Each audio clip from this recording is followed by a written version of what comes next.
No, baby, come on. Come the f on.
Go. Dead! Nice! You f***ers! Oh my god!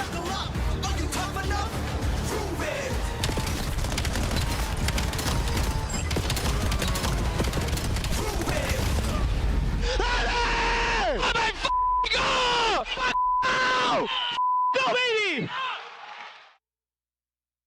This is it, man. Yeah, 04's done it again. 04's done it again. Yeah. My head's just falling off my head. That's what I'm talking about. There it is. GG's, Give me ladies some and gentlemen. tactical, Rev. Give me some of that. GG's. Come on, baby. Wow.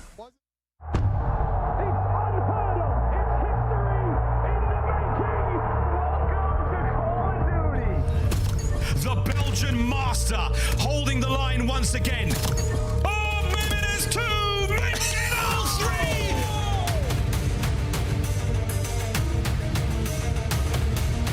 They're all three, they can currently do no wrong. That is technically all four as Drax continues to roll. Already a win! Freeze getting all three! That is how you do it! 10 seconds to fight. Crack gets the kill number 50. Oh, and he's not dead. Oh my goodness. For another quick recovery. Oh, the pickup. Not a shot. Onto the top spot. It finds an even better one.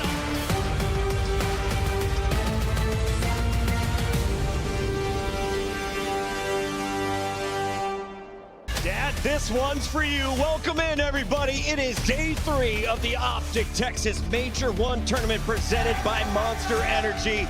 We have a ring ceremony as Optic will be crowned for their championship last year. But we're kicking off Black Ops 7 with a new champion. And we have 4 teams remaining in the winners bracket, 7 teams left in the tournament, and a whole lot of money to dish out at the end of the weekend. Welcome in, everybody. I'm your host, Chris Puckett, alongside Chance. We've got Allie Cat and Nameless to open up the day. And Allie, let's talk about this fur coat. How we vibing? I'm vibing very well. I'm very soft. I'm very warm. It's a little chilly with the amount of people in here. You know, you got to blast the AC and all that. I actually made this. Do you like it? It's actually incredible. I made it. What'd you make it out of? Yeah. We'll be plugging her Etsy a little bit later. Right now, though, Nameless, we got to give a shout out to this crowd. Yes. I feel like everyone that was here on Thursday and Friday Well, they told their friends, and now they're all here this morning to celebrate. Yeah, we're growing. And listen, you know, the ring ceremony's coming up. A lot of Optic fans in the building. They're going to be very excited for that. And we got some good games today. I mean, the winners bracket, we're back in action. That's right. And Chance, if you missed out on Thursday, you wouldn't see that G2 caused a major upset. So catch everybody up as we take a look at the bracket. The team is looking incredible. They had like weirdly good wins online. I think they've surpassed expectations, and now, well, they've carried it in the land, taking out FaZe in a 3-0 fashion, and they were making FaZe look bad. So that is a dangerous team, and I'm just going to get this out early. If you've seen Kremp's numbers, he is currently throwing up MVP across the league level performances. Until you get results on land, that is meaningless low, but that is the type of series against Optic where everybody will get put on notice. That winners bracket will be in action for matches 2 and 3 on the day, but we got to start with the elimination bracket as we find out who will move on. FaZe versus Falcons. That is going to be an excellent showdown. In Miami, they're already through to the top 6. So let's start with the Heretics and what we saw from Super and friends last night, Allie. I mean, we saw a 1.42 out of Rencor. We essentially saw the Rookie of the Year once again just absolutely taking over from last year, and his duo and Super that he tried to share it with. The snipes have been on point, the SMD has been on point, and now that Hardpoint's flowing as well. Granted, it was against the Vancouver Surge that we saw maybe some good stuff from day one, but it's also like we don't really know where you stand other than you're kind of at the bottom of the league. So for Miami Heretics, great wins out of them, but still need to be tested a little bit more. I mean, we just saw the strengths of this Miami team. I mean, from last year, their Surge was so good. They finally got back to that form. It's given them an edge in every series. And then in Respawn, Rencor had 40 on the map #1, like just taking over. Like the kid last year, we said he has such transferable skills. He's going to be good at every title, and that reigns true. I mean, one of the best ARs that we have in the CDL. Rencor, one of the greatest personalities and definitely best players to come out of Spain, dropping 67 kills against Toronto as he sent them out of the tournament. Vancouver, his next victim, only 40 kills were required in the 3-0 Chance. And he's got that graphic, the Harry Potter vibe looking like Victor Crumb in the mix. So yeah, he's bringing attitude to the gameplay as well. He's a fun guy. All right, the Heretics are alive and well in that elimination bracket, but the teams we're going to be focusing on today are in that upper bracket. Let's talk about Paris and LA Thieves, because this is a match we saw in the qualifier. We get it again, and this time for a spot in the winners final, a top 3 guarantee. Yeah, we get a much better LA Thieves this time. Allie, last time they played, remember, it was the Dens. So you were sad. talking about it for so long. They got slammed, and this was the series where Ghosty propelled himself in the top AR talks of this game. He took over start to finish in the revenge match. I completely agree. Yup, this was an insane series out of the Paris Gentlemen. The only thing is this LA Thieves team obviously does not look the same. At least from what we've seen from this weekend, we have a very small pool to go off of, but we also know that this is a match that if both teams are playing to their ceiling, we're in for a banger of a series. I mean, I completely agree. I'm just, again, like, I literally had to poke Chance to get him to talk right there. He was locked in. I'm just captivated by Neptune's gameplay because, like, Ghosty had that initial one of the best players in the game, and even though he's sort of settled in, he's still getting fantastic production. And Ghosty, in my opinion, had the single best map we've seen from any player this year. It was that Den hardpoint against LAT, so a lot of lethal weapons on the squad. Neptune, though, in my mind, definitely the guy to watch. Neptune might be the most impactful hardpoint player that we've seen in quite some time. I mean, we were talking about it earlier in the year.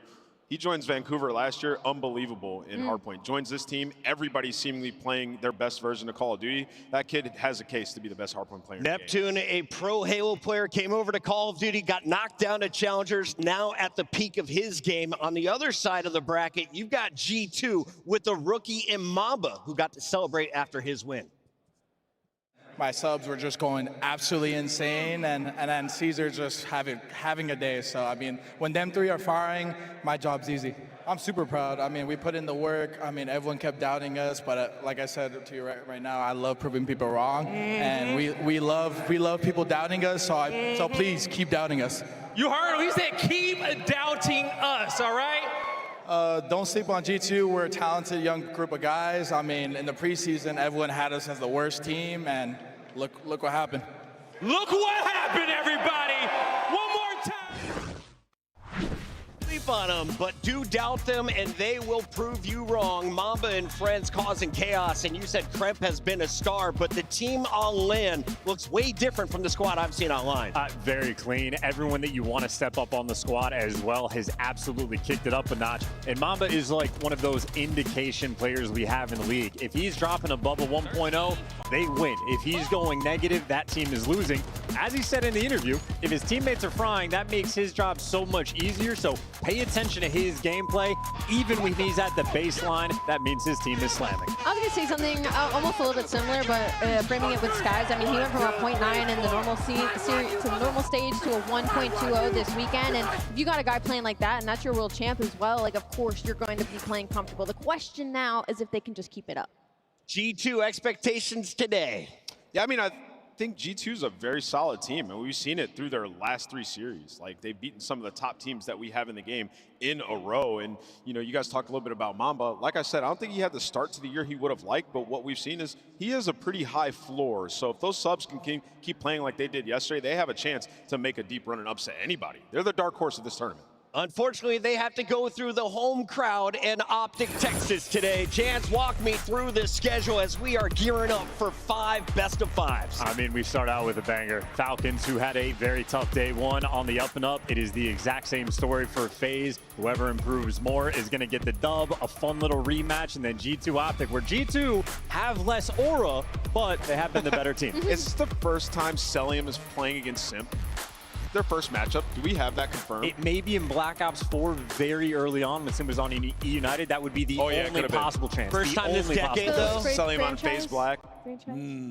Somebody look this up and let me know. I know Brian Stats or Easy Macker in chat watching. Hit us up on Twitter, everybody. It's been a fantastic morning, and it only gets better from here. Allie, we have the ring ceremony coming up.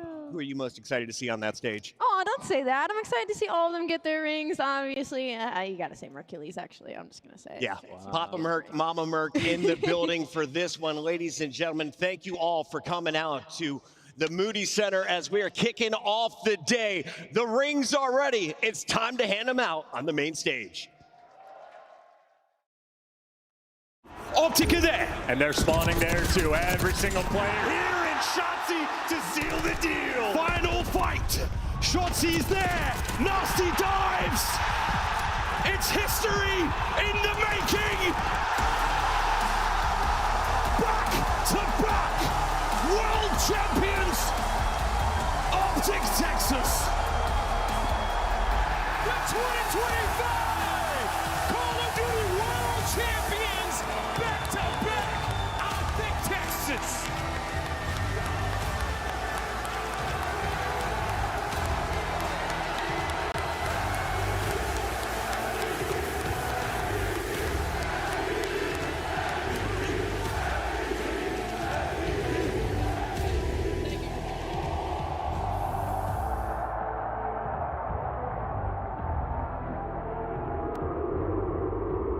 Shout out Base, bro. Straight up. No bullshit.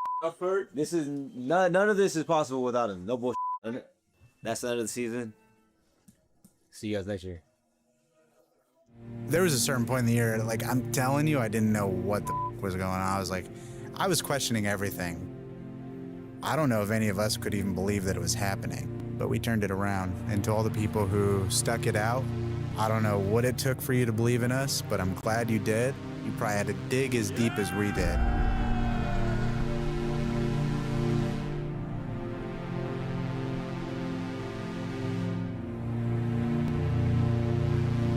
We're the first organization to have 2 world championships. We're the first organization to go back-to-back world championships.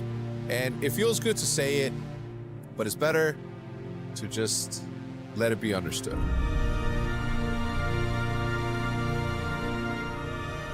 For us to just brush that, put it behind us, and have a year that was just a complete 180, it was insanely satisfying. This is what I was supposed to do, you know what I'm saying? But it just took a minute, and it definitely felt good.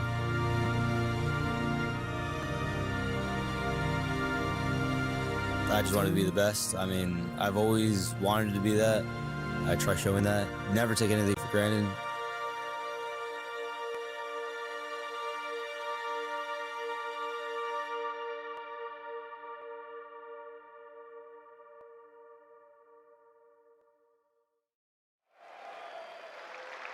Last year, this team was faced with adversity and in a pursuit for an accomplishment that we had never seen before. But through trials and tribulations, they yet again reached the pinnacle of our league. Now, without further ado, help me introduce the first ever back-to-back Call of Duty champions, your 2025 CDL champs, Optic Texas.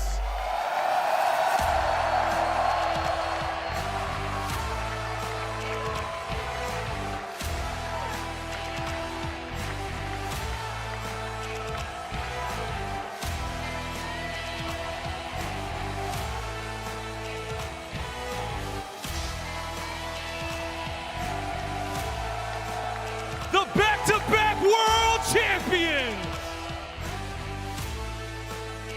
back at home.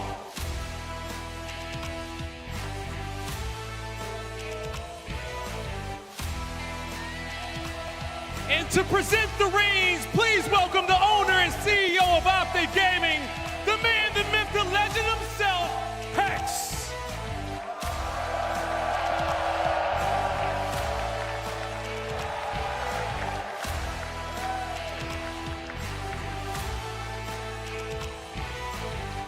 First up, the 6-time major tournament winner and now 2-time world champion, the People's Champ. Ooh!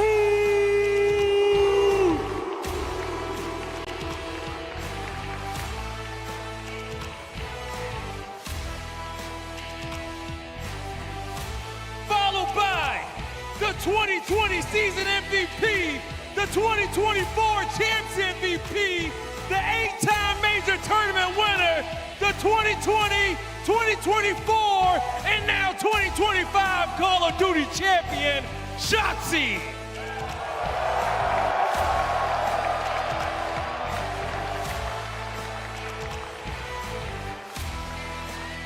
In his first tournament win, and just the third one, he became a world champion.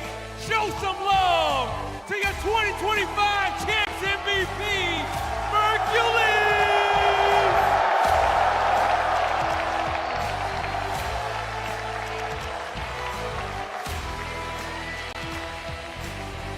Now the 5-time All-Star, the 5-time major tournament winner, and he is now a 2-time world champion, Dashy!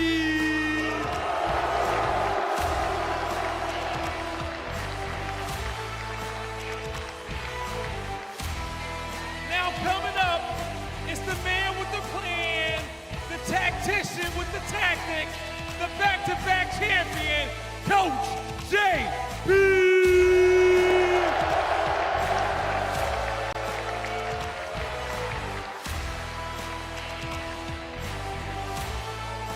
And last but certainly not least, the 3-time world champion as a player and now 2-time world champion as a coach, charting the path and leading the way with his big stone, Mr. DB5 himself, Karma!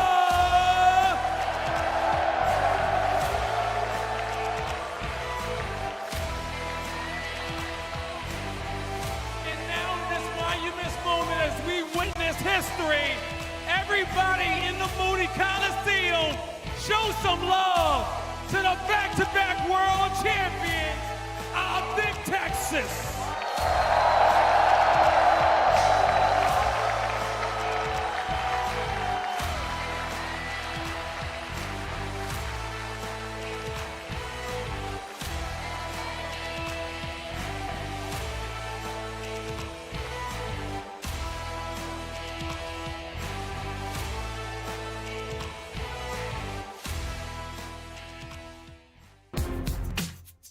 Monster Energy, the official energy drink of the CDL.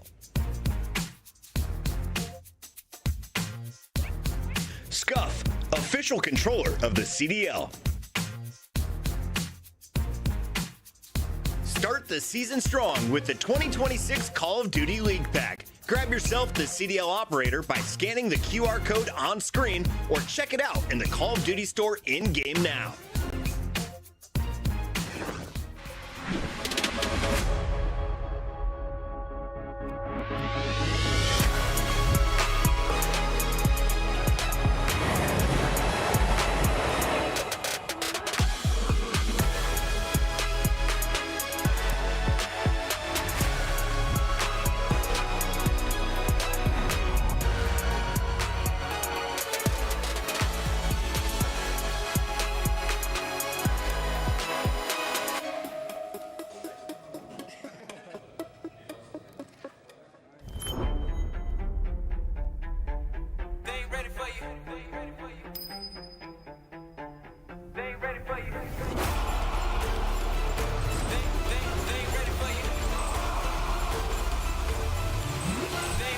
It's your time, better go get it. No slow with it, move like you're so in it.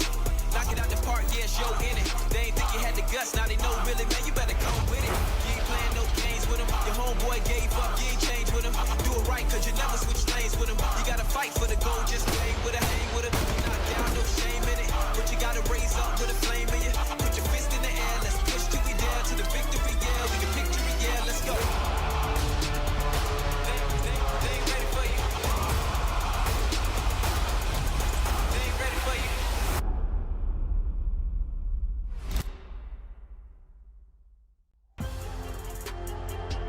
Here's a live look at Optic coming out here, the double trophy placement, and of course the ring ceremony in front of all of their fans. Congrats to that man, Mr. 3 Rings, the MVP, and of course Coach Karma rocking a fistful of 5 rings.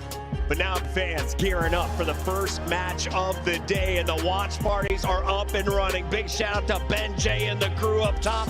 All of the watch parties invited to champs on your screen, including the flank, Bush Gaming with the Jersey boys. We got Scump and Godiga joining us here as the Paris Gentlemates, of course, have the loudest fan base we have seen online. We take a look at the event. It's coming up July 16th to the 19th, champs, and you can get your QR code scanned right now. Splurge, man, go crazy, have a blast, and if you haven't choked out a Gotaka stream, do it when he's going over his teammates. It's hilarious. The nicknames he has for the players on his squad, it is so much fun.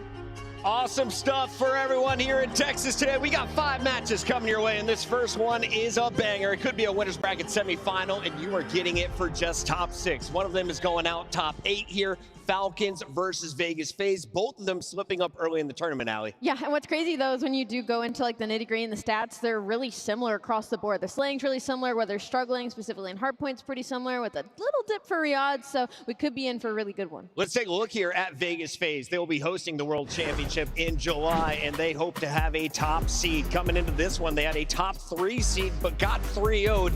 You look at their numbers. How are they performing so far? What are their expectations, Chance? Well, the expectations are for them to get better and get back into things like the grand finals, because at least the way that they've started hasn't looked particularly great in an organization. They ended their year last year in the top 12. You pick up 2 new players who do nothing but spend their time in the grand finals. Those are the expectations, and this team seems a little far away from living up to them. And what do you got for us in the Monster pregame for FaZe today?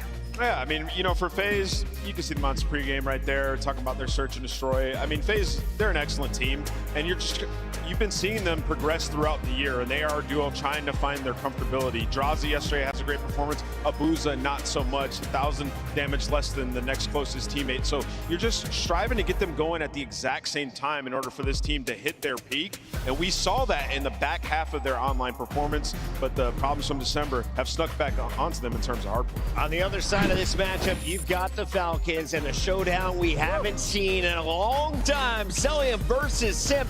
1.12 versus a 1.19, both of them in the top 10 and arguably the greatest players to grace controllers. I want to see the S&D battle so bad. I want a 1v1 against those 2 players, because Celium, we watch players break when they're in 3v1s against them. I want Sim to be in that spot.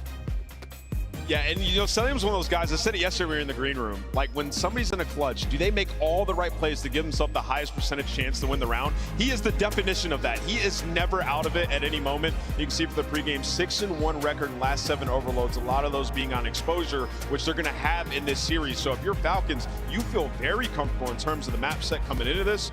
And yeah, they have a good chance. Allie, for the Falcons yesterday, who is popping off? Who is the player to watch in your eyes? Xned. I feel like the respawns are really important for Riyadh Falcons right now. And remember what I said, that they're kind of like slipping in that game mode, but they've won the last 2 in a row, and it's because of him dropping 30 bombs. So I think if he keeps it up and they keep winning these respawns, this is a team that's going to be good at search and destroy. When it comes to the hard points, we saw multiple 30 bombs, including a 36 and 18 performance from 04 yesterday. Let's take a look at where he will be playing tonight. Blackheart will be our opening map. Den will be the second hard point. So, Allie, who's got the better advantage on Blackheart?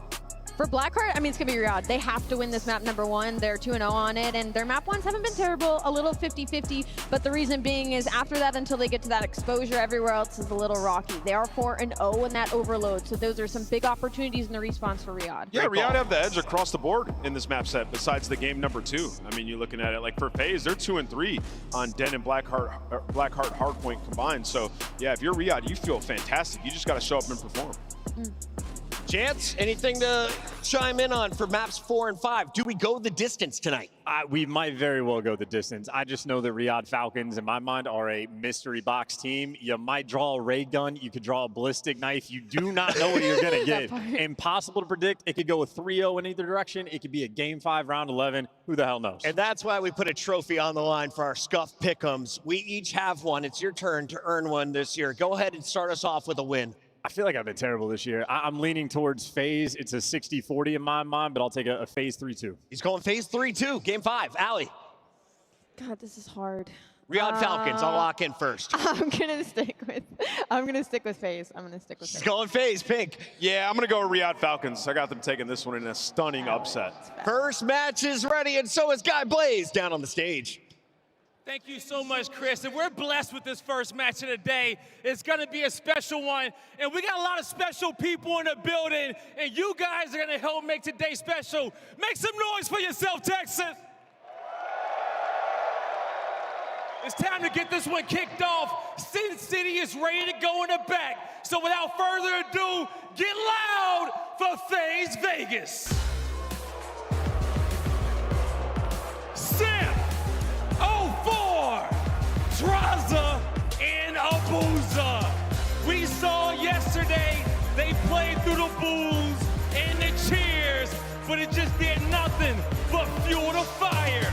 FaZe Vegas is here and ready to play for it all. You heard it from the CEO himself that day 1 Vegas FaZe was not them, and that day 2 showed it just a little bit more. It wasn't the most dominant win that we've seen out of an organization like this, but I'm looking at Simp on that stage. This guy has basically never placed outside of the top 2. I expect them to make it to a Sunday, but they got to get through this team first, Guy. Hey, it's going to be a difficult matchup, and I'm sure they don't want to lose to anybody on the other squad, but as we know, the next team can be unpredictable and pretty crazy. So, ladies and gentlemen, show some love to the Riyadh Falcons. Cellium, Pred, X-Men, and Kismet. Ready to turn up the heat on the main stage yet again. The Riyadh Falcons ready to strike. This is a true test for the Riyadh Falcons. They've been phenomenal online, and they got their first LAN win yesterday. And listen, they're not undermanned, and they don't lack firepower. I'm looking at this roster thinking they're trying to win championships. And to win championships, you got to go through champions. They got to go through this FaZe squad. It's going to be a tough test, but I'm ready to watch it. This might go the distance, Blaze. It definitely may go the distance, and we got championship players on both sides of the stage, and I can't think of no better way to kick off day number 3 of our major. So shift, study, let's dive right into it. Let's dive in. Feels like the crowd here doesn't discriminate against what shade of green is on stage, at least for right now. Riyadh looking to bounce back, find a way to really maybe hone in some of the crowd energy for this particular matchup. I think the thing about it, looking at the map series layout, it does feel like it has the opportunity to see some extended maps here. Yeah, you heard Ali though on the desk. Like when you take a look at the numbers between both of these teams, it's basically a mirror. It's because the way season started for one team, we're basically similar. Really struggling early on before you get to 2026, but you have been skyrocketing ever since then. Both teams with a great victory underneath their belt yesterday. One versus C9, the other one versus Boston. Both very tight series at that as well, but COD can be so day-to-day, and this series is all about who wants it more. And it really does feel like there's a level of preparation that has to come into this particular series set. Both teams come in with a lot of hard set vetoes in the map pool. That means you're pretty much expecting to be playing on one of your opponent's best overall maps. And we get a little bit of that, in particular this opening. Riyadh Falcons on Blackheart. They've really used this map to great success over the last couple of weeks. That's going to be a big tempo setting point for this Falcons team. Can they come out, swing hard, and put FaZe on the back foot early? Yeah, because the best thing that happened to Falcons was them finding success yesterday on that dead hard point. You came into this event with only 2 underneath your belt, Colossus and Blackheart. Most likely one of them are going to be gone. You needed to find a third one. So in that map number 4 in that den, it's technically going to be another square, but like you said for the Falcons, map number 1 is going to be everything. Yes, indeed the case, and of course it's not just the story of 2 of our top seeds coming in. Oh man. This is the pinnacle narrative. Celia playing up against Simp for the first time in a long time, I imagine. And when it comes down to what they've done in the season, both are definitely throwing themselves in the conversation for top overall performers. Maybe a little bit of a slower start for Cell than we're used to seeing, but the team is clicking, and he definitely has been performing, especially here on LAN. We're on the other side. Simp is looking like he often just generally does. MVP potential for him. He's helped this Vegas team get through one of the hardest strength of schedule opening Major 1 qualifier runs, and now all of a sudden a chance to make the lower bracket happen too. So crazy to see both of them sitting on the opposite sides of that stage. You played together for so long. You are brethren in the Call of Duty scene. But now for the first time ever, going up against each other to potentially put the other in a top 8 placing. We're starting off on the Blackheart. Momentum needs to be gained for the young Riyadh squad, especially out of Exit, because we saw him versus Optic. Looked a little nervous. Watch him yesterday versus C9. He was dominant in every single respawn. So you need your SMGs to be firing on all cylinders, and the Blackheart to start this one off is the perfect recipe. Oh, it's gonna get lit. Not starting slow today, Dallas. We got the Riyadh Falcons taking on FaZe Vegas. Blackheart for the opening hard point. Let's get it on. And we've got Kismet for the opening double. Followed up though by FaZe. Pinstripe kill feed, even throw far at the opening breakoff. Oh, Kismet just finds all 4 with that AR in hand. She only leads at 3 seconds in the hill time. When you get around this P1 area, it's a mix fest. Hit your wall bounces, hit your slide cancels, and win your one-on-ones, but the kill feed is continuing to be back and forth. For now, FaZe are trying to hold at least a good spawns. Yeah, big start for Kismet. Doesn't quite get the Hellstorm, though. Exton watching the jump up, able to find 04 for free. And the Falcons continue to find some good time here on 1. More importantly, they're in a position to move the spawns around as we start to look towards P2. So a great start for the Falcons. Response for FaZe, perfect, though, able to hold on at least for the rotation for now. That's a big 2 kills, but now there's still pressure going to be here because you are outnumbered. Kismet, unfortunately, is going to fall after that first one, but now it's all on Draza. Trying to hold his life, does get double teamed, and Riyadh have an opportunity now to instantly blow the game wide open if they get all this P2 time. What a start this has been for Riyadh. 9-4 for Kismet. Cell hasn't had to do anything yet. 0-3, but finding a lot of the hard point time for now on P2. Exit creating some space in front of the hill, and he's catching FaZe off guard. They can't get set up. They can't find any sort of a stable setup to try to even get this break going. Follow-up kill from Kismet, trying to keep 04 at bay, but the spawns are blocked, and now FaZe have a chance to possibly overwhelm the hill. Yeah, this is 2v2. Selim is going to lose that fight on the HP, but you still got Kismet, who's not missing shots. The Bulldog already roaring. He's barking loud. You can hear it from the seats. But this has been a flawless hold for the Falcons here at the P2. You're forcing Vegas to be early off the rotation, but you need some fights to go your way. And that's a big double out of Abuza to now set yourself up at the new HP. We need to take a breath if you're FaZe. At least they've got some space to do that here. 04 trying to create some vacancy on one side. You've got Draza holding down the jump lane on the other. Spawns are still in, but the kills are looking good for Riyadh for now. Falcons on their way forward, able to get the good catch. Just comes down to can they find the kills as we get an early listen in with Riyadh. What's the back out? Last guy. Aim this guy. Aim him. Get on. Comms. Bring it down. Okay. Go in front, guys. Out on me. all three one shot. Aim the right. He's on the right. Nice. Two more. He's down. Hassan outer. He's shouting you down.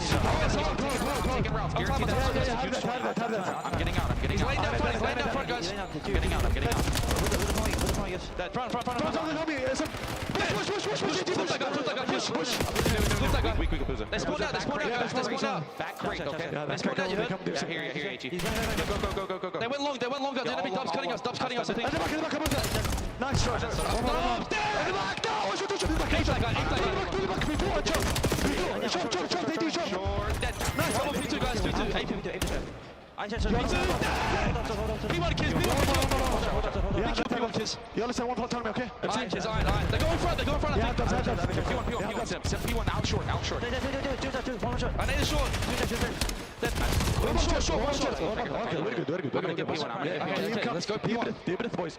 P1. One shot drops. Yeah, okay. Backside P1 on the wall. Yeah, that's the G. Nice, good shot. Last two guys. Both for time. Yeah. I'm trying to nade top. I'm nading right side heading. I didn't nade him. Yeah, P1. Where do you go?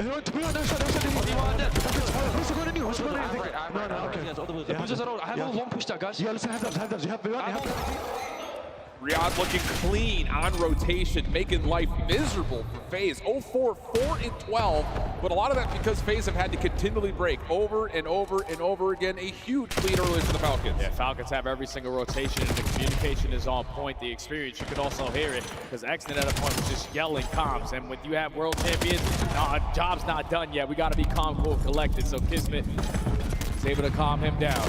Still an 80-point lead for the Falcons. They have been able to just break through the front door every chance they have found themselves in. Now overextending through the backside of the Exton, lines up another double. Spawn split, and FaZe continuously have to try to go through the front. What a great map one this has been for Exton. 15 and 11, doubling down, still alive on another spree. He's on 3 in a row, almost able to find Abuza was Fred, but Kismet and Exton stay alive, and they're able to lock down this strap time and grow the lead back to 100+ points again. What an opener for Riyadh. Yeah, FaZe need to be a whole lot better on the second half. Early setup for the P1. Gotta win your initial fights with Exton with the movement, starts off the engagement. You go split, you go back and forth into kill feed, and now Abuza trying to make it to where he's on 4 in a row, and FaZe can still hold. You manage the spawns, Falcons gotta go through the front door. Some of these gunfights though, even though they might not be leading to Riyadh finding full breaks, it's gonna live in your head a little bit. Abuza now watching the front doors.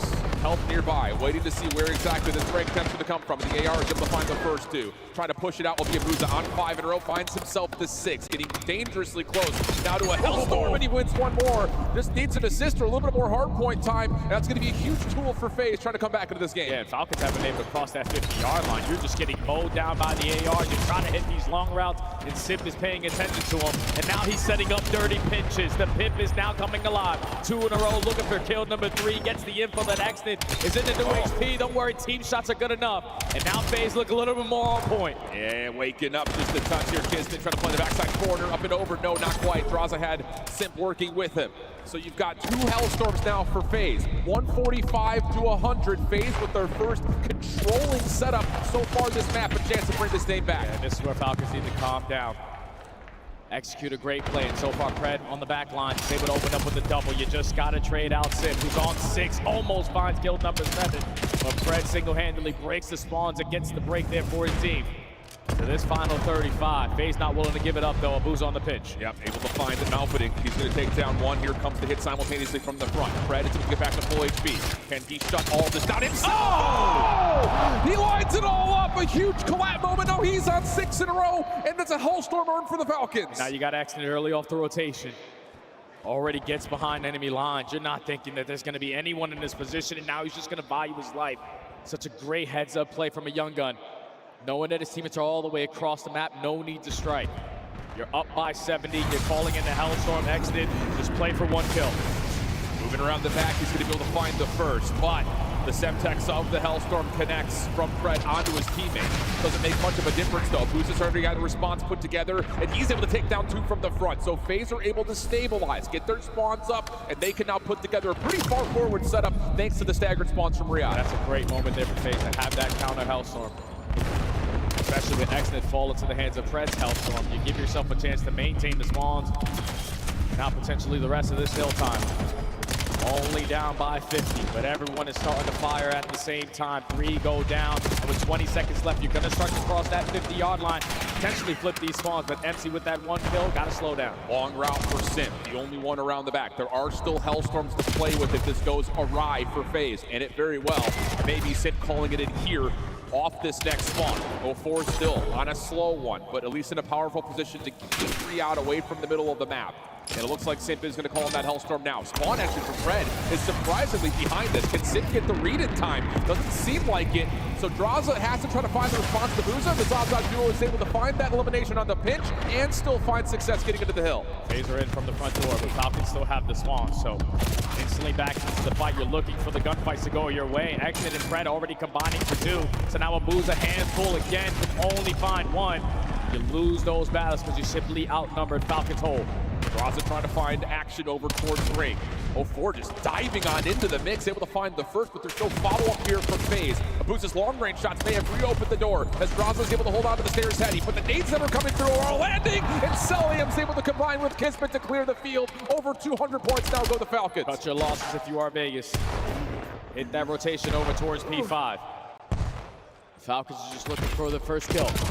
They do not find it onto Simp, and now the crossfires are set up there from FaZe. A clean set of kills there off the rotation. Allows them to be fully set up over towards the next HP down 50. And 04 is just trying to get lost here at mid. Catches 1 through the mid doors. Turning, knows that Celium's on the hunt, but is an instant trade that comes through. Spawns are still stable for now, but Riyadh's able to find a couple of kills to get him into the hard point. FaZe feeling like they have to go, have to re-clear this. Draws it for the opener. Big win from Simp, and FaZe will stabilize, but Red trying to win the back is Red, and a big opportunity now for FaZe to get over 200. That's such a big kill out of Abuza. You lose that gunfight, you spawn all the way across the map, but it still might not play a part as Falcons just flood their way through the front door. They get the break. You can't win it here on P5. You can see what Simp is thinking about. I'm the only one on this side of the map. I got to wait for my teammates to get close, but Fred, being the cutoff man, makes their job a little bit more difficult. Simp eventually strikes it. He strikes it, makes it count. Lines up a double phaser in. We're about to go back to our 50-50 hard point in the middle of the map. Every kill's going to feel like a massive one as we're just getting in and out and around the middle drill. FaZe able to secure some of that scrap time and now have numbers. They just need to find Kismet, and just barely Draws is able to. So over 200 now finally go FaZe. On the pinch, Fred is shut down. Big moment here for Vegas as Kismet and the rest of the Falcons are just trying to find a way to crack into this middle hard. Oh! Exit somehow, some way through the rotisserie is able to line up a double. Vegas had the numbers, just couldn't get the trades, and now 04 pops through. Kismet, your turn to potentially shine. He gets cut down. So now Vegas with the spawns, with the control of P1. Falcons are thinking a step ahead. We got to get the backside of P2. 04 the one responsible for trying to watch this overextension. He's more worried about the jump up. Fred's going to give a bit of a workout. 04, and that's going to be all 4 dead. 220, 233. Falcons spawning out. Kismet on the hunt. 04 stuck in a corner will be dealt with. No trade immediately nearby, but FaZe are trying to surround this hit, and Abuza's able to hold stand. Oh, but the new hood does not pop, so you're going to have a man down disadvantage. 04 all the way across the map, and it helps when Fred just jumps off the map, because now you lose the numbers. No one on that side for Vegas, as they are fully set up, and if you're Falcons, you got to go right through the front. You got 04 cutting things off in the middle. He had a slow start, but he's able to find a big double. 245. Got to go if you're Falcons. Simp double the front door. Draws it with the combination. That's going to be enough for them to find map number 1. What a comeback effort for FaZe, considering the 100-point deficit to start. You were down by 100, and it was pretty self-explanatory to the reason why you're losing every rotation on that first half. But then the guns start to work. AR start to go on streaks. Simp is always gonna pop multi-kills in the feed. And when you're winning your rotations, when you're set up properly with a full man squad, FaZe are never out of it. Comebacks always go down, especially on maps like Blackheart. But FaZe seemed like they were never nervous, even down 100, just needed a hold, needed one hill to give them a full 60. And then it was chip away every time after that. I mean, it's get one rotation, let your ARs have a chance. And you'll see it on the scoreboard. The ARs created chances. Abuza in particular, 42 and 24 with 4,800 damage in over 2 minutes in the hill. 17 objective kills to go with it. You want to talk about finding a will and a way. Abuza continues to provide that as his former duo, and well, I guess still technically the same duo, his Surge teammate in 04. Not quite able to get things going early, but bailed out by the ARs of FaZe. Yeah, man, just a complete turnaround there for Vegas. Get to the second half, and you know you're in desperate measures. And even after Pred was able to find that break in the second go-around at P2, he earns himself the Hellstorm. Just having the Hellstorm in your back pocket, realistically holding on to that setup at the P3 was a turning point of the game. Therefore, FaZe. They've been up and about in their hard points, sometimes 50-50 chance, but you can never count them out the game until it's the opposite score at the end. That's got to be a devastating one now for Falcons. Yeah. That one was one that I thought that they desperately needed. Agreed. In terms of the map series layout, you mean? Yeah. I mean, it's Riyad's pick. You knew it coming in. That was likely to be the case with FaZe pretty much hard blocking out Colossus. So, yeah, everything looked like it was brewing perfectly. Even at this point, we're talking 181 to 110 with Hellstorms and a rotation win. It just comes down to, again, special players making special plays. And a lot of it was Abuza, to be sure, but so many critical moments in Simp, making sure that the hard points were able to stay scrappy. I think that one in particular, when you got convoy spawns, the 50-50 splits on the other side of the map, it's just FaZe continue to find ways in those mixy moments to come away on top. Yeah, and that's all of the experience that they have, man. Like, Simpson's playing for a really long time, and right now he's on that MVP form. So when all three of his teammates spawn all the way all across the map, I'm just going to value my life, wait for you guys to get closer before I strike. And just doing that doesn't allow Falcons to be comfortable. And it was just Falcons in firm control of that game until Abuza and Simp just said, nuh-uh, this is ours. P5, P2, second time around.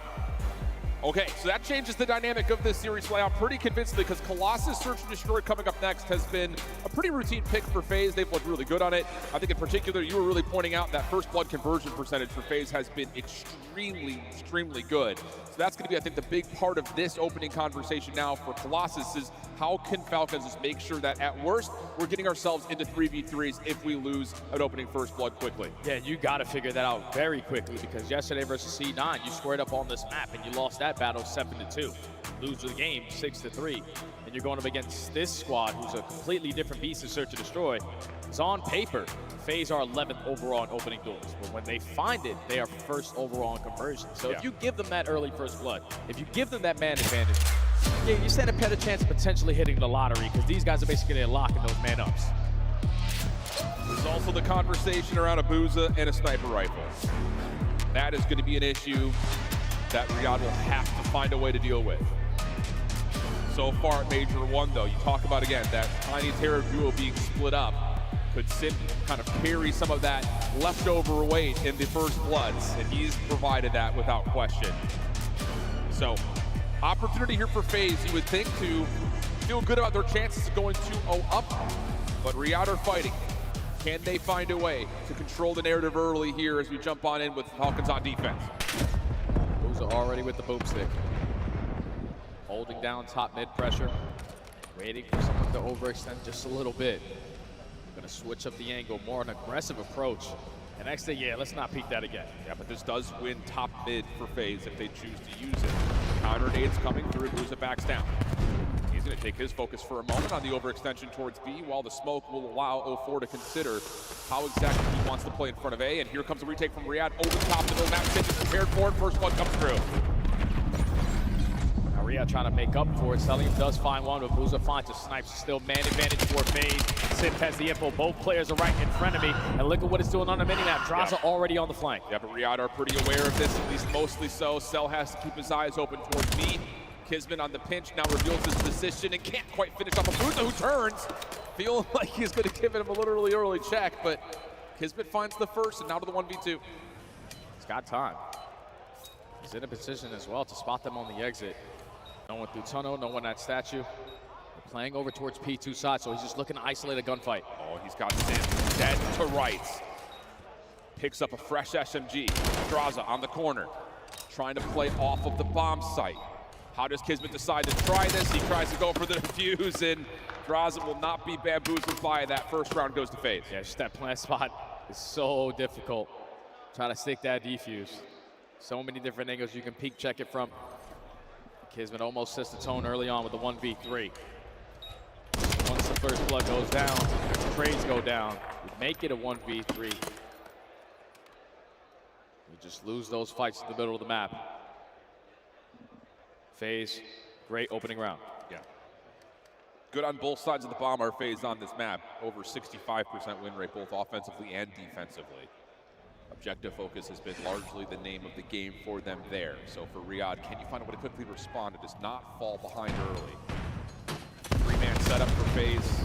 Hard focused over towards A with 04 playing pretty aggressive. Nade coming over the top will land perfectly into first blood for free for the Falcons. On a man up. Get some more information before you commit yourself on a play. Because this is what FaZe live for. Just the counter pushes, and they already even up the numbers, and no trade goes down.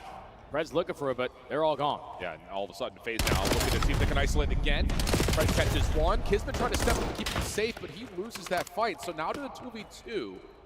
45 on the clock. Cell head on a swivel. Pred committing for the objective, and Abuza still with the sniper in hand is going to have to try to figure out a way to work with Draza on the opposite side of the map, and Pred has seen this. He's going to try to bully him out. Yeah, finds the first win, and now it's on to Abuza for the 1v2. Yeah, Abuza 1v2 with the sniper in hand. He dies here. He's not going to have it for the rest of the game. He's going to figure out how aggressive he wants to play this. He's going to spot him through top mid. A hit marker goes down, but Falcons with the immediate response on their attack. This time they find the first blood. Great nades, great team nades. Kismet's able to lead to it. But then just allowing the plays to go to them. Once it turns to a 3v3, Pred locates one and gets out of dodge, and then the 2v2. Instantly get the bomb plant once Abuza puts down a shot, knowing that he has a sniper pistol. And then just catching Draza on the opposite side for free. Tie game. That's the big one, catching Draza while he's trying to rotate around the back there. Because it looked like initially after the first blood, FaZe made the perfect read to come back up to mid, find an isolated win, and get us to an early 3v3, but key timing goes the way of the Falcons. All offense so far.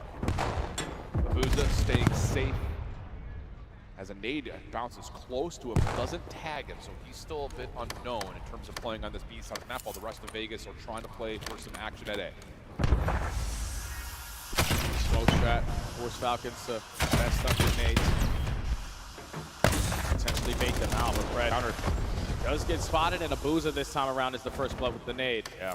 Numbers early to FaZe. That was a counter smoke from Riyadh trying to retake the middle of the map for free. And Abuza somehow lands a nade to give FaZe the advantage, and now set up their post plant pretty dynamically around B. I mean, you've got 04 really far forward. You've got a double setup high-low for the Zaza duo at mid. This is a difficult break here for Falcons. Especially a man down. Gotta try to force a one-on-one gunfight, at least stall time for someone to make a play. Kismet's able to get the angle onto 04, so still a chance here. Timing could be good here for Pred on the flank. It sure is. Able to find one damage onto Simp as well. Here comes the rest of the Falcons on the front. Kismet flanking around, able to find at least one. Just comes down to how do you bully out Abuza. Playing on a corner. Pred's trying to get here to find the freebie, and he will. Opportunity taken advantage of. Pred for 4 in a row as the Falcons are going back rounds. Yeah, 04 just can't get caught there. There's no need to peek. No need to be forced into a one-on-one gunfight, but Kismet gets the angle. And then that forces all of FaZe to use the information 04 just gathered. There's multiple players on this side of the map, so no one watching the pinch. Opens up that route there for Pred. He finds one, has Simp weak, instantly traded in, and Abuza gets a kill on the round. He's just not in a position to watch the bomb, so the re-pinch there from Pred. Too much to handle. And FaZe and the man down. Man up, actually, lose that round. Yeah. You're absolutely right. I mean, this post plant, you have 04 forward. You thought there was going to be enough help to at least allow him to stay in the corner, but not the case. Over peaks, gets punished. Falcons a chance to go back onto the attack and see if they can go 3 in a row. Early days and stuns. Going to look for Kismet to get a quick plant off. And FaZe are not prepared for this defensively. Trophy comes down late to keep them safe. That's going to be a 4v4 post plant now on the terms of the Falcons. It's already indoor tunnel, and I thought Kismet was going to spot him, but I think he had a frag in his hand. So first blood to FaZe. Numbers still in favor of FaZe after Abuza finds that second. With 30 seconds to go, you have information on both players. Yeah, Cell, dangerous spot to be at. Simp up and over, finds himself the double. And that was a quick reaction call from FaZe. I think a lot of it obviously comes by way of winning back the middle of the map and forcing Cell into a weird spot, but quick reaction for FaZe works out. Yeah, it looked like they were not going to be in a position to make such a quick reaction, but thankfully you got the guy that you want watching that site. Simp strikes first. Abuza with the second, still in a 3v2, and then Simp the closer on the round. It all starts from bottom tunnel. I thought Kismet was going to spot him. Usually that's an angle that once you get the bomb planted, you're instantly checking, but he was expecting the pressure through the front, wanted to use a frag to potentially slow them down. Simp just shoots him in the side, secures 3 on the round for FaZe inside the game. Maybe a little bit of confusion there on the post-plant timing for Riyadh because they really didn't have anyone watching over towards the B side of the map at all. So a bit of a miscue turns into a 2-2 game. Opening stuns and nades for both teams going to land over the top of the A site. But this angle from Pred, you expect it, somehow you do if you're 0-4. That's his first elimination here in the map. X did also a couple of shots coming through. Has Simp thinking like maybe he could find an isolated win, but trades down low, has Simp holding his position for now, and both players could smell each other. Just right around the corner. Who is going to budge first? FaZe have the numbers. But Simp knows that he doesn't have to be the one to make the play. Exnit gets impatient. 1v3 now for Kismet. Has a scope to play with. FaZe are re-wrapping. Kismet just caught no man's land. Didn't expect the wrap to come back through quickly through statue. So FaZe now up 3-2. First blood battle is starting to really shift now as well as FaZe have found 4 of the 5 rounds. Yeah, and that's just being able to slow down your objective focus there and wait for Falcons to be the initiators. Thankfully, Pred just walks right through bottom tunnel. He thinks he has to jump on them because if you don't hear any stuns or nades over towards statue pretty early into the round, then they're taking a slow and steady approach. So just tries to put himself in a better position and just gets caught by 0-4. Forces your team now to try to make up for it. And they just lose the trade fights. So FaZe now in the advantage. Up by 1, back on defense. Different look here for Riyadh off the get-go. 3-man hit over towards me with the trophy system to support this. Simp is up close and personal, and Kismet will get that little bit of a shoulder read and quickly re-wrap back over to tunnel. FaZe are here defensively for B, so this wrap back has to find some sort of value, and Kismet is going to see if he can try to force FaZe to rotate back with that utility, and they will find Simp on the corner. Looking for more behind this, though, and Abuza will be traded out. Yeah, but Exit is knocked down to 12 HP. He just needs to stay alive, and he does get caught. 0-4 with the smoke to provide cover fire. Turns it into a 2v2.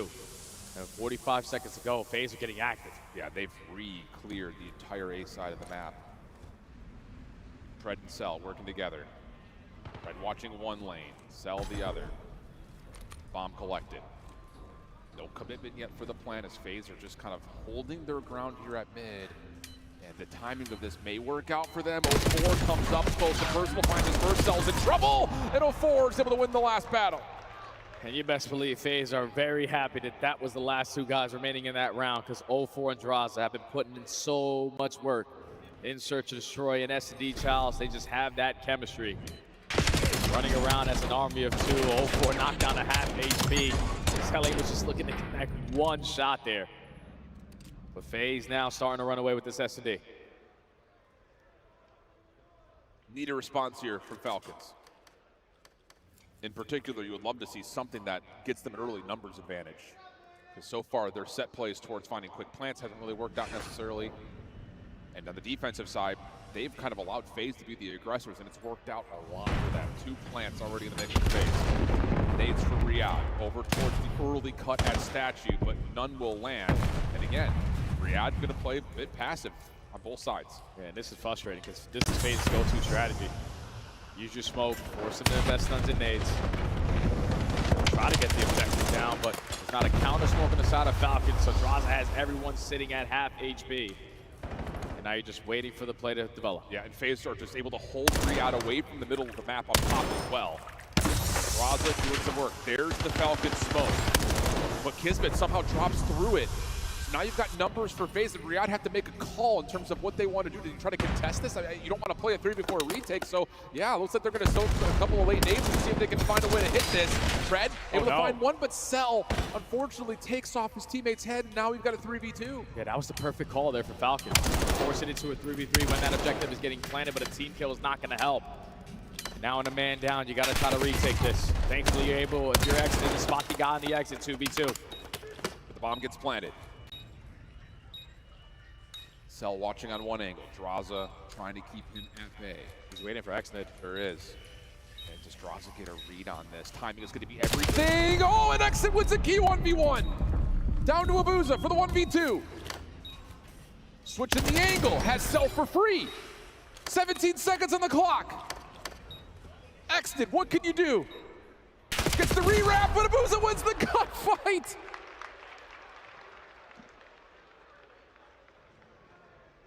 And this is just what FaZe do, man. Clutch up at the end of these rounds and search and destroy. 2v2s, make it a 2v1. I thought Selim was in a position to watch both angles the way that he was laying down. But Abuza gets that kill, uncontested, and then time is ticking. It's not on Exit's side. You're playing against a young gun. Most likely he's not going to defuse that bomb. Just reads the push, reads the rewrap, and now FaZe at game point. What a stretch of rounds in a row it's been for FaZe. It's 4 in a row. 4 in a row with first bloods on every single one of them. So Riyadh gonna go back over to a set play for A. But nades are landing here for FaZe. They're gonna go quickly and try to contest this. Exit is down low in the statue. Sim trying to take away the map, but he gets dealt with. Kismet's nade also lands in the first 3 eliminations. Only get traded back once. Last player to find is Abuza, and it's a quick round in response to the Falcons. Yeah, good stuff there from the Falcons. Just be prepared for that push. When you have so much freedom in the round column, you got to believe that FaZe are going to try to take some risks. Do it this time towards statue. Everyone's camping and waiting. They walk away with every single kill with only 1 player dropping. So Falcons stay alive a little longer. Now into round 9. Yeah, that's FaZe just trying to rip the map away right there. Just completely kill their confidence. Can you find a way to change things around here, though, on this side? Because defensively, again, the Falcons have not been able to really stay ahead of what FaZe have been throwing at them. A couple of opening nades over towards B.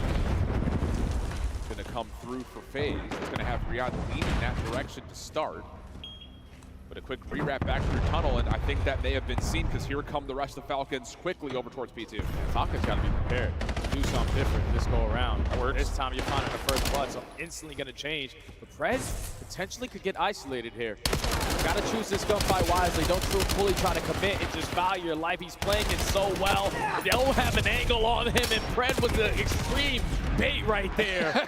And at least the Falcons cleaning up house. He's just tucking his legs into his chest. Please, guys, keep me alive. Keep me alive. Make yourself, think small. Make yourself as small as possible. And initially, I was a little worried that Riyadh wasn't able to get the guns up in time to save him, but no angle was found there for FaZe. So I don't know if it's just one of those things, like you kind of hear that trip at tunnel where 0-4 is making the rewrap back. Falcons are lockstep with them on the rotation. Yeah, Pred's just holding his breath. And it gets us to a 5-4 count. I'd be pretty confident to stay alive if I got Selim shooting over me. Yeah, that's fair. But into the round 10. Falcons looking to keep on the hot streak. Trying to force this round 11. Kismet trying to be the tone setter. He is on 4 in a row. Early smoke grenade does get invested. Trying to draw the attention for FaZe on this side of the map. He's going to commit for this. Yeah, sure looks that way. This smoke is going to dissipate though. Here comes FaZe up top and Exit now. Prepared for it, able to find one. Simp cannot reach out that same angle. Meanwhile, Celium, a huge win on the corner for Draza, plus damage onto Abuza. So you know Simp is somewhere up top. You know Abuza's playing over towards P2, and look at the space being taken away from the Bulldog. Gets the first. Now it's just down to bullying out Abuza, and we're going round 11. Round by round, Falcons are playing with confidence. You're gonna push us, we're prepared. We got some gunny in our back pocket. But that's 3 rounds in a row now to force this round 11, and that's 3 rounds in a row where they find that first blood. But this is a big round for the Falcons. You need this map. You need this search. Everything you got, your best strategy here on round 11.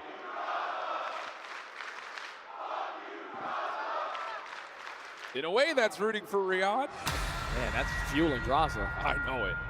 It'll be FaZe on the attack.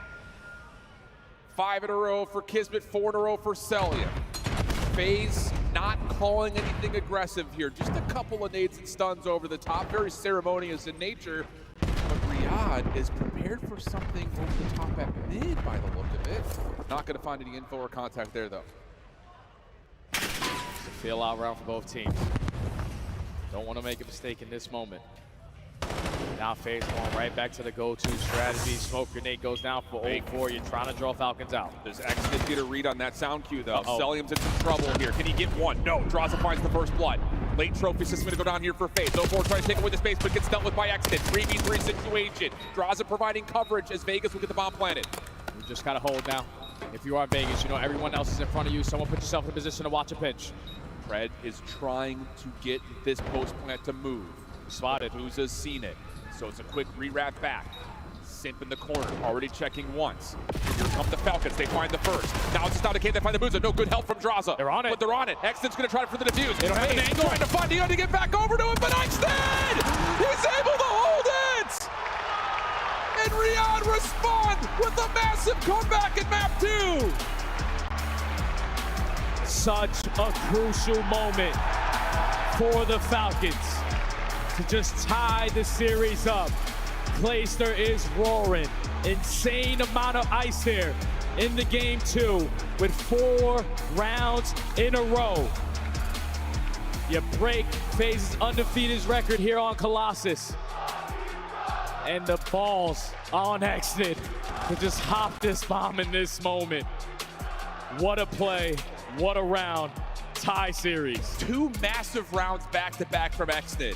You go back to round 10, he's the one up top prone, having to deal with all of that FaZe retake. He got bested there a couple of rounds prior, but he says, I got you. I'm not gonna lose that 1-for-1 again. Comes up major, pushes FaZe back from that retake, and then, like you say, the stones to hop it. Knowing that Pred's seen on the flank, that quick re-wrap back gives them the numbers, and you trust it. And that's 2 rounds where FaZe do the audible play. Throw the smoke down at A, wrap back over towards B, and find the first blood with the bomb planted. But 0-4 just gets caught for no reason. Yeah. Once that first blood goes down, your bomb carrier is getting it down uncontested. All you have to do is stay alive. But when you catch 0-4 potentially trying to cross, you know that it's all clear on our end, because that's the guy who was trying to do it. So we just retake from the opposite side. And the numbers and the angles are just way too much for FaZe to handle. A very tight series so far, but I wouldn't want it any less like this. No, absolutely not. FaZe able to strike first, take away the Falcons' hard point pick on Blackheart in dramatic fashion. But the Falcons respond down big, able to put 4 rounds in a row to steal away FaZe's search, and we've got a square up on the exposure overload coming up. We're headed to break. We come back, map 3. Don't go far.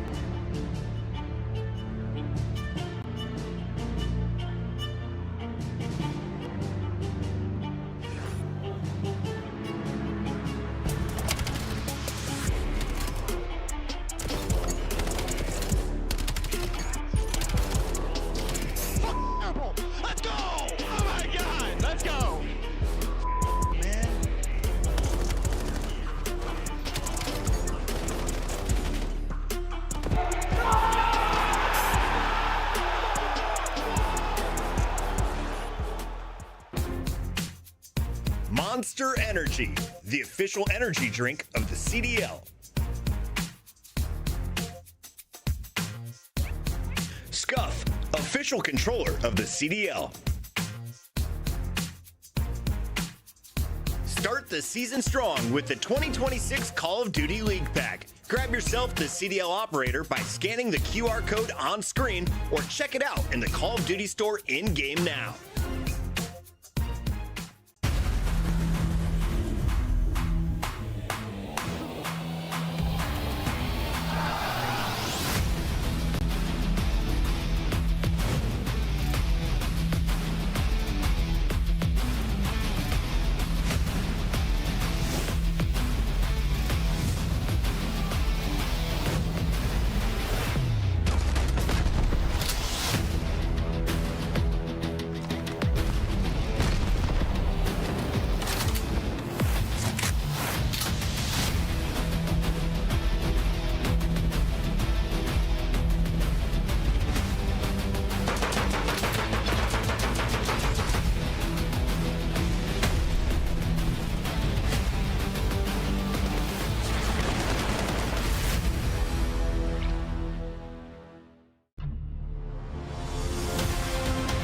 Let's find out who's built for the big save. The Heretics ready to dive in. Fights two.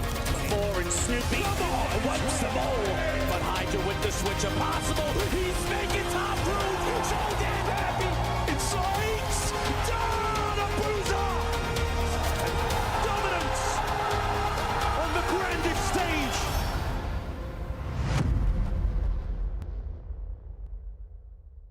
Oh, great. This again. Oh, they're gonna dig this. Enemies up in my sight. They better run for the night. They know when we show up, cause we load up and we pow, pow, pow. Finish the mission. Hoorah! Can I get some help? On the way. Look out, freak bag. Rising, they climbing, they guarantee we never stop. It's you and me against the world. Controlling the show. Blow for blow. You cannot see me. I leave eyes closed.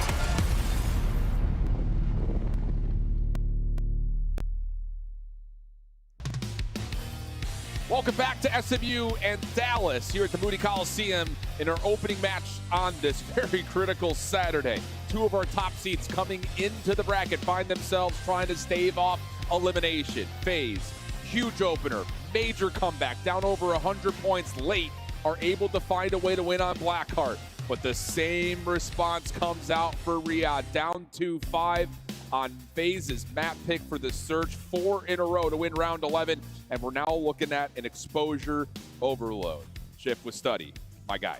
Take me through your thoughts here. Brother, this is going to be an outstanding map for both teams. Obviously, we were able to see Falcons on this yesterday. When their SMGs are getting lost, you can't locate them when you're coming off the respawn. You're not going to have a good time. And the same thing could be said for FaZe, because you got players like Sim, you got players like 04 who are just extreme playmakers. And with exposure, it usually comes down to the slaying. You got the number 2 overall KD on this mode versus the number 4 overall KD in this mode. And if your playmakers are finding those one-on-ones, that is going to be the deciding factor. I mean, we've had a great series so far out of X. Without question. We have not had a great series so far out of 04. Is he your player to watch going into map 3? No doubt, man, because 04 yesterday, you saw it early into the series versus Boston, he kind of struggled. Then when he gets to the map 4, he pops takeover. He just can't have this inconsistency if you want to be one of these top teams, especially in such an important role where he needs to have his impact be felt here on exposure. Win those one-on-one versus Preds. Win those one-on-one versus X-Niggas. If you allow them to get lost, you force it all into the hands of Sim, it might be too much for him to handle. All right, well, there's the setup for you. Loading on through the fly-through. Exposure overload. Then hard point coming up next. That would be FaZe's map selection, but Riyadh are no strangers to it. We'll talk more about that in a moment, but for now, for me, it's really down to two different styles of overload right here. Because for the Falcons, they have played a more maybe disciplined, more methodical approach. Maybe not playing with the same kind of tempo as some of our top overload teams out there, but they've made some statements here in the major. Whereas for FaZe defensively, they have not really been able to hold scoring off from their opponents. So already looking to see what exactly the Falcons to do, in an opening 3 piece will allow at least an opportunity for the Falcons to win the middle of the map. Yeah, they got all of them mapped. At least currently, until Booza and 04 come off the respawn. They find 2. Not trying to reposition himself to be in the power spots. And it's Exton who loves this building. He's only able to find a double. The Falcons in the position now, just looking for kills to fall in their lap so they can grab the EMP. Now, a couple of fight-off moments there from FaZe. Stabilize the map for at least a little bit. And that's a big win there from Sim. That now makes an opportunity to start to come through, or FaZe can try to push back up the map. But Exton continues to step up. Another double for him, and with a follow-up elimination from Kismet, Riyadh looking to take away space. Now it's on 04 to just keep the EMP safe. Flies out mid, wins a one-on-one, and you also take care of Exton behind enemy lines. So, possession right now for the Falcons. You don't have a lead blocker if you're selling him, so gotta slow down. Exton does land a nade, though, over towards panels. Pred wins one through the middle of the map, so now it's just down to can you find the rest of this FaZe defense. And already a quick show of force towards B, and then you go Kismet's direction, but 04 beats him there. Huge win from 04. Pred trying to follow on a different angle, and he's gotten behind enemy lines here, but Celium's in some trouble. Will be traded out after the pistol win comes out, and it's just Pred last one left alive. Yeah, Pred just has to keep the EMP right in front of him. All you need is 1 kill. Potentially find the second, but some bad timing of Boost instantly going to get that trade. So EMP's about to go for a reset. Back to top mid. And again, we're in another battle for map control. Well, again, more proactivity right now from the Falcons in terms of trying to win map control. They do win 2 key gunfights. Draza's a bit outside the play, and 04 will drop. This is an opportunity to grab and possibly go. Draza going to give away his position with that kill onto Fred. Chance to try to run this right through middle as X is able to find one Simp in trouble will drop. Can you find a way to jump on over? They're going to try to commit this over to A. 04 doesn't expect that, and the first score is going to come through for the Falcons. What a route. Right there out of Celium. Okay, Draza's on the opposite side. We lose that second gunfight. We get these trades. I'm not going to contest B. So Falcons get on the board early, and their SMGs are just on fire. Xnit is popping takeover on 6 in a row, looking for an early Hellstorm. Has another gunfight right in front of him and almost gets the better of Draza. The Falcons looking to add another one quickly. Selling him on the corner, but tagged up. He's been trying to jump for it, not going to get there, and sells down to 3 HP. A dire effort. Nearly finds a way to effort its way over the finish line as Xnit's able to slow down FaZe for a moment, but a chance for a counter possession here for Vegas. They're going up the middle of the map. Fred just making sure B is safe. Fred needs to find an initial fight because Simp already finds the opening. 04 now, the timing gets the second kill, but now that's your lead blocker. Abuza gotta slow down, get back to the scene. 14-7 for Xnit. And another kill there that completely stops FaZe in their tracks. Kismet knows he's got someone nearby. He's able to find Draza for free. Now down low, over towards the EMP. Damage is out, and Kismet wants it all. He's got help with Pred, and that double will allow Falcons to repossess the EMP if they so choose. Yeah, now Simp on the pinch. Knows I'm not going to single-handedly make this play, so let me find every kill that I possibly can. Finessing his way with the movement. Surrounded by so many players on the side of the Falcons. The reset comes in again, a minute left to go. And it's that SMG battle that continues to turn up in favor of Riyadh. Abuza clears out some space over towards Tank. Looking for Kismet. Draza finds him first. Trades are good. Opportunity here for Vegas is, I believe Abuza may have just seen the corner of Celium's outline, but not able to find the shots to land. Simp now the next one to move forward with Abuza, and they're going to double down. Opportunity here starting to brew for FaZe. If they can find the last kill, should be a free score, and it looks like it will be. 40 seconds on the clock. Draza just able to get over. Nade's not going to land, and we're tied at 1. You're not in a position now to potentially be on the defense. To lose that opening fight. Now you know that Falcons going to be watching their back, so very big moment. You need to stabilize, and Abuza just with that one gunfight does just that. EMP now in this possession of FaZe. Abuza, your lead blocker. There's 3 players right in front of him. It's the first, timing on the second. That's 3 dead. You gotta stay alive if you're in the back, and Pred gets traded. FaZe, you blink. They score 2. They're up 1 going into the half. Yeah, tough moment right there for Riyadh. Xnit try to play all the way through over to the A zone. Doesn't work out. Hold on a second. We may not be done for this half yet. 3 seconds. EMP will open up. Abuza will grab it to give the extra overtime in this half. Simp still playing forward, finds one. Does he create a route for more? He's able to find a second, not quite the third, but here comes the run. Abuza trying to will it forward, and he's able to get over the finish line. 3-1 goes the half. Oh, Falcons just broke right there at the end, man. That is unacceptable. You get 3 dead. It's Abuza and Draza, last 2 men standing. And Abuza is able to give them the lead, but then this final push, you know that Simp is in P4. You give him that initial fight, you're spawning all the way across the map, and you don't get the trade. So Vegas was shut down for the first 4 minutes of that round. Score 3 and now have a comfortable lead going into the second half. I mean, again, time of possession heavily favored Falcons for the first 3.5 minutes. And if it wasn't possession of the EMP, it was at least control of the map. So a huge response for FaZe completely changes the overall sentiment around how that first half was starting to build. So Falcons, now the ones that have to try to find their way into the driver's seat. Opening aid for Cell gives an early numbers advantage. They actually get damage onto Abuza as well. Xnit trying to find a way to challenge that, but Abuza stays strong. Yeah, you just got to get some momentum to go on your side if you are Falcons. Read some of these long routes, because when you have this kind of a lead, you can take a couple risks. But 2 kills do go down in favor of the Falcons, and thankfully you got Simp who's going to make up for it. 04 is going to turn it into a one-on-one, try to value his life, but that play gets shut down from Simp. Yeah, now it's just down to who finds who first, and Xnit able to get the gun up and find 04. That restabilizes each side of FaZe. Now controlling the EMP, looking to try to make a move over towards B. Kismet's double. Has an opportunity for, Falcons to clear everything out and possibly go for a counterattack of their own here. Yeah, 04 just got to value his life. Wait for your teammates to get into the mix. Now he's going to try to be the initiator. Say on your mini-map. Trying to take FaZe over towards what a FaZe. win. Just trying to draw the attention for FaZe on this side of the map. And you're winning the gunfights on the opposite, so Falcons should be able to add one to the tally. Zell sprinting forward, and yeah, FaZe are going to give this one up and just play for the setup around the new position. Huge opener in this second half for Riyadh.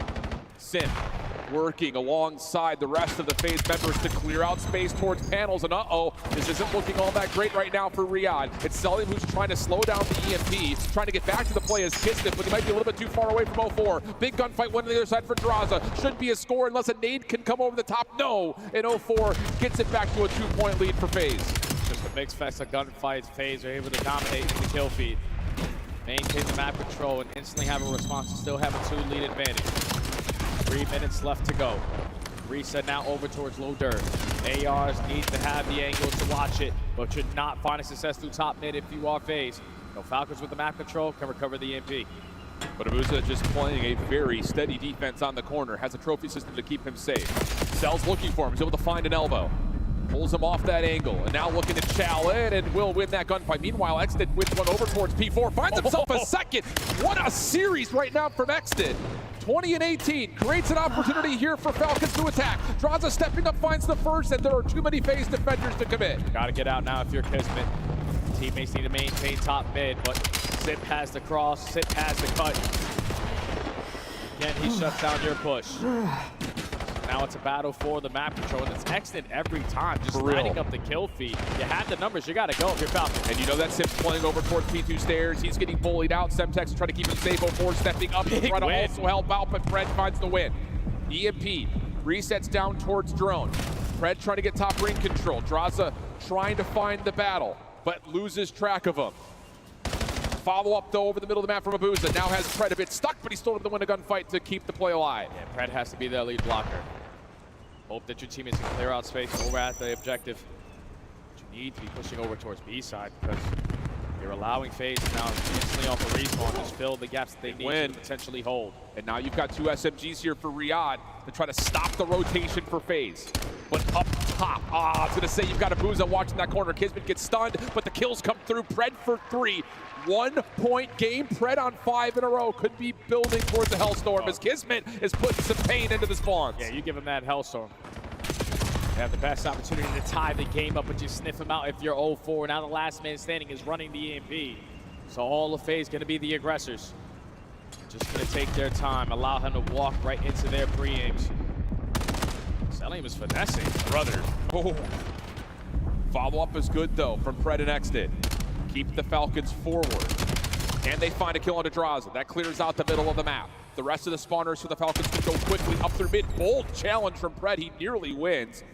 But Kismet's able to at least control the EMP for now and see if he can get the rest of his teammates around him. Yeah, it's on Selim. He's the lead blocker. Already gets behind him. Sitting at top ring. EMP's on the chase. But eventually he gets spotted, and thankfully you had the safety net in 04. Puts that through the front side of dirt. So that push gets shut down. All on Pred to alleviate the pressure. Only finds 1 kill, and now FaZe. Let's play keep away. No need to give this a chance. And that's exactly the case. Simp is going to go play hide and go seek in the back of his spawn. And with 20 seconds left, someone's going to have to do something miraculous here for Riyadh.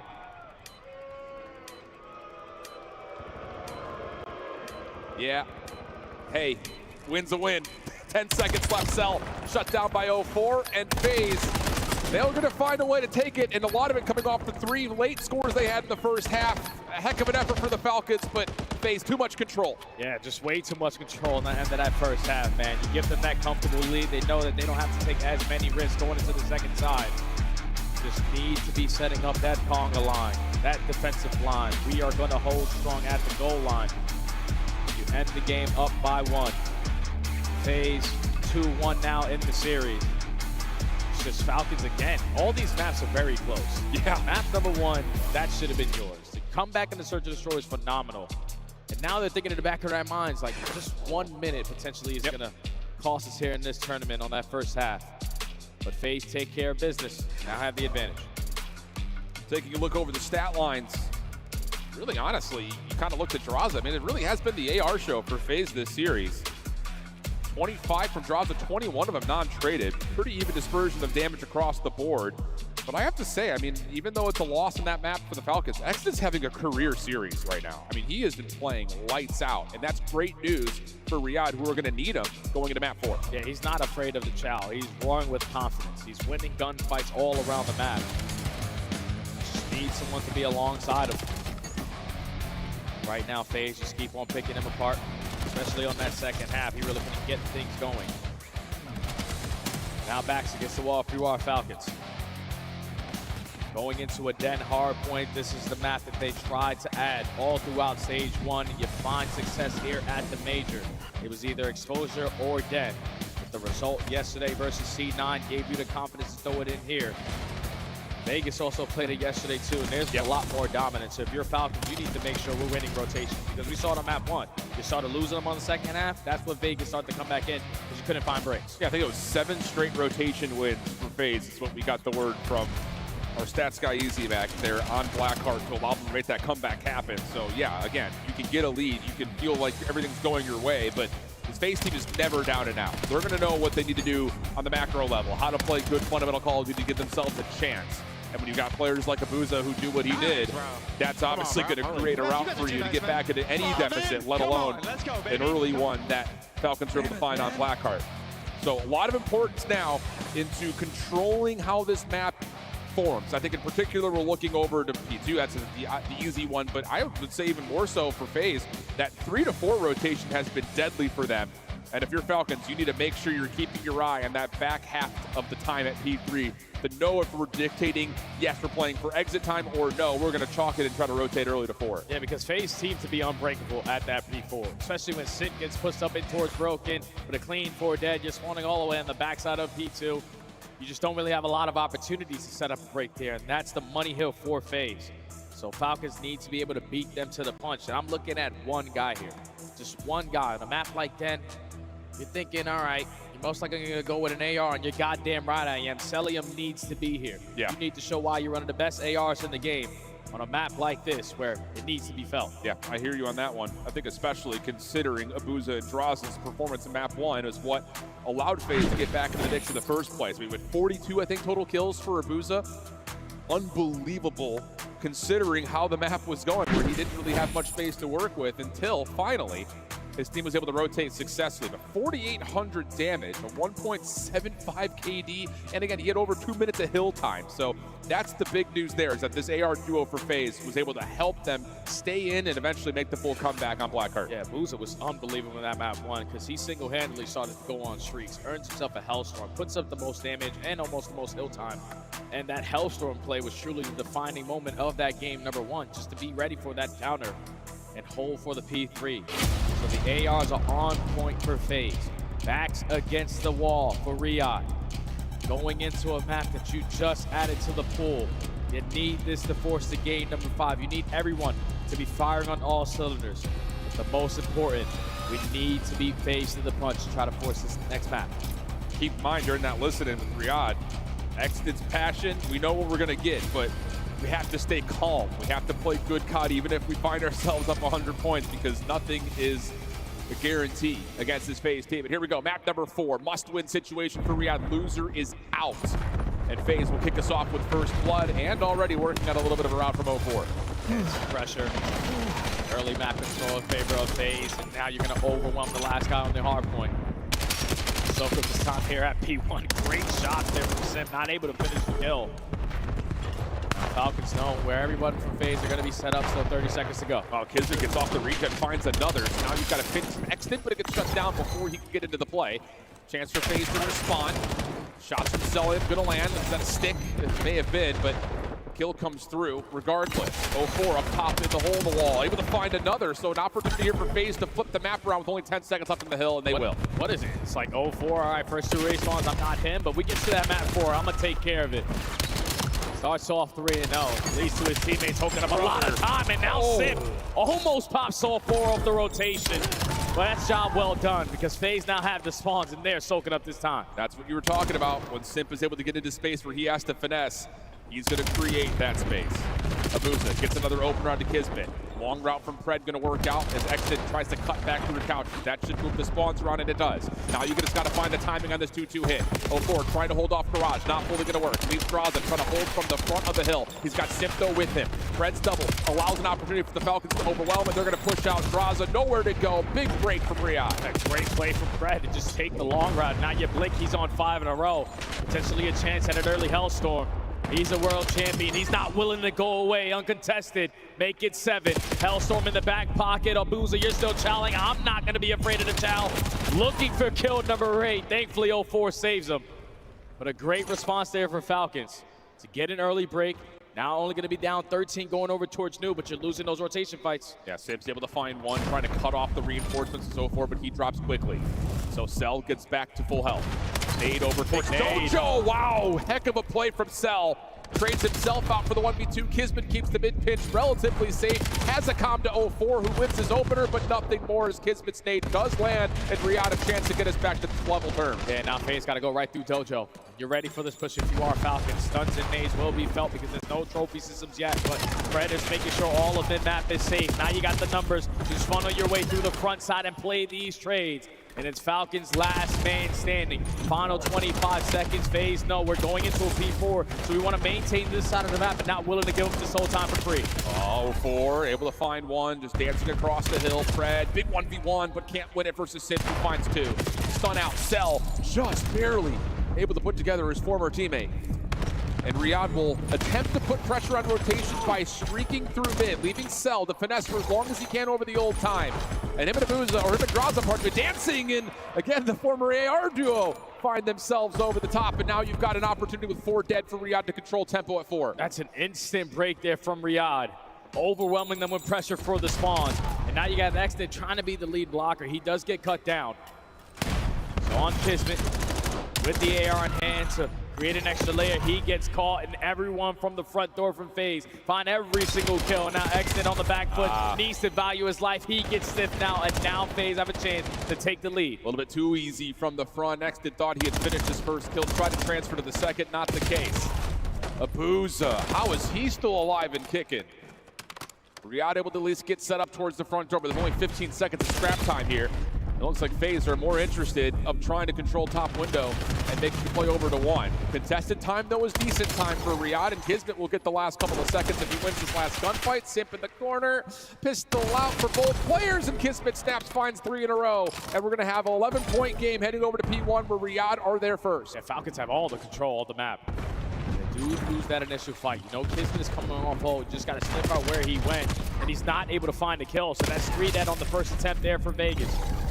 Instantly back into the P1 they go. Falcons looking for a stunner and nade to open it up. FaZe able to get in and contest. They had Abuza watching the cross through mid, but he will drop. So an opportunity here now for, the push out to come through for the Falcons. And it's going to work out to at least neutralize time and eventually allow Celium to step in to find more. 25 seconds. What do FaZe want to do in terms of trying to break through hold and setting themselves up, not having P2 in their favor rotationally? Yeah, you already have 04 trying to develop on this route. Beat the aggressive through mid cut. Great Semtex to allow your teammates to get this time. Tie game going over towards the P2. Now this is where FaZe are trying to turn up the tempo to catch them off guard with some gunfights, and it's someone able to find 3, and it's Abuza. So now there's only 1 player for Falcons, 2 players for Falcons in a position to try to hold. And Exnit has not had a great start to this map, but if he could find one and lock down spawns, it'd be big. But Draza able to beat him on the gunfight. Now Celium, the last one standing around the hill. Fred trying to get here to save his teammate, but not quite able to. Big wins from FaZe. Kismet trying to find timing from the front, but may have missed his window. He dropped. Exnit's already committed, and he will fall as well. FaZe now in the lead. And now Falcons got to take their time here on this approach. Fred is able to find one working through couches, but instantly going to get traded. Now FaZe have the numbers for the push through the front door. Still 30 seconds to go. Falcons don't want to give this up. You just need to find a way on in right through front. Got the numbers. Trophy system down, trying to keep FaZe safe, but it's a quick hit on the mini pinch from Fred. That will open up the scrap time for a chance for Riyad to, again, just play a little finesse over the old time while you can send someone on rotation to New.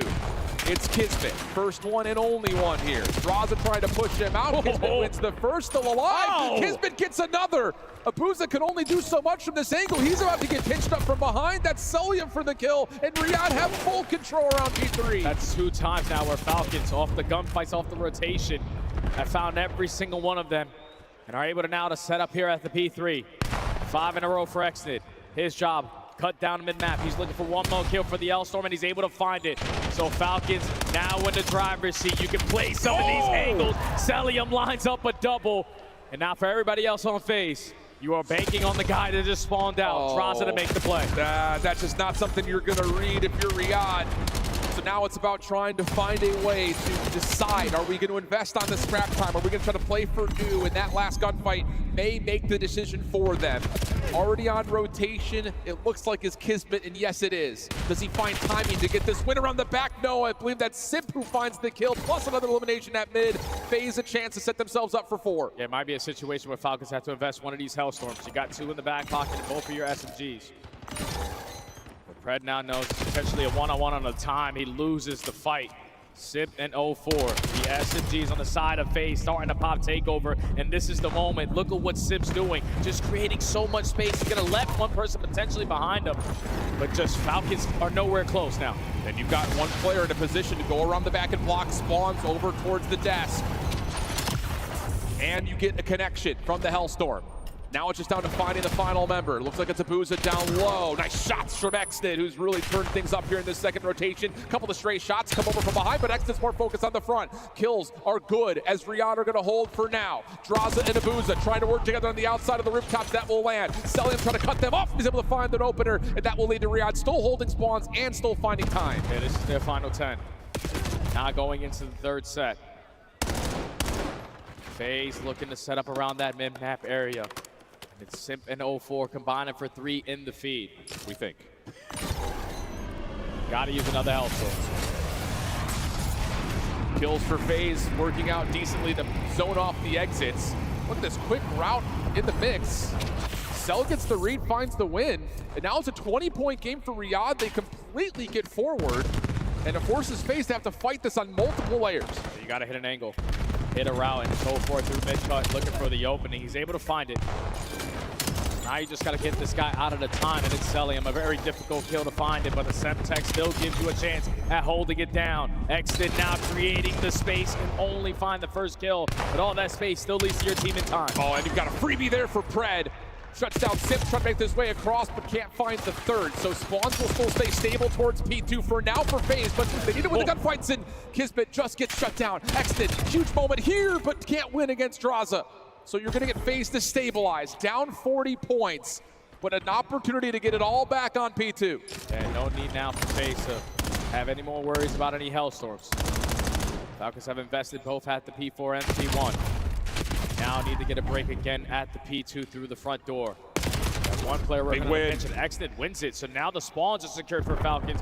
You're single-handedly the only one in the hell if you're 0-4. Draza's got to get back in to help. He's going to watch the side door. 0-4 finds the first, trying to push out some space to extend his life. Not going to happen. Draza from the opposite side. Only able to find one. Is that enough, though? Because Simp has found his way in. FaZe, free break from the front. Big opportunity! And Simp now on 2 in a row. Follow-up from the rest of Vegas are good, and they're stabilizing from the front. And if you're Falcons, got to start thinking about that rotation. Thankfully, one player spawns out in Exnid.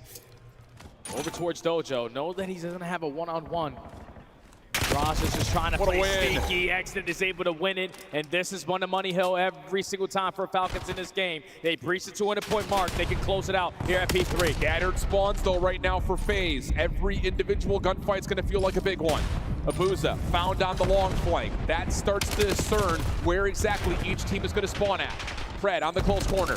Needs to pop off from this position, but he gets found by Simp. Again, it's the SMGs for FaZe that take over and get FaZe into P3. All 4 dead, and now you know exactly where Falcons are spawning because you got players like Draza hard blocking towards Dragon.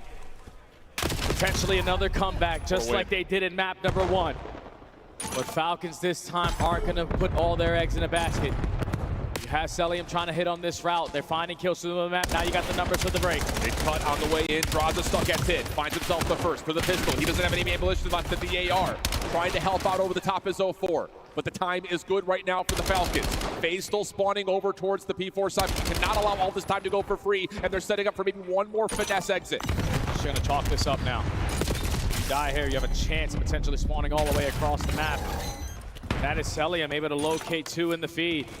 So where do those players for FaZe spawn? 1 in the back, 1 all the way across the map. You got to play safe if you're Draza. He's able to see 1 over towards Dojo side, but there's gunshots happening all around. He's got to keep his head on a swivel. Sim eventually able to get here. Finds the first. Can he stack? Yes, he finds the second. Exton is still inside the hard point for now, but Sim finds 3. Spawns have moved, though. Falcons have an opportunity to quickly reinforce, and they're setting up a raid from the front, but the nades are landing, and Sim may not be done yet. On the corner, he's got help. Pistol out. Not going to work. Falcons for the break, and yes, they find Draza a chance to win the game here. And it's Pred. It's Pred with the SMG. Finds 4 in a row. Now he's trying to create that extra layer. Only need 10 seconds. It's got to be from the front for FaZe. First shutdown comes through. Pred watching the rooftop side. Sim, Draza trying to get there. Not gonna happen. We're going the distance. What a game of hardpoint there from the Falcons. A map that they recently added to their map pool. So many turning points in that game. It initially was the P2, but Falcons are basically flawless at the hill to always have the response at P3. You go back and forth, but on the side of Riyadh, you were able to earn yourself 2 Hellstorms to not fully play for those rotations and just use those for breaks. And just those little breathing rooms, the multi-kills out of Celium. The guy who I said needed to turn up here on Den finds the biggest ones at the end of that game alongside Pred. They won the rotations, they won the map, and now they're going to a game 5. What a map of hard point. You call it though, 32 and 26, 24 non-traded. Pred 35 and 31. Not to be outdone, Simp was fighting 37 and 33 with top damage in the lobby. So we have had 2 explosive hard points. You got to keep in mind that our map 2 search and destroy was 5-2 up for FaZe 4 rounds in a row for Riyadh. And we continue just to have this back and forth affair through every single map. Comeback efforts all over the place. And it leads us to really wonder, what are we going to get out of this 5th map? Because I'll be honest, it doesn't feel like the stats are going to matter much with an exposure surge on the way. Oh yeah, barely in. Both teams have any reps on this one. So this one's all about the grit, the passion that got you to this point. To clutch up in this game 5 and not go home top 8, man, anyone's game. Welcome to Saturday, Major 1 here, Black Ops 7. Holy cow, we're digging in. We've got an exposure, search, and destroy. Map 5, loser is out. Winner, a chance to continue through the lower bracket. And a match today against one of our other top 4 teams in the upper bracket. We've got exposure for the search coming up. We'll be right back after the break. Let's go, baby. Damn it, man.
It's the Emmy-nominated Esports Engine crew.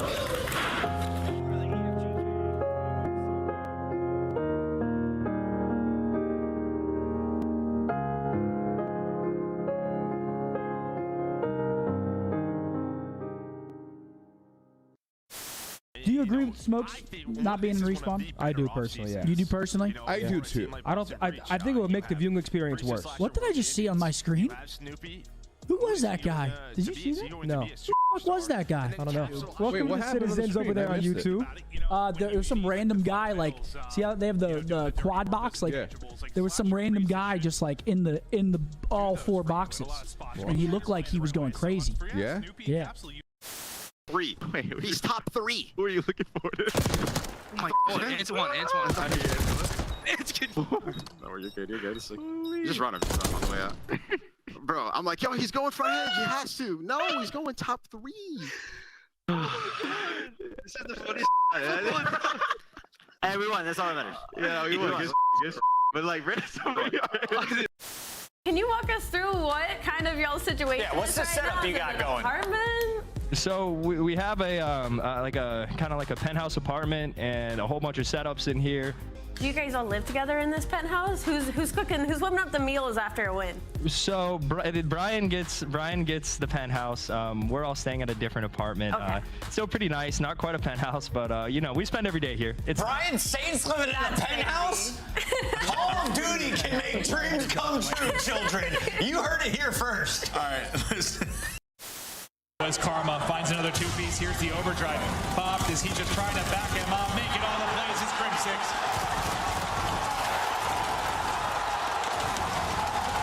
The curse has been broken. The dynasty has been cemented. They are the greatest roster in Call of Duty history. Optic Gaming are officially the Call of Duty World League champions. Welcome back as map 5 is getting loaded up and ready to go. Riyadh Falcons taking on Vegas FaZe here in the lower bracket. Surprisingly so, considering how these teams had opened up. Looking, I would say, way worse for wear than we were expecting initially in their upper bracket games, but we've gotten some pop-off moments, some unexpected surprises, and largely speaking, again, I think you can look at this series and say it's been a career series for Exnid. No play, though, I think, is bigger than this round 11, where he gets across and is able to hop for the Ninja Defuse. It's a complete turning point of the series, man. So if you don't steal the momentum away, you potentially had a chance to get 3-0. And then a 2v2 versus a bunch of world champions on the other side. And the confidence that he had for his teammates to just watch over him. Exnid is making big-time plays on the big stage. But now on the big stage, there's no bigger play than the clutch up here in this game number 5. To start off your season top 8 is not ideal, and both teams walking into the building with a top seed, you don't want that.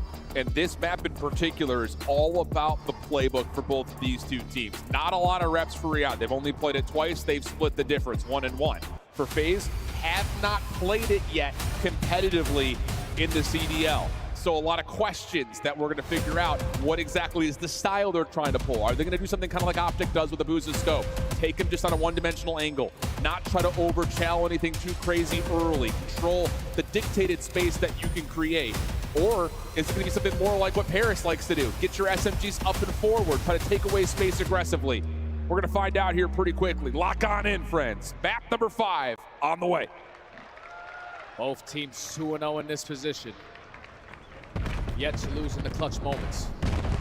It's an early battle for Kismet with the boomstick. Who's on the opposite side, both holding their angles. Oh. You can see how FaZe Falcons are setting this up. We ISO Abuza, and we also find that first blood, and we have low dirt. Let's just not waste any time playing A. Yeah, no way you can challenge this if you're FaZe. 0-4, lucky to be alive right now as Sullivan continues to completely pelt the FaZe defense at window. Draza, smoke, and allow him to step up and get forward. Kismet watching the crossing angle. Secondary smoke now coming through, and just blind shots for Draza land, but Brett's got the angle on where the bomb is planted, finds the first, not quite the second. Celium finds his second elimination of the game, and that will be enough to clean things up for Riyadh. And that's good stuff there from Falcons, especially to find that first ball onto Abuza, because they took his sniper out of play very quickly on Colossus.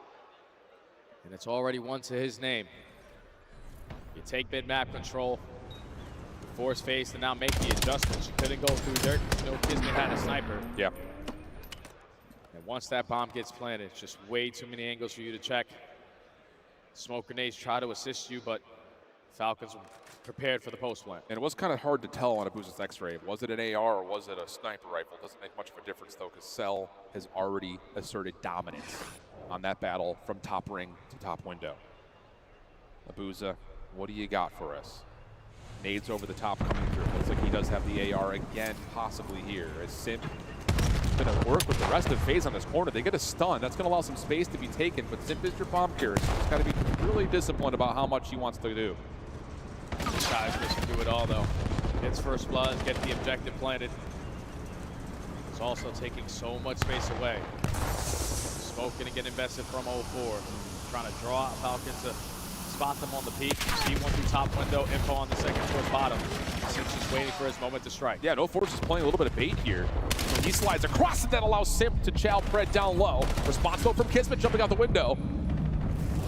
That'll be enough to get the numbers back in favor of FaZe. 04 in some trouble, but keeps his life as Exnid will reposition. Exnid's just got to get out. He doesn't want to get isolated, nor win the man down. But with 30 seconds to go, FaZe is still taking the time on which bomb they want to go to. Relocate over towards B, should be uncontested on the bomb plant. Extend and Kismet trying to clutch on up. Maybe is this too late of a plant for Simp? Does it check from Extend? No, he can't quite see it, so the bomb will get planted. So now both the Falcons in the retake, trying to work this together from the back.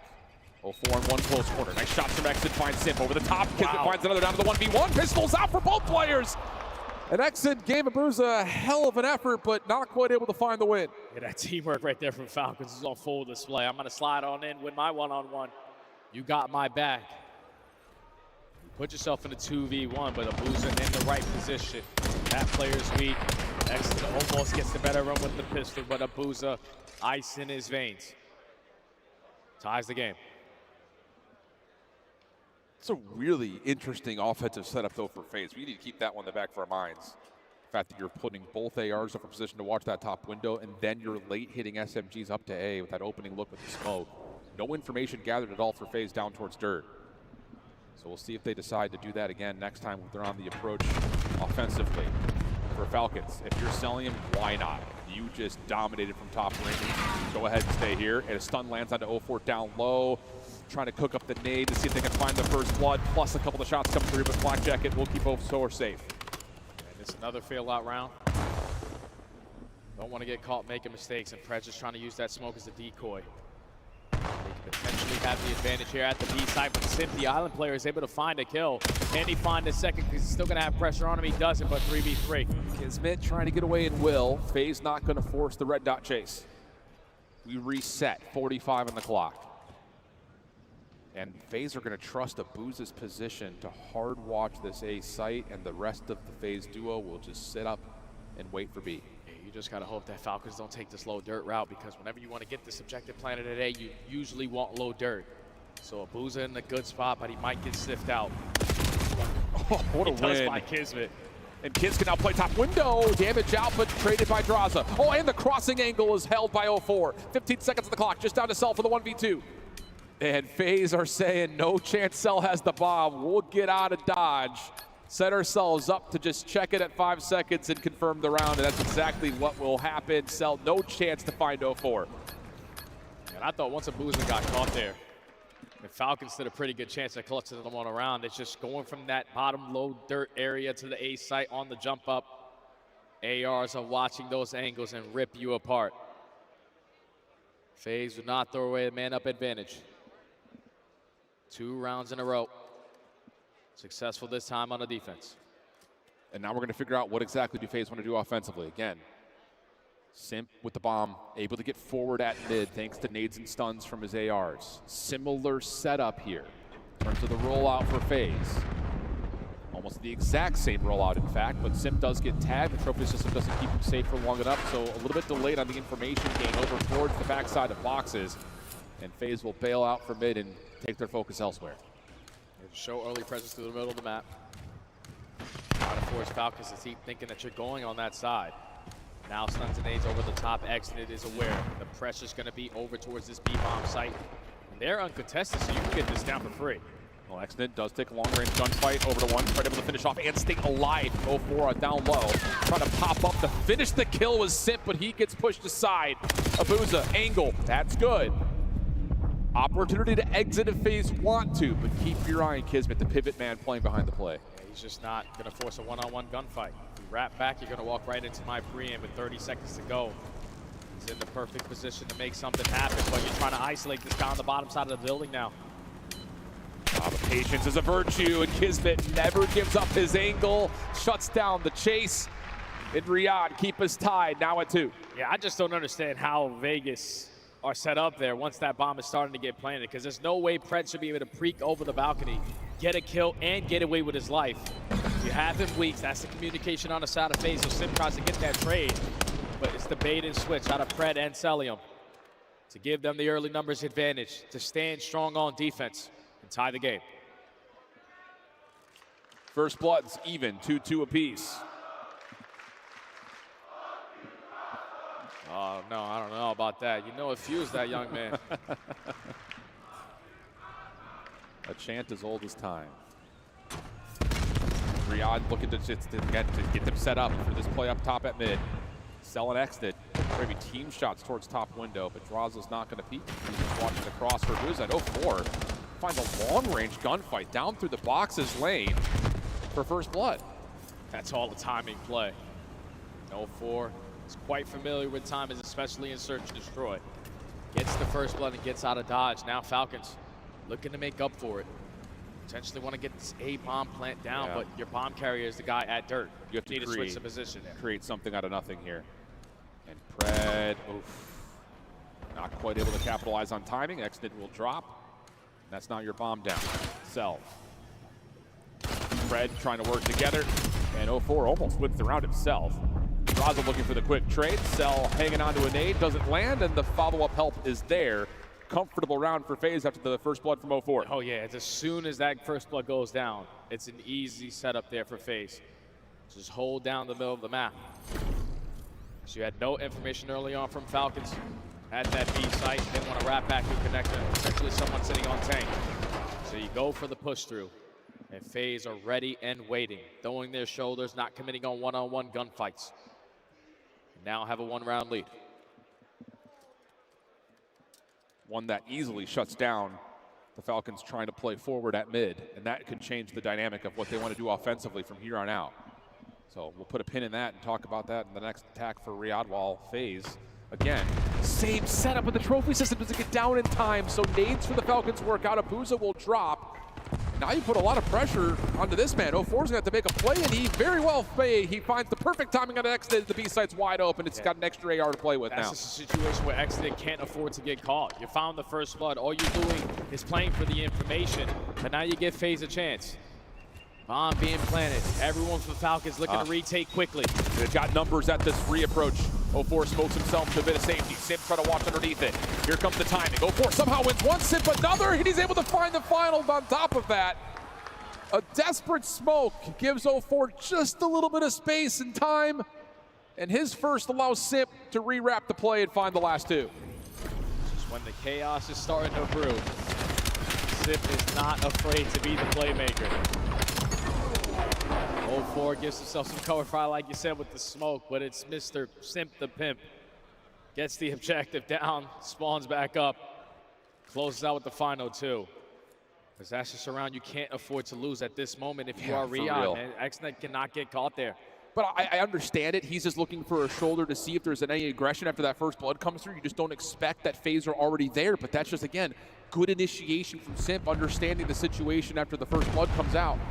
Kismet, scope in hand down towards dirt. Haven't seen one, at least not directly from Abuza yet. And FaZe, this time defensively, are going to try to do something a little bit different by playing through the B side of the map. Riyadh will be aware that this is a possibility. It just comes down to, do they read the timing of it? It's going to fall into the hands of X. He does spot one, but he's not ready for the second kill, and that also is going to be your bomb carrier. So 04 gains all this info. Both the ARs on the opposite side just back on up. Abuza locates kill number 2. And Kismet, you got to keep in mind, he's got a scope out, so he's going to have to do this the hard way. Simp pushes him off that initial attempt. Cell trying to work with him. Can they get isolation?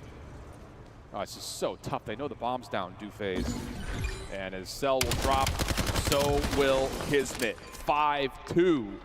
Well, we've seen this story before. It happened in map 2. It was 4 rounds in a row for the Falcons. But this one feels a little bit different so far, man. FaZe just taking the game to them. know that Falcons love to try to take mid-map. The only successful offensive rounds they had was when they were approaching towards dirt. So the adjustments come on in. We're pushing right through B. And when Excellent puts himself in position to watch the flank, just doesn't spot the second player and the bomb carrier. So that's a GG on the round immediately. Now FaZe at game point. We saw when FaZe were up 5-2 on Colossus, they tried to hit hard and just rip the map away. They're not making that same mistake now. No, not on the offensive side, especially with Buza scoping. Damage though onto Simp. Have the Falcons moving up and taking away space at B. Confirmed though by that stun by Simp. So FaZe will be aware of this situation and they're looking to make a wave towards dirt and up to A. Lots of pressure on the Cellium to hold this angle as long as possible while his help is on the way. Yeah, he just has to make sure that A bomb plan is not going down. So get a trophy system that can keep you alive a little bit longer. But watch the way that you peek this, because Abuza with the boomstick is just waiting for you to overextend. Usually doesn't miss shots, but you give Cellium a chance. Time ticking, 45 seconds on the clock. Falcons have put themselves in a really solid defensive position to watch over this A hit. It looks like FaZe are going to rewrap this over to B. Abuza, can he get control at panels? No, maybe not. It's just a rewrap quickly. Someone makes a call saying, no, I want to keep this at A. So Pred on one corner, Cellium up top in the window, and Kismet's still watching over for a possible dirt play. Here comes the plant. Abuza trying to get here. Has the angle, but the shots from Kismet push him off. Now here comes the hit from the Falcons right outside a window. Kismet for first blood. Draza trying to shut all of this down, but there's kills from Simp instead. Does he win it by himself? Sure feels that way. Down to the 1v1 with Extend, and Abuza hits. May have taken a while, but he connects where the matters most. And FaZe will send Riyadh packing. A map that they don't usually find themselves playing. The first time you throw it in is on the main stage. In a moment where you potentially lose it and go home top A. But the strategies couldn't have been any cleaner. The constants show pressure through the map, force you to always stack and be prepared for an A push. And then those adjustments is what FaZe have been known for. You got S&D players from top to bottom putting in non-stop work even while the season is going on. And unfortunately for MC, you lose the first fight versus your brethren in Simp. You're going home. What a series though. What a fight. But here's a look at it once again. Draza gets the damage in. Simp's able to follow up. And we'll finish things on 6 in a row. And then the final shot from Abuza. He's not going to miss for long. What a statement win, though, in map number 5, a map that FaZe have yet to play in the CDL. And like you said, they look pretty darn good on it. So another threat now added to the mix in terms of the map 2, map 5 for FaZe going forward. Yeah, without question, man, it was a very tight series from start to finish. Basically 1-point games on the first couple of maps. FaZe looking to definitely make their adjustments on Den, because that was a bread and butter for them yesterday. But you just have this ice. Now undefeated still in Game 5s at 3-0. S&D wins you championships. And 0-4 had himself a great performance there to close out. You look back over the series, barn burner. Again, FaZe down over almost 100 points on map 1, make a huge comeback. Same can be told over Falcons in map 2. 2-5 down to win around 11 by getting Exit on for the defuse. The overload starts to become really tight, but the 3 scores in a row for FaZe, the difference maker there. I mean, it's a series that, again, you can point to a multitude of different moments and say those are the definitive moments of it, but the end result will still hold as FaZe make their way forward with another chance to play today, but we got Guy Blaze to get the reaction from Simp on stage. I got him with me here, Shiv. Everybody give a round of applause to Vegas FaZe. They will continue on in the tournament. Simp, you know the applause are going to be mixed when you guys are playing in this venue. A lot of fans, a lot of enemies, but you don't care about that. You care about winning, okay? How does it feel to be able to take down an old teammate over there and send the Riyadh Falcons home? Oh, it feels good. I mean, I feel like they were a top team coming to this event, and obviously MC's on that team, so it feels good just to take down my old teammate. Definitely does, okay? You guys want to prove a point here that FaZe is still a top contending team and that you guys can win it all here. Now, you know, in this series, it was a mixy series to say the least, okay? You guys get an epic comeback in map number 1 to really propel you into that map number 2, but you guys go up 5-2.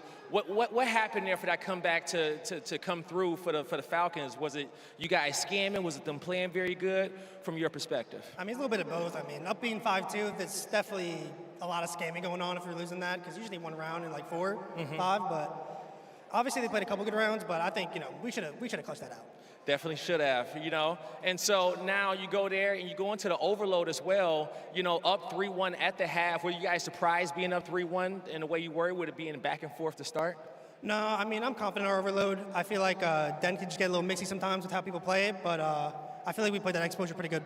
You guys definitely did, man. And now continuing on here in this tournament, I know you guys are ready for your next matchup, no matter who it's going to be. But, what do you want to say here, about your teammates who woke up today and really just said, we're going to fire off on all cylinders, forget the last 2 days. We're about to show a championship performance. No, I mean, this is a great way to start today. I feel like, especially a Game 5 series, it brings out the ice in us.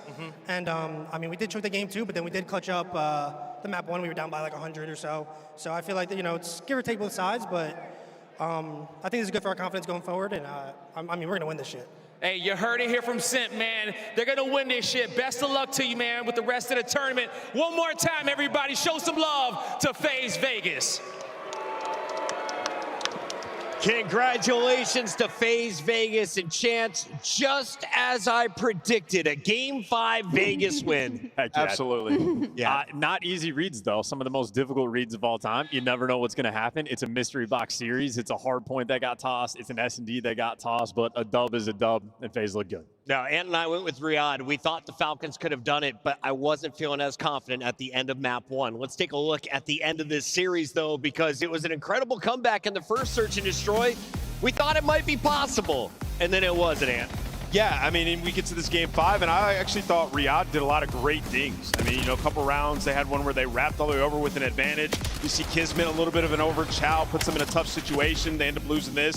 And then another round on defensively where they get a first blood with a nade, and Exit just dies on B-Bomb alone. So you've seen some of the small mistakes that define you in a series. Just get away from them. And FaZe is such a solid team in search and destroy. Both these teams, respectively, in S&D. FaZe is a better team today. In the final round, I saw a huge play from Abuza. He was going up against Kismet. He wins the pistol fight. That enables him to hit the final shot in the game. But who was your star throughout this series? Who do you think deserves the MVP for FaZe today? Easy answer, Simp. Obviously, I feel literally all the eyes on me at this desk. Of course, it's going to be Simp. The numbers he was putting up was ridiculous. Not only that, I mean, in the gameplay, I mean, you go back to that Blackheart, it was literally a Simp miracle plague when he goes to try and re-pinch P1, and then you go to P2, there's 2 guys rotated, he slams both of them. So what was like, okay, this is kind of a mid-play, he turns it into a fantastic one that then they chain off 7 hard points to steal that map number 1 that they weren't supposed to. So for FaZe Vegas, when you have a guy like that, and then you have a guy like Abuza dropping 40 kills on a map like that as the AR,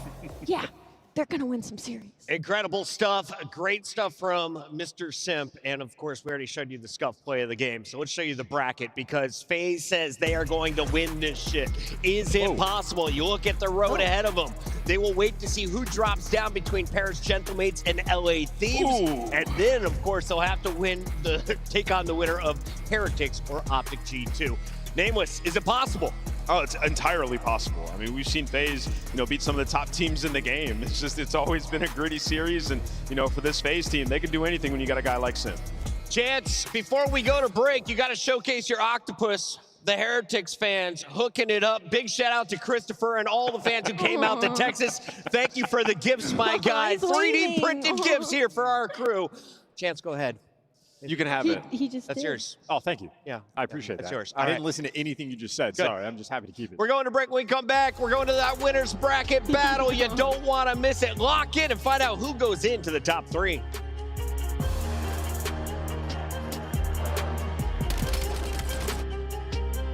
Oh my God!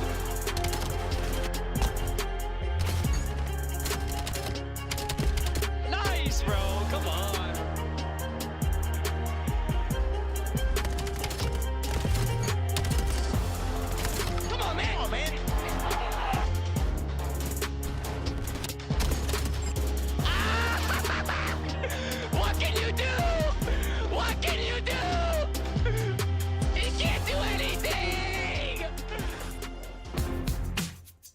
Monster Energy, the official energy drink of the CDL. Scuff, official controller of the CDL. Start the season strong with the 2026 Call of Duty League Pack. Grab yourself the CDL operator by scanning the QR code on screen or check it out in the Call of Duty store in-game now.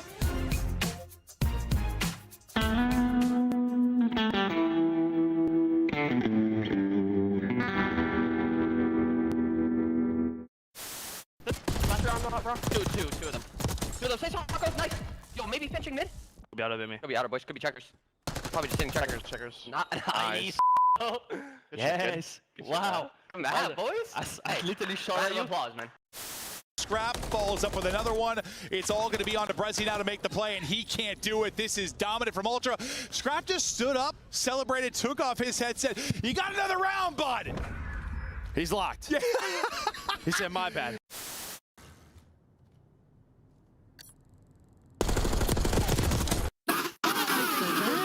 Holy shit, go! You are dog shit!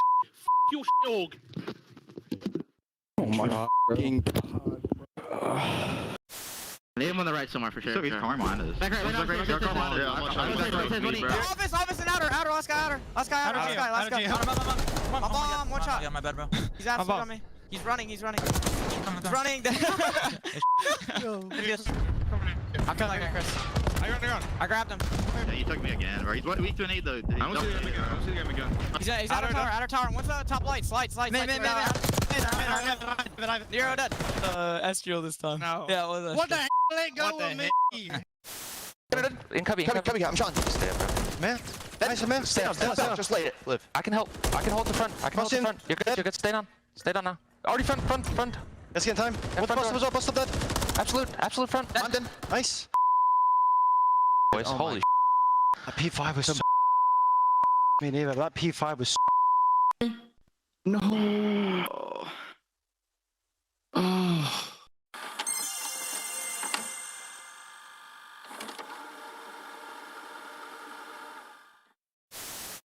Oh my God, what a play. Coming in from old time, and I love this. Well, now shots this. Yeah, what a play. He should let one walk past. Right? Yep. Here comes the first. Good play. Free two-piece. Great play. That is exactly gorgeous. And is that going to flip spawns? Yo, that was beautiful by the Falcons, and Optic are starting to figure it out. And you know what? That ain't going to show up on the scoreboard. But what a play. You stay L-triggered, Merc's there for just 2. Broke the hill basically there for the by himself. This is perfect. Just funnel them green. We have this grandma rotation. 10 seconds left. I think it's certainly right now. Well, Hex is claiming this is going to be the best champs ever. Well, for these two, it absolutely was. Just a moment ago in the venue, the green wall, the rest of the venue, of course, giving the congratulations to that lucky couple. Heck of a way to set a proposal up, I'll say. What a fantastic weekend, man. Like, it's all about the love, man. Congratulations to both of them. You know. Now, as hot as the game may seem, I know one thing that won't be that crazy, and that's the comms of Toronto Ultra. We kill him?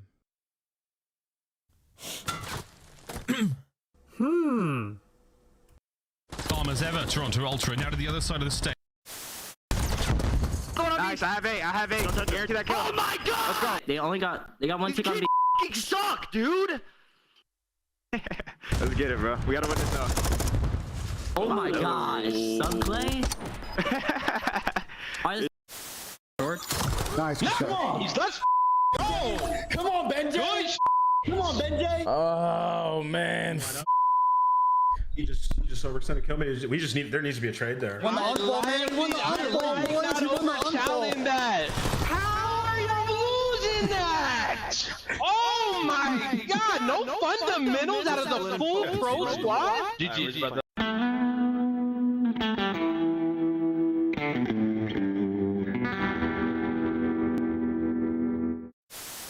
If I leave, do you guys leave as well? Do you remember me from DMZ? No, I don't think so.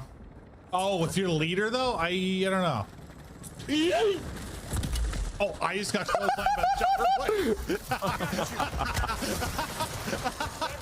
jumper. No! Jump! Get it!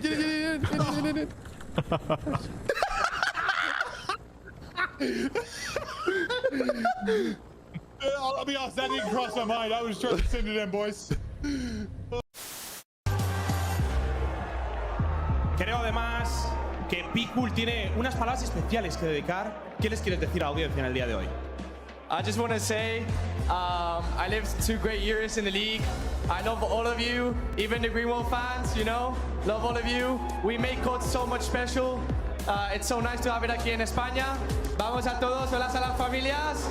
Vamos Enetis! Oh, we got Fame here. Fame, how you feeling, man? I'm feeling good. Happy to be here. Fantastic interview as always from Fame. Wonderful lad.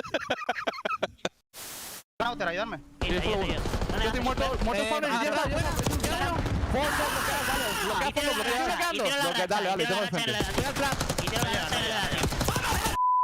Vaya remontada, hermano. Nice, I'm in the game. Yo, CDL 2024. Yo, this is fire. This is fire. Oh. This fire, yo, feet. Hold up. CDL champ and the shit. Come on, huh? That shit clean, bro. This kind of clean. Damn. Yo, that's aura, bro. Come on, now. 3 titans in the French esports scene came together in 2023, forming the Gentlemates, Brox, Squeezy, and Godaga. If that's a name you recognize, well, that's not a surprise. After all, Corentin starred in the COD space from as early as 2009 all the way till 2016. He was on Vitality's roster for more than a moment and made big waves as the French monster. Once the sun had set, it was time to launch the Gentlemates org. And it was only a matter of time until he returned to a space where he once called home. He brought his family along for the ride, the green suits. This organized chorus first revealed itself at Major 1 Madrid in the 2025 season, bringing an impressive show of force and an electrifying energy to the arena. Despite the struggles, they never wavered in their support. With the org moving to Paris and a rebrand in the works, it was time to build a championship-capable roster. Together, they assembled a misfits crew: Ghosty, Envoy, Neptune, and Sib. Each in their own right a force to be reckoned with, targets of criticism, yet absolute in their resolve to prove everyone wrong. I think last year on Cloud9, it taught me a lot of character development. I have a chip on my shoulder. I'm sure everyone on my team has a chip on their shoulder, and I owe it to myself to have one of the best years that I've had in my career. A lot of people say I'm like an IGL, just kind of setting all my teammates up for greatness is what I would say is my role. When everyone's doubting you and you have a teammate that still believes that you can do it, I think that says a lot for sure. I got a lot of faith in my boys. A title-ready team, an unbendingly loyal support, and all the potential in the world. Paris Gentlemates are one to watch in 2026.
Chug that monster and lock in, because we are moving back to the winner's bracket. We fight for the top 3 as we go toe-to-toe with 2 juggernauts. Paris Gentlemates taking on LA Thieves. There's former teammates, some bad blood, and a big rivalry brewing here in Texas.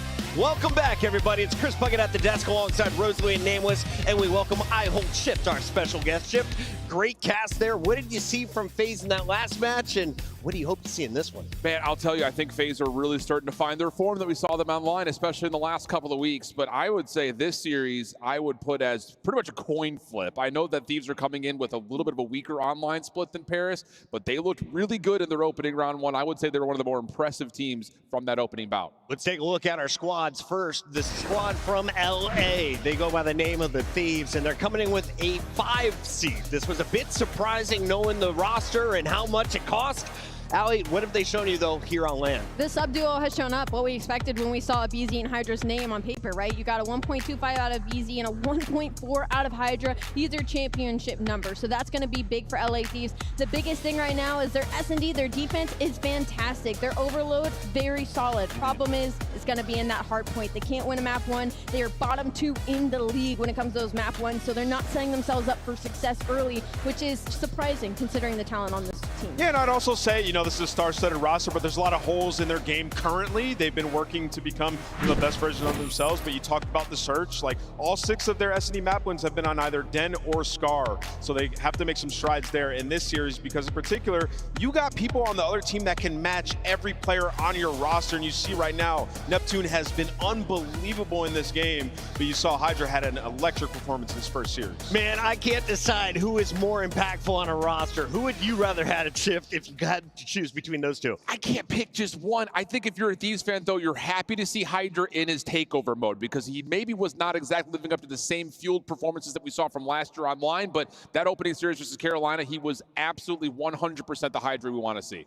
Scrap pretty dialed in. He's really good at darts, and really he put me on his team because he's a genius. Let's take a look, though, at his opponents. On the other side of this fight, we have the Gentlemates, and they are #1, not just in seed, but in all these categories. Yeah, I mean, in all of our major stats that we have access to, they're literally #1 in hardpoint. On a historic pace, 12-2. And when you watch them, like, they're beating teams by so much. Yeah. Plus 75 margin in HP, and that's why it's such a tall task for a team like Thieves to beat them. And we saw this matchup already. Gentlemates pulverized them 3-0, so you know Thieves are going to be out for blood.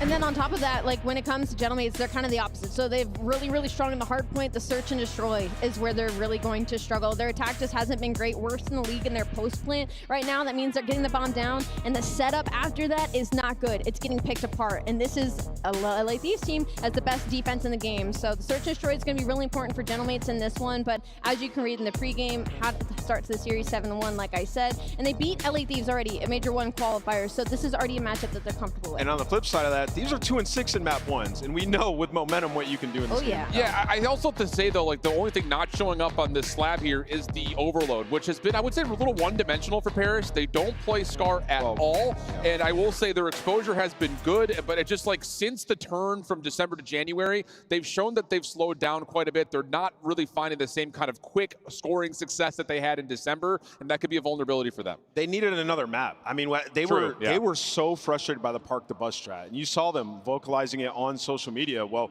they figured out their exposure and they won their last 2. So for them, in a better spot in overload, still not where they want to be, but the hard point's so good, it just makes up for, you know, their overload game. For the Thieves, a lot of fans were calling for a roster change, for a blow it up moment. Instead, they then hand Optic a 3-1 beatdown. And Kenny says what we changed was the pacing. They started waiting for each other.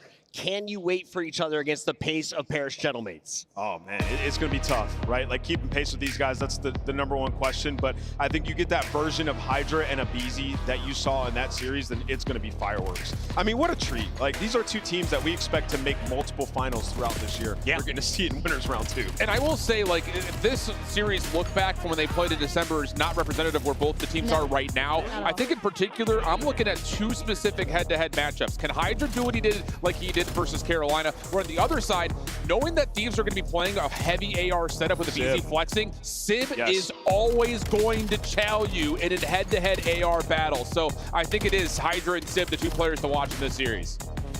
It's a really good show. Ali, as we take a look, this happened way back in December. As we mentioned, the two teams have shown some different results lately, especially this guy, Dan Ghosty, with a takeover series against LA Thieves. He's been able to stay top 10. Where is he at right now in your power rankings when it comes to the ARs in this battle? Oh, in the ARs, he might be the best AR in the game, in my eyes. At least with the way that he's been so consistent. I just can't think of anybody from online and on LAN that has been replicating it, except maybe Mercules. Yeah, That's probably that top 2. And I'm not talking 2, but outside of that, like for Dan, I really loved in that little like clip that we got that he was like, I'm not an IGL. I just want to set my players up to be their best. And I think that's a really good line to who he is as a person and why his teams have been succeeding the way that they do. What is the identity of the Thieves in your eyes right now? Yeah, I mean, for them, they haven't had an identity so far. I mean, we saw it yesterday, superstar squad where anybody can take over. Legitimately, it's their identity. That they're just well-rounded. But up until that point, they have not had an identity. The subs did not have chemistry, not making the right plays in HP, and that's why their map pool has been so small. In Search and Destroy, we hadn't seen a BZ have the takeover S&Ds. We saw it on Thursday, so maybe shifting back into the superstardom that we expected from them here. I was just going to say they're superstars that haven't played up to their potential. That's the LA Thieves identity. It's a championship-built roster that's supposed to be absolutely dominating everybody else, and it hasn't happened. It's been lackluster. So, yes, the talent's there, but they haven't been playing to their potential. That narrative changes with a win over the Gentlemates today. We find out, do they get it done in the best of 5? We will see Scar raid Exposure for a double dose of Overload and Hardpoint, and then Scar to close it out. Shift. Looking at the bans, do you like what our coaches decided on the back end? I'm a little surprised that Parrish decided to get rid of Blackheart. I thought they may want to try to force Thieves onto a double SMG style map, maybe even a 3 SMG style map. We're getting a lot of AR focus. So again, it really does come down to, can Sid be like he was on Thursday? And on the flip side, can Thieves continue to show their flexibility, putting a BZ on that third AR? Ali, I know you had a note on the maps and modes, so answer it in your Scuff Pick'em. Who do you got and why? I was just happy for LA Thieves because it's not that bad, and I was shocked that Parrish Gentlemates didn't pick Den. It was open, they're 5-0 on it, so maybe they got something in the back pocket, but I'm going to go with Parrish Gentlemates. I just think they're the stronger respawn team right now. Parrish Gentlemates? Well, Nadeshot was hating on my fit on Thursday, No way. and I have a little sore spot for that, but I really like this series layout. I think Kenny comes to life. I've got a BZ as one of the best players on the weekend. I'm thinking Thieves. It's going Thieves. I'm going Thieves as well. Valid. Yep, I got Thieves taking this one. The version of this Thieves team that we got in round 1 was unbelievable. I think this is going to be a fight back and forth, but ultimately Thieves take it. As well as they played, they didn't play against the Gentlemates. No one has looked better than Dan Ghosty and Sib backstage. They are full of confidence and ready to go. Ladies and gentlemen, it is time to find out who powers in to your top 3 as we send it down to the stage. I'm so ready to get this top 3 matchup started, a series in which all of us has been waiting to get going. And now the first team coming to the stage has had a great start to the season, and they don't plan on slowing down anytime soon. Looking to make their green suit fans proud, Alonzi, here comes the Paris Gentlemates. Ghosty, Sib, Neptune, and Envoy coming to the stage in a purple haze. The Paris Gentlemates are ready to set it ablaze. Arguably our most consistent team in the league. They're sitting at #1 in map count overall, 21-12 for the Black Ops 7 season. I mean, look at every single piece of talent on this stage. You got Dan, he's gonna lead the troops, and also he's gonna be one of the best ARs in the game. Sid with the sniper shots that he's been hitting, look those out for 2 and 5, and then Neptune and Envoy just in your face, not giving you a break. This should be incredible, guy. It's gonna be really incredible, Ali. And the next squad coming out is looking to remind everybody who they are and why they do what they do. Ladies and gentlemen, I give to you the LA Thieves. Scrap, Kenny, Abizi, and Hydra. It may look like all fun and games over there for the LA Thieves, but don't ever get it twisted. These boys are all about their business. It was inevitable that they had to go through their ex-teammates to vindicate this roster change. This is going to be a banger. In the online match, it was tough. But this is a new version of this team, man. They could be anybody, star-studded. And this is going to be a treat to watch. Let's get this going. I'm ready to get it going, man. I can already tell you, these players are ready to go. The coaches are even yelling on the stage. There's a lot of passion up here, and I can't think of two better casters to bring you that passion than Merc and Maven. Thank you. Yeah, no, saying that it was tough online is one way to put it. They got absolutely dumpstered in that. It was dominant from Paris. And for Paris, for me, listen, this Thieves team is starting to get comfortable. They found their stride a bit. You need to come in, punch them in the mouth in that map one, make them uncomfortable, and run away with this thing again. Yeah, you saw the stats, right? 7-1 for Paris. But on the flip side, LA Thieves, they've been able to deal with that adversity, right? Now, I think like 2-6 in map one, so they've gone down early. What's really brought them back to sort of their resurgence in Search and Destroy, in an Overload, finding their identity in those game modes, the maps that they want to play. They've finally started to expand that map pool, and that's why, well, we're here in that winners round two. Well, we got to cast the first Paris match, and listen, some of the more fun moments we've had this weekend. You think about the Neptune streak, unbelievable stuff out of him. What did you really like from what you saw from that roster to kick off the tournament? I mean, they stuck to sort of like their hard point, right? I mean, just dominant in that game mode. It is beautiful to watch on the mini map. Yeah. And on the flip side for LA Thieves, you saw sort of the star power finally arise, right? Like it was Neptune on one side, well, is this guy on the other, and then in the Search and Destroy, it was a beezy. I mean, you got that takeover map you were looking 100%. For me, this entire time, I know there's been a lot of flack to Ken. You know, he's going to be the scapegoat 100%, but it seemed to me like the subs needed to get comfortable. You know, it's a very different setup where a lot of Hydra teams in the past have really been all about setting him up. Abizi's not really that guy that's going to be playing to set him up. Abizi's going to get his as well. They've been trying to find a flow together. I have no doubt they can be disgusting, but I really thought these past couple series we've seen from them, even online, you could tell in their body language. I know people were giving them flack for like laughing and stuff, but to me, I saw a team that was starting to get confident. It was starting to click. When they were losing, they were understanding why. They were starting to figure stuff out. Yeah, and I think a big piece of that is Ken, right? I think back to when he won the World Championship with Optic, right? You had sort of this SMG duo that was a little bit different than the rest, but yeah, Ken is that flex that can help out your SMGs at any moment. So him and Abizi working in a tandem allow Hydra to unlock and make the plays that he wants to play or to make on the map. But yeah, that's a key. When he's playing well, it's going to look good. It is. But you see there, gentlemen, it's their last 4 hard points. Dub. Yeah, there's been a tight one, but outside of that, I mean, it's mostly been blowouts in the others. They've been terrific in hard point, especially in the map one. They're going to come out, they're going to hit you. They'll be that first haymaker, and it's whether or not you're going to be able to bounce back. In the online matchup, Thieves knocked down, never got back up, but this is a different Thieves team. They're coming to war. This is a type of matchup that can play like a grand final. I mean, there is nothing that I love more in my career than a revenge match. Plain and simple. Your teammates know it, you know it. There is going to be so much emotion on that stage. We saw it online. Now Ghosty going to try to do it with Envoy here on the main stage. I mean, what did Ghosty have, like a 2.0 or something? Yeah. That time they played, I mean, he was supernatural in that one. They're going to try to slow him down.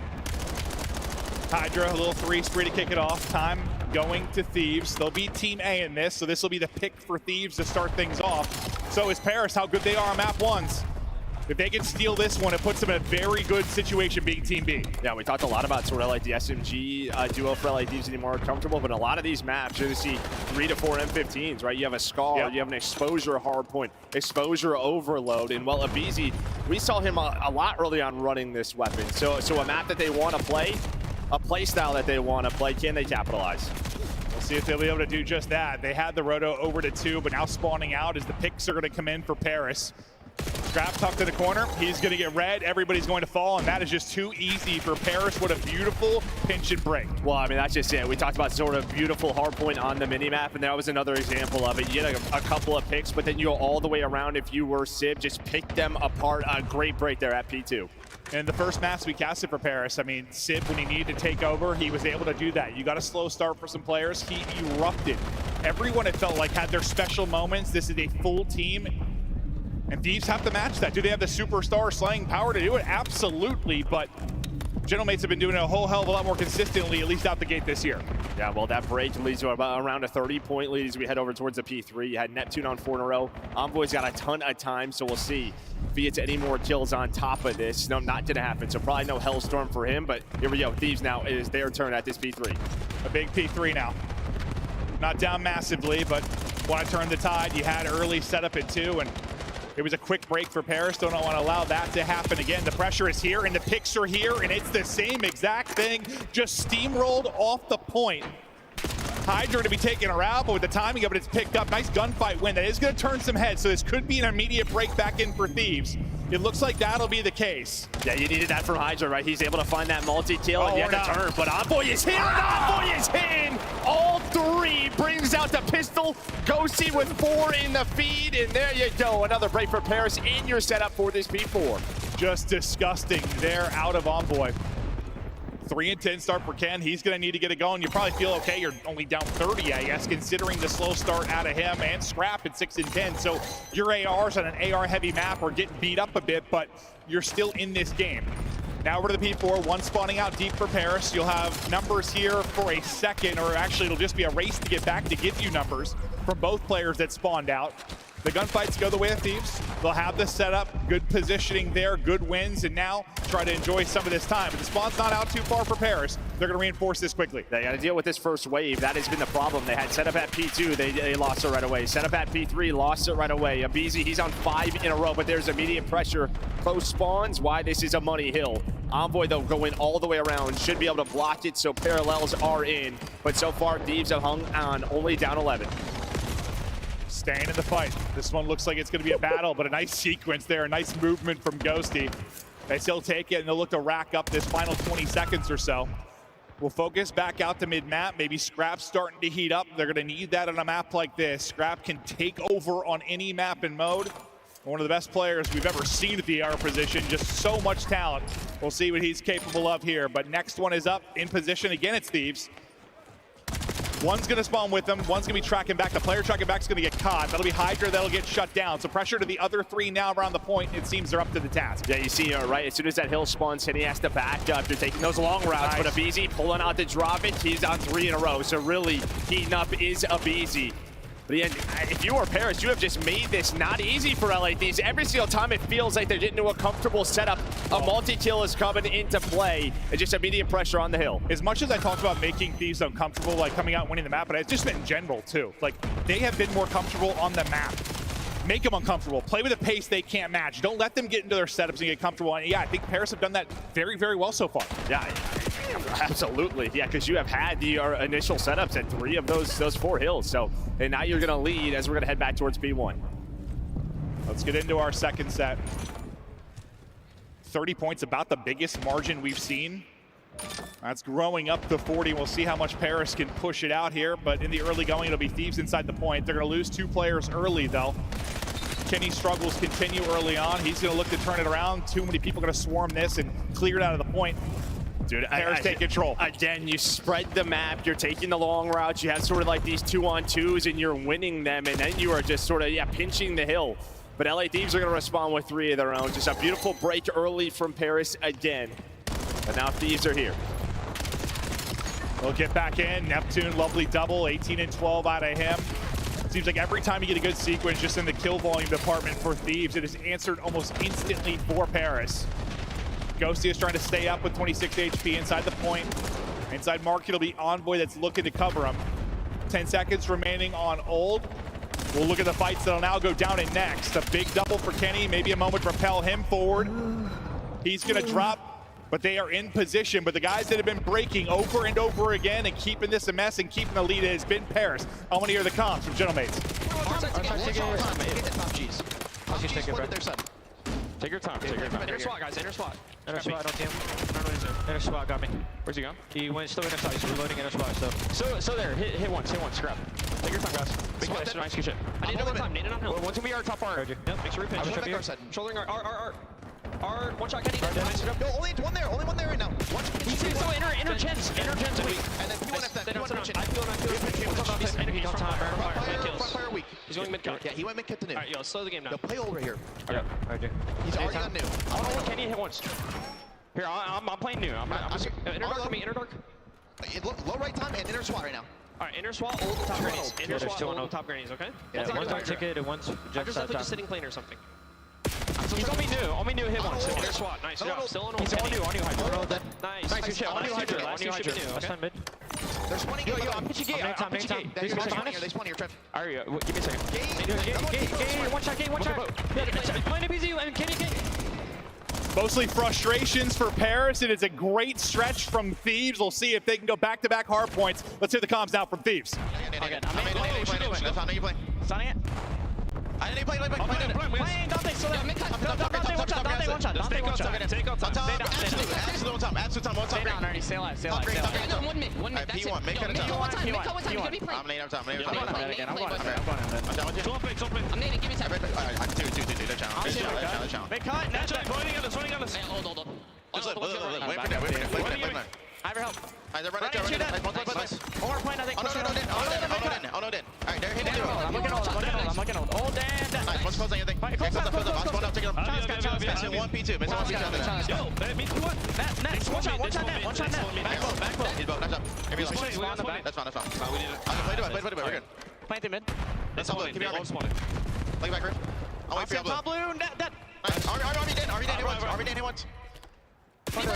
Deep right. One shot. Alright, Army dead after that, bro. Absolutely deep right on me. Back lane. High top blue flying out. Out the back. Deep back and then one top. Bottom middle. I'll take him I'm one shot. Back. I'm standing back right. Back right. Stop again. Top right. One more back. One shot back. Felt whoever we listened to was the team trying to break, the team that was in hell, but now it is Mixie here at 4, Abizi with a wondrous double up to 28-18. It felt like the timings were off a couple times for Thieves. It was like chow with me, and then it either didn't happen or a solo chow. Well, you had 2 spawn out, right? And yeah, that was a bit of a misstep there, but it's okay because they have recovered. That was a chance really for Paris to run away with that game. Such a good P2 hold, but well, it was the break at P3 with, I don't know, somehow Abizi and Hydra had this 2-man game to break. Now we're going to head towards the P4. Guess who is there? Kenny and Abizi. So a nice, really second set so far here for Thieves. It has been. Not much of a lead, but it is a lead nonetheless. Pressure to Paris to break again. They've been terrific when they've had the break. Can they do it again? Kenny, maybe in trouble early on. A little trouble. Yeah, he's getting double, maybe triple chowed. His feet getting shot off. The teammates, they're going to have to pick it up. He was basically isolated in the back. You want it on the other side. Back spawn now opened up, and Paris will take control of that, and it is another break. The setup just not there for the break that came in from Paris. So much focus on the backside spawns. They'll get through, but it might stay a little bit messy around the point. There hasn't been a whole lot of clean hard point holding. No, there has not. And Kenny's able to stay alive, but there we go. Sid with the pistol. He's on 4 in a row. Very close to a Hellstorm. Could be a key streak to end this game. And well, you stabilize towards the end of that hill if you are Paris. Gonna get one more. Oh. Yes, he can. Those shots are just insane. He's 5 HP, but straight headshots as he gets it, and there's a streak instantly going to be called in towards mid-map. Inside the point will be scrapped. Best of luck with that. The pressure coming plane side from the rest of the Paris players. They're looking for an opening, and it's going to be Hydra that tries to deal with it. Hydra able to deal with one. Player at the point getting hit by the streak. Now everyone fighting back to mid. I mean, Scrap's been alive for a long time. Let's see if Thieves can respond to that Hellstorm missile, but it's Sib who is heating up. Well, he stays on 6 in a row. Still that same life from the P4. They know now where LA Thieves are spawning. And this is a tough thing if you are Thieves. You have to pressure this with rotating towards that P2. Sib had an incredible map 1 on Thursday. It was lights out. The best map 1 team in the game. Looking to close it out, but some nice kills come through for Thieves. They're able to get the tail into this time, but on rotation then, Gentleman's like, okay, fine, take the final 10 to 15. We will get set up. And that's exactly what they're going to do. They're going to get the clearance outside of the point as well. So you're in hell right now if you're Thieves. Basically a tie score. Every gunfight just massive right now between these squads. Yeah, it's a big one-on-one. You can see Abizi, though, he's going to have to wait for his teammates. All eyes really on him. But he's going to get double teamed, so he's relying on the other side, but it's going to be Scrap to get them off the hill. Scrap, did he do enough? Do enough to get an opening into some of these positions for his teammates. Sib still going nuts. A nade's going to combo there for Abizi to hit, but still in the kill column. It has been all Gentleman's taking control. 13 points now needed. Cutting them down. Neptune is beaming. A double, a triple. Neptune locking it in. Give him 4 with the pistol. That is just utter filth. Neptune pops. Gentlemate soaring. And that is going to be a map 1 victory. Paris getting it done.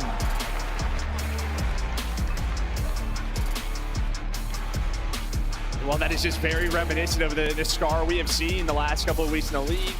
This weekend, it is just these brutal back and forth fights. Yeah. Tough to get clean time. You have to capitalize. And I just think early, the Paris breaks were a little bit too much. I mean, Thieves had plenty of chances to get a nice lead on that first set. No, and that's kind of what I was talking about before. Like, just don't let them get comfortable from the get-go, and that's exactly what happened. Like, yeah, I mean, Thieves kept it close. There were some nice moments from them as well, but for the most part, yeah, just not able to get into their setups, really get flowing maybe like they'd like to. I think if this is something that just comes down to scrappy gameplay, you probably give it to Gentlemates with the way that they've been playing in hardpoint. They can get it done any which way. You look through the stats, Ken started slow, continued that. And this is like when Ken was struggling, when he's having like most deaths, that to me is when he's trying to overcompensate, maybe trying to play a little bit too fast. Leads the way with deaths, and that may have been what was happening. And on the other side, I mean, that's about as well-rounded as it's going to get.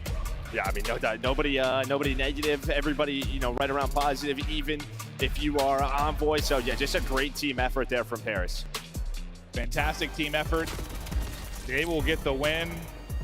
Well, like a 30-point victory. But really, yeah, I think you're absolutely correct. Like, there were so many chances for Thieves early on, being ahead on rotations, where they could have turned that into a ton of time. But the breaks for Paris were not even coming on like the second hit. It was the first hit through like the first 3 hard points. And when that's happening, yeah, you're just not splitting hard points, you're taking advantage. And yeah, they were only up like 30 to 40. The lead wasn't that big through the first set, but it's one of those things just starts to chip away at you.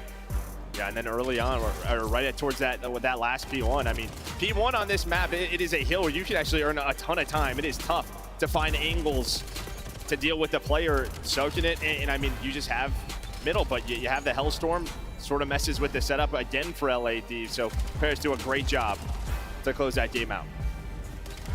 And there's been, I mean, I just feel like we've had so many close hard points this weekend. A ton, especially the map ones. Like, I feel like the map ones have been crazy. Like, every series, we've had some blowouts, don't get me wrong, but we have had some utter mania down the stretch. And yeah, it feels like Black Card Den, like this map as well. Yeah. All been so close. Neptune fired up. He gets that 4-banger at the tail end of that. The pistol shots were just disgusting. No smiles out of Ken. I'm sure he knows he had a stinker to kick things off, but he'll be looking to bounce back. And for Thieves, the bounce back really, I mean, it has been improvements in their search and destroy gameplay. It's something we thought would really click for them. It didn't really early on, but you would think when you have a BZ and Hydra on your team, that alone, I mean, that's sometimes in years past, that has literally been like your top 2 search and destroy players. No, yeah, and you know, at first it just looked ugly, right? Like, yeah, there were just, some maps where they were not on the same page. You could tell something was off, but they continued to work. They expanded the map pool a little bit. But this is one where, on the side of Paris, this is yours, right? We've seen it a couple of times for them. They've looked pretty darn good on it. See it pretty darn good is good enough. They're trying, I mean, ever since I think really we go back to I think it was the loss to FaZe online, like that when they got 2-3-5 or whatever it was, where you heard Ghosty say like, search. That is what we got to lock into. You've said so many times, search, especially at the first major. Usually who's ahead in that is who ends up winning the tournament. They've been looking to improve over the past month or so. We'll see if that pays dividends here. Thieves just trying to brush off that map 1 loss, give fist bumps up, lock it in. They've been improving heaps and bounds just I think over the last like 2 weeks. When you think back to, I mean, just the first time they played these guys, I mean, that series was probably, I mean, the least competitive series we've had this year when you talk about like 2 top teams playing. Yeah, it was gross. They deleted that one from their memory bank. No doubt about it. Well, it wasn't much you had to delete. That lasted about 20 minutes, so it was quick. Thieves season S&D ranks, you can see some of the turnaround that has happened for them when you just see the stats coming in first. That's typically a very good thing, but a lot of that has just been happening for them lately. We go to red. This will be the pick for Paris and a pick for Civ to get the first blood, whether it's going to be AR in hand or the snipe. He can be just takeover. Yeah, problem is that's bomb as well. So Paris now with a man advantage. They have bomb down. And see if there's one weak point for Paris on the season. A 5-6 record, 9th in the league. Still only so many, individual maps that we have had. Still very early in the year. But here we go now. After that first blood, things start to get hot. We'll see if Thieves can find a pick here to even up the odds. Might be able to isolate Envoy if they get there quickly, but no, not going to happen. The trade will be there, but Envoy gets one before he drops, and that's the important thing. A big one-on-one mid-map. Scrap can win that. Thought for a second Ghosty may try to like instantly chow for the trade, but that's not going to happen. So we get down to a 2 versus 2. 30 seconds to go. Bomb has been recouped. Keep an eye on number 4 in Hydra. He's kind of clearing out towards A to see if that's open for the play. That's really it. I mean, Scrap has no info, so he's just relying on his duo and Hydra to just clear something out. The one key player is going to be Ghosty defending this A site. He's got to be very nervous about time. He's just not. Oh, he's got to get the kill first. Oh no, that's the round. Thought he had the kill. And that's a tough one. That's just one where you're thinking, I got to kill this quick and go plant. Yeah, maybe Hydra tells him he's like a bullet or two, or he has a bullet or two in him, so he's thinking, I just got to go. But yeah, he knew the time on the clock. He had to deal with this, sprint to the bomb. And whenever that opening gunfight, I mean, I'm guessing that must have been a close one, because I Ken got picked instantly. He did 84 damage, so maybe it was on to Sib. Maybe they just squared up right away. We didn't see it from either POV, but I don't know if they try to double chow that and don't, or what ended up happening, but fact it was just kind of a solo chow. Maybe he was hoping like the players from Arches are going to chow in the kitchen, but maybe he saw like 2 or 3, so he's telling them to back off. But he responds with one of his own. All right, I mean, that's a nade and a half from Ken on to Sib. So it's Ken in round 1, Sib in round 2. There you go. A little revenge. And sometimes it just feels good to see that on the feed, right? Like just to get you comfortable if you are Ken. Yeah, not the best map one, but a lot of series to go. Well, not a lot of series in Paris, I have anything to say about it, but it's going to be Neptune, actually, with the snipe out. I feel like more often than not, we're seeing Sib. It looks like he's going to swap out of that. No, never mind. Oh, he probably picked it up from Sib. Oh, that's what was Sib. Duh. I'm faded. Yeah, for a second, I was like, Neptune with a snipe, huh? I'm sure he'd be pretty darn good yeah, with it. I'm sure he would be, too. Yeah. As we spend all the time talking about Sib 9, that makes a lot of sense. Envoy tucks in the corner. Picks the wrong side. He's going to get dropped. Neptune here with the angle. I think the Thieves player is just peeking to see if the bomb plant's going down. I think they may have spotted Ghosty go all the way around. I thought he hit that, but instead he's very weak. Kenny, though, going to get caught. 2 versus 2. Neptune making the plays.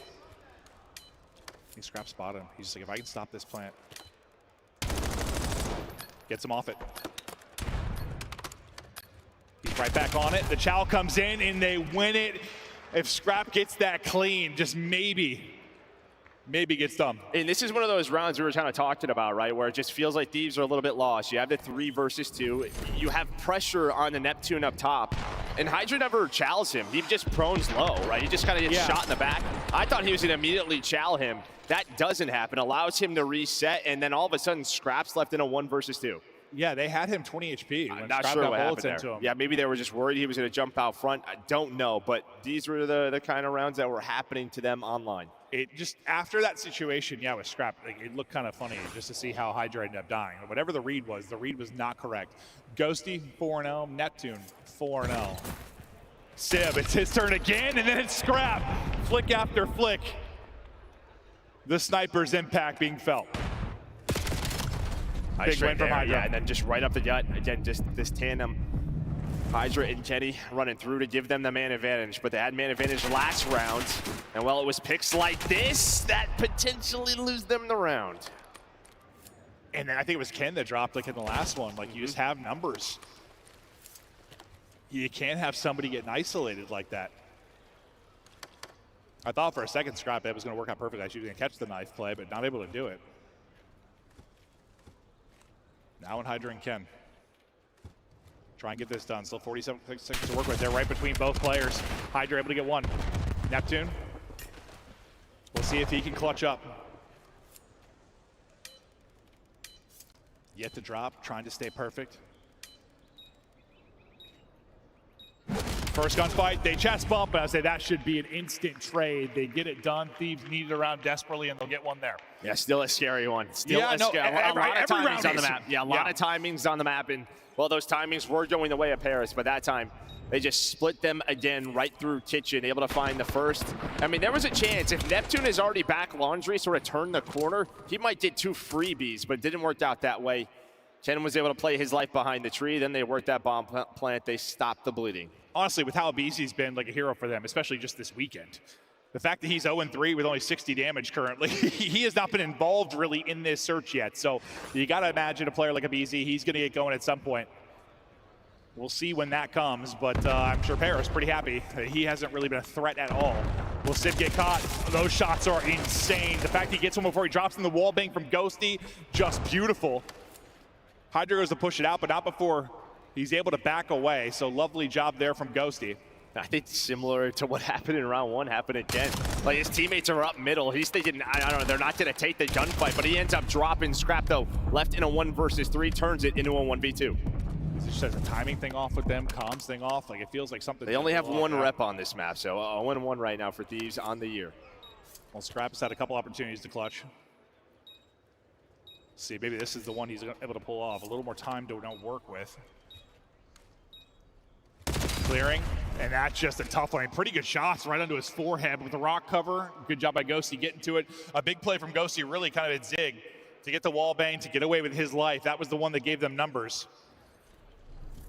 But yeah, whenever their opening breaks, something just seems a little off for the Thieves side. Well, I mean, yeah, they're down in numbers. 10 seconds into the round, sometimes even less. Sib, though, leading the way with 3 first bloods. He's been the key. And then Ghosty's closing the rounds out. What a map from him, sitting at 7-1. I mean, Ghosty just hammered them the first time they played. He was a big part of the reason it wasn't competitive. But yeah, as you said, Sib, with 3 out of 4 first bloods, Ken's only kill was that 1 grenade that was a first blood for the Thieves side. They have to get something in the early going, or at least not losing a player in the opening seconds. They should have numbers here. Sib's going to get caught. Sib has been blooded or got the blood in all 5 rounds now, but it's the same thing that happened in basically around Thieves have gotten numbers. They get numbers, and then whether it's been Ken, it's been Scrap, it's now been Hydra, a player gets isolated and dropped. Yeah, just maybe timing's off. He's thinking he can go. They've already rotated towards A. Not going to happen, and the nades connect on to Scrap. Beautifully played so far from Paris. Now they just had to take down Kenny and Abizi. Abizi just like pistol out, meleeing, just gonna get slammed. Ken's been spotted, he is in trouble, and he will be dropped. That's just way, way too easy for Paris. You get first blood if you were Thieves, you get a free plant, and it devolves like that. That was ugly. That was an ugly round. Again, yeah, very reminiscent of what we saw just sort of online. They're doing some things right, and then there's just a mid-round play. It wasn't really even mid-round. Hydra just can't get caught there. He tries to take a chance. Maybe thinks he has a timing instead. It's the opposite. Well, it's just crazy. You don't have like a ton of first bloods, but there have been like 3 or 4 rounds now you've had numbers at some point. Yeah. And you haven't been able to capitalize on it. So props to Gentlemates and finding those picks and isolating the off player. But in my eyes, yeah, it's always going to be that player's job to make sure you're getting one or you're getting away with your life. I mean, you talk about Sibs, like, I mean, guys just flying out ring. I mean, 5 seconds into the round. Guys 3 and 5, but most confidence in the map, I'll tell you that. Yeah, no, that is for sure. Thieves desperately needing one here. It's gotten a bit unhinged. Neptune to his natural habitat here. No presence really outside of money. You've got Kinney there, but it looks like they're just getting Neptune into position, and then Bomb is wrapping out of this. So going to be a big pressure to Ken to deal with Neptune. Well, and Hydra's got to find one. Can he get one? Nice shoulder. Nice shoulder. That is just beautifully done. First domino drops, and now it gets scary. Up over the wall goes Ghosty. Another big kill by Zig. Scrap gets involved in the action. Yeah, but Neptune should be able to capitalize at some point. And that point is going to be now. Wants to make sure he has a freebie, and he does. He has been here the entire time. Kenny is pinned in and dropped. That was all set up for Neptune. But really, just that, dude, Omni movement shoulders are insane. Like, that's a spot that maybe Hydra's able to get a pick pre-Omni movement, but yeah, he didn't even get a bullet in there. Then on top of that, right, you just had the Zig jump up. Like, BZ's weak. We're still playing before that's patch, so you see the power of it. Well, Paris is taking advantage. Again, just another beautiful round. Just their understanding of who they're going against. So well done, right? They waste 30 seconds off the clock, allow Thieves to sort of get into their setup, and they just work through art and say, hey, a BZ or Hydra, they're going to be somewhere lurking. Let's find them, and then they just win the round. I guess for Ken, I mean, you're 1-6, but you've got four assists. So I guess you're shooting with the boys, but he's going to need some plays, I think, individually here if they're going to bring this back. They're going to have to rip off 5 straight. It's Neptune on 4 straight, and that's a third first death for Ken. Neptune just finding an opening. Nice first blood from Paris. It gets evened out, though. Sib, he's finding a way to die early in a round to get a killer in, that's for sure. Goshi's just going to back it the whole way up. A-bomb site wide open for now, but it's hard to have any confidence in Thieves' ability to hold on to this. They just haven't really had many positive moments throughout this. Yeah, Paris have been happy to let them plant, right? Just sort of like, don't allow them to lurk and make the plays. Put them in a position where we can isolate them. Trap trying to help out. Not really get much aim assist there. Not able to connect on any shots. Wants to chow. He's going to chow. Good damage in. Able to take down one at least. Trey comes through. They're all going to drop. I'm not sure how you don't win that. I thought after that first kill from Scrap, they're in a good spot, but it is not the case. Paris take it, and they are cruising. A dominant map 2. And to me, that's just sort of map preparation, right? How you want to play the map. I think that was played to perfection to counter Thieves and what they wanted to do. And that is the dangers of this Paris Gentleman's team. No weakness, but also they have the ability with Envoy and Dosi on this squad to just simply outsmart you. Well, I think what's pretty great too for them is, like, I think a lot of times, and I'm going to go back to maybe like Optic Dynasty is what popped in my head when you have like a really good hardpoint team. A lot of times they're like Team A. They want to come, just punch you in the mouth, win that map 1, right? They've been so good at hardpoint. They're so comfortable in like all the maps. They are comfortable to go Team B and then take your hardpoint consistently. And when you're doing that, you're playing your Search and Destroy next, which you just saw what an advantage they had there. And you've got a firm lock on this series. They don't have a... I know we see weaknesses for everybody. They don't have a ton of them. I mean, Neptune, he finishes 11-2. Josie was kind of the man throughout that early rounds. He finishes at 9-2, 3 first bloods for Sib. Yeah, as much as like Ken has been playing well as of late, instead he's starting to get comfortable. I mean, listen, I don't even think you struggling. can just like isolate one guy. Like that map specifically, they were just simply outworked. No, 100%. Like you just saw some of the opening chows. It felt like the timing was off. I feel like you heard that in the hard point, even like multiple times. I'm like, chow with me, and like it'd just be delayed a second, so they'd swing out and kind of twice individually chow. It hasn't been the prettiest, and it's like as much as we have seen Thieves improve, it's almost like we're back to the Thieves of old right now. And that might just be props to how good Paris is. Yeah, I mean, we've seen them improve, but not like beat the best of the best. True. Paris right now is best of the best. Absolutely are. It's a team that might be winning a tournament. Excited to see what these guys can continue to do. But before the map 3, Des, take us to the first 2.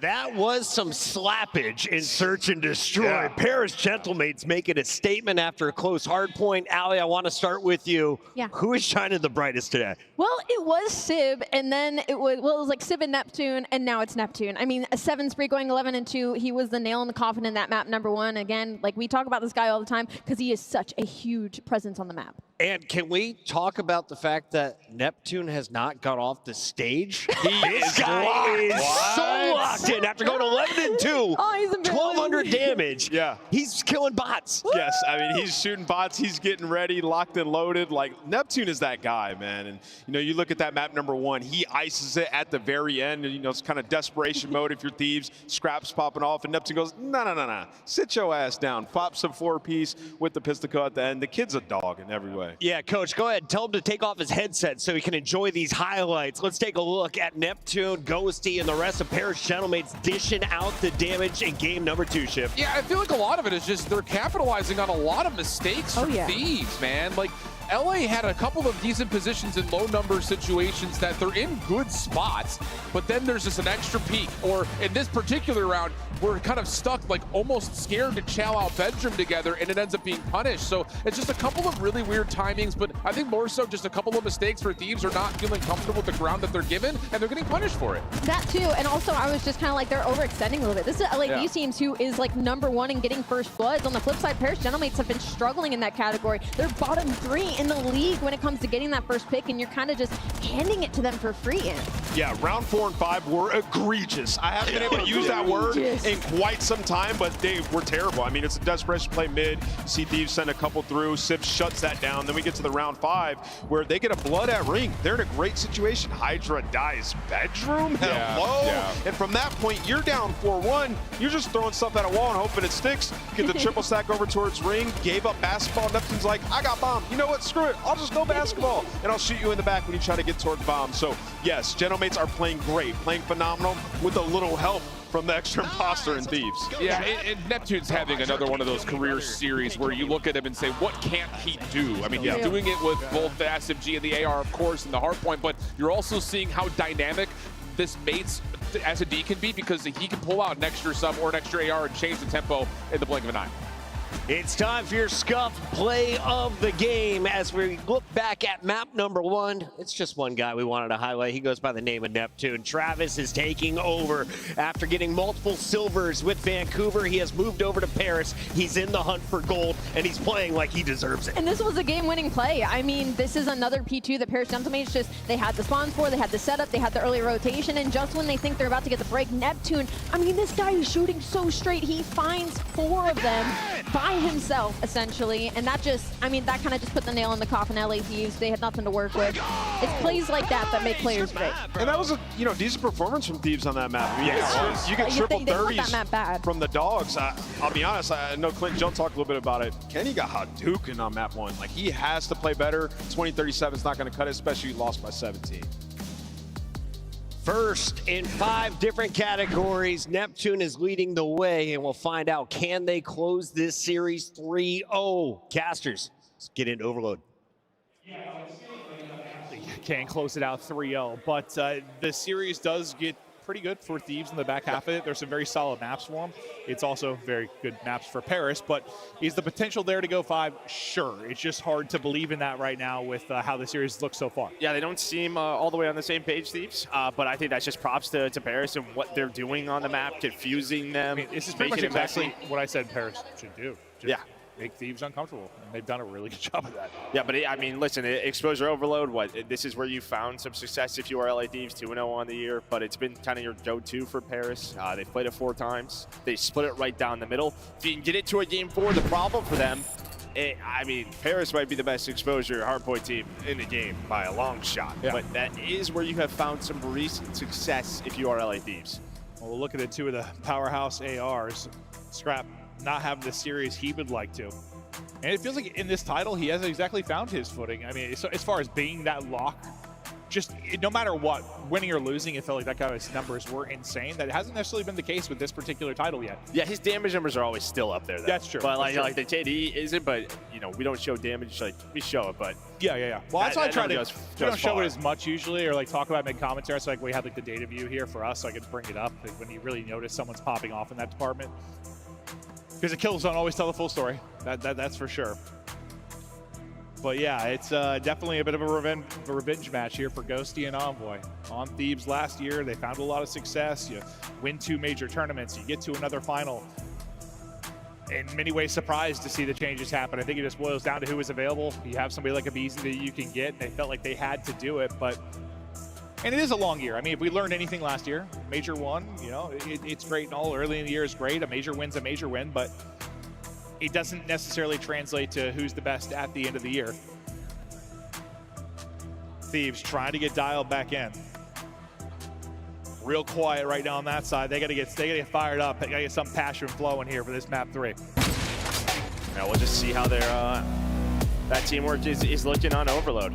They're on the same page, working in unison, trades are going better, because it has not throughout the first 2 maps. It almost felt to me like some of the old FaZe teams, when like you just go into their list and it just sounded so frantic, and they're just making mistakes, and it's just frantic gameplay. Like that's almost how I'm feeling about the well, Scar's pretty frantic. So. Yeah, well, I mean, the nature of this title, I guess, and the speed of it. We're playing Jetpack CUD, right? If you're just joining us, the venue or at home, break down so far how it's gone. A nail-biter map 1, a blowout map 2.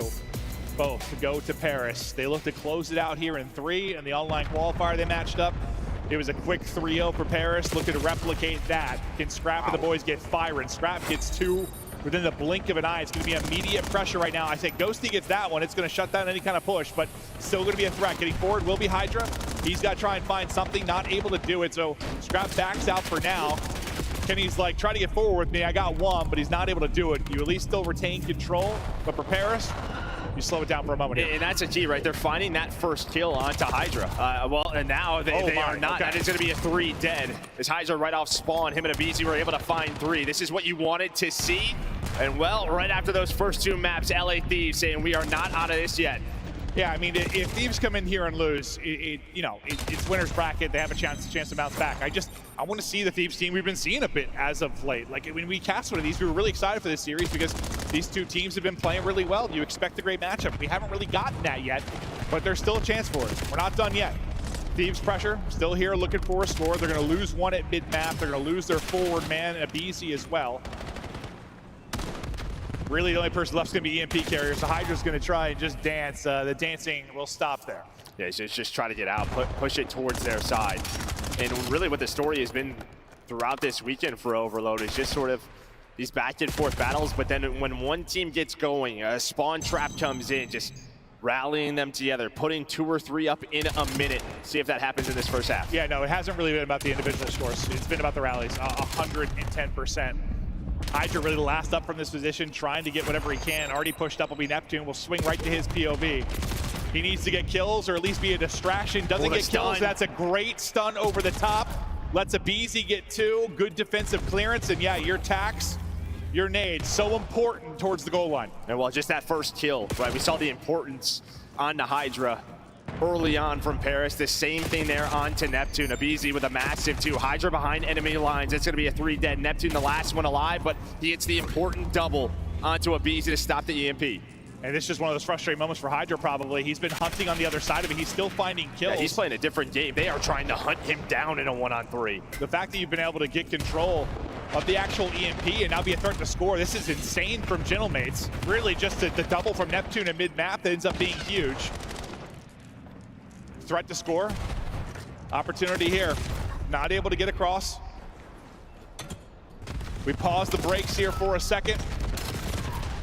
Kenny's double, maybe enough to shut this down. Defense holds yet again. We've got 2 minutes remaining in this. Now the counter-attack opportunity now for Thieves. Yeah, that's been it. The defense for LA Thieves has been strong on those first couple of attacks, and they're trying to get going, trying to get loose. Hydra maybe just juking them out, but his team all top side. First kill gonna go the way of Envoy, but Scrap and Abizi are still here. 1 player remaining, just gonna be Scrap. Good defense out of Thieves, then good defense out of Paris. Back and forth we go. Not a whole lot of scoring yet, but Gentlemates, especially when they get hot on this particular map, it can happen fast. It's typically on the side they're going, right? Attacking that top right side, putting goals into B, and then, yeah, spawn trapping them. They had that 1 chance, but LA Thieves got out of it instantly. Yeah, this is where, like, on Thursday, Neptune and Ghosty both almost went on like double-digit streaks and absolutely took over. Trying to do that maybe in the final 60 or so seconds. That's all it can take. Chance here to score. They'll get through. Nice little dive on in. That'll be the tying score. Abizi finding the multi-kill to maybe clear this. You still have Neptune push forward, and he's not even going to get traded out, so he's still going to be behind enemy lines. So you're trying to push forward. You're going to leave that, I guess, for Abizi to try and deal with off a spawn. And Abizi, he's going to get dropped, so Neptune's still finding picks on the other side. So unlucky, right? 10 goes up top, ringing that last player, and Envoy, he was bottom. So, I mean, Scrap's thinking he's got an open goal, but it was Envoy who was just able to sneak on through and go below the ring, and now a chance for a score. Gonna get shut down by Abizi. Finally, they deal with Neptune. And Abizi probably feeling good as he was getting spawn killed pretty much on one side. They'll deal with Kin on the other. Under 30 seconds to go. EMP control to Thieves, and we'll see if they can get 1 more opportunity. Want to make sure you don't lose this EMP in scary position right now because the pressure is coming from Gentlemates. Teammates coming off a spawn for LAT. Envoy wiggling, waiting, popping, and finding it. EMP is going to get out of there for now and try to wrap topside. My man has been running. Getting his cardio in is Abizi, or we will have overtime because they have control. But it's just going back and forth, and well, all right, okay, never mind. Gonna end it. He slides out first and just gets hammered, so that'll stop it there. He's probably thinking I just need to get a bullet in to finish this, but unfortunately this gets absolutely laid out. We'll look at some of the highlights, but it's 1-1. What stands out for you? Just some decent defense really from both teams? Yeah, I think honestly, the defense from LA Thieves. I think you had multiple opportunities if you were Paris to put a couple in. And then for Paris, I think they had like one good quality stop, but I think if you're LA Thieves being tied up 1-1 and what I think is the stronger side attacking this top B, I think you're happy it's tied at 1 apiece. They'll take that for now. Neptune. This is where he can go absolutely insane, though. Honestly, rather just pedestrian for how he plays the game. He's 8-8, which is just a weird stat line kind of for him. Just expecting him to have like more engagements a lot of time, but just maybe because kind of how the half played out. Not going to be the case. Thieves down on the side where you think they can really get rocking and rolling, and while it's a good break off from them to find some control early. They're going to get EMP. They're going to start moving. There's still a player here, though. That's Ghosty. That really finds two throughout that sequence to shut things down. He grabs EMP, though, and then doesn't really have a shot. I just already threw. Hydra, can he get one? Utility coming in, putting in damage, trying to snap back and help. Now, so worry about the other side of things. There's still a threat here. Scrap's going to be out of the play for a while. It's on the 3 to get this done. Nice pick from Abizi. Hydra going to get caught from the heady. Abizi's turn to go ahead and chow out. But there's the reset, and that is going to make all that work not matter for much. Yeah, I mean, they don't find the kills, but yeah, that reset would have really hurt them if they won those gunfights. But now you have mid-map control if you are Paris. Their turn to attack. The last player here is going to be Abizi alongside Ken. Sib's trying to get lost behind enemy lines, and he has. The problem is all his teammates died, but can he slow down LA Thieves? We'll see if he'll be able to do that on one side. You've got multiple threats on the other end of it as well. Sib kind of playing ring around the rosy towards the B goal. He's going to be flanking this, so Kenny's going to likely be in trouble here in a moment.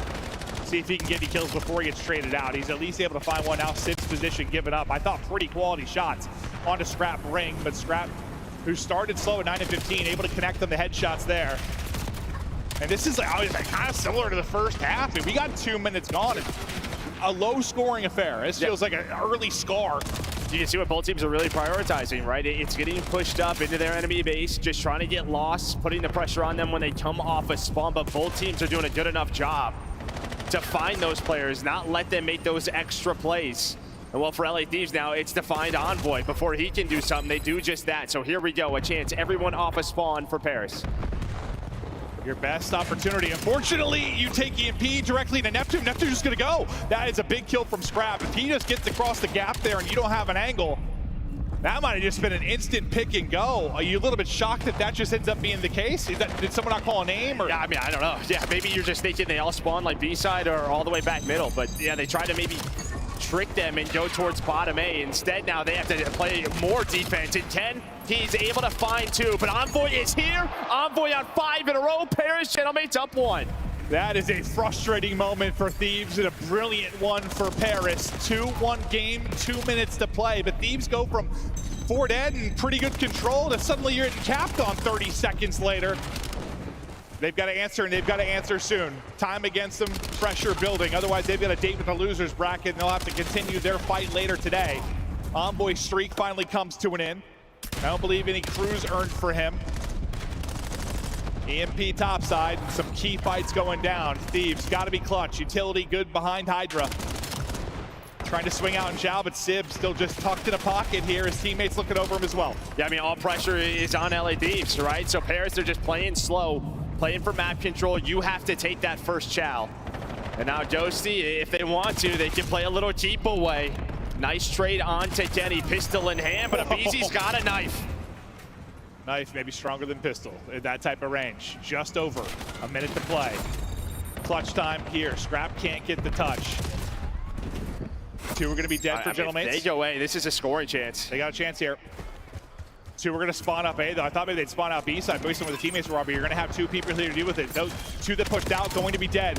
Big gunfights now going down. Sib, incredible damage in, but eventually will get traded out. You still have pressure here, but Envoy with a beautiful job from the back line. Kenny finally traded out. Yeah, they're going to play it. And you're just able to hold. 45 seconds now to go, and they can just play keep away. Yeah, I thought they were going to go all the way to the back, right? That's what we've been hearing on this map. Is if they want to, they can take it all the way to this back van. Hold up. One player is through, though. That's going to be Hydra. But all right, you get the kills. Someone else is here. That's Scrap. He finds that first kill. Envoy just spawns. Oh my God. Scrap's doing it all. Scrap trying to get every single kill. The vehicle is going to take him out. No way. Scrap thinks he has the opportunity for the hero three-piece and tie. But it's a vehicle explosion that takes him out. 10 seconds now to go. The bus has been parked. Gentlemate's in control. Sib lining him up. And just like the online qualifier, the result is the same. It's a 3-0. Paris get it done.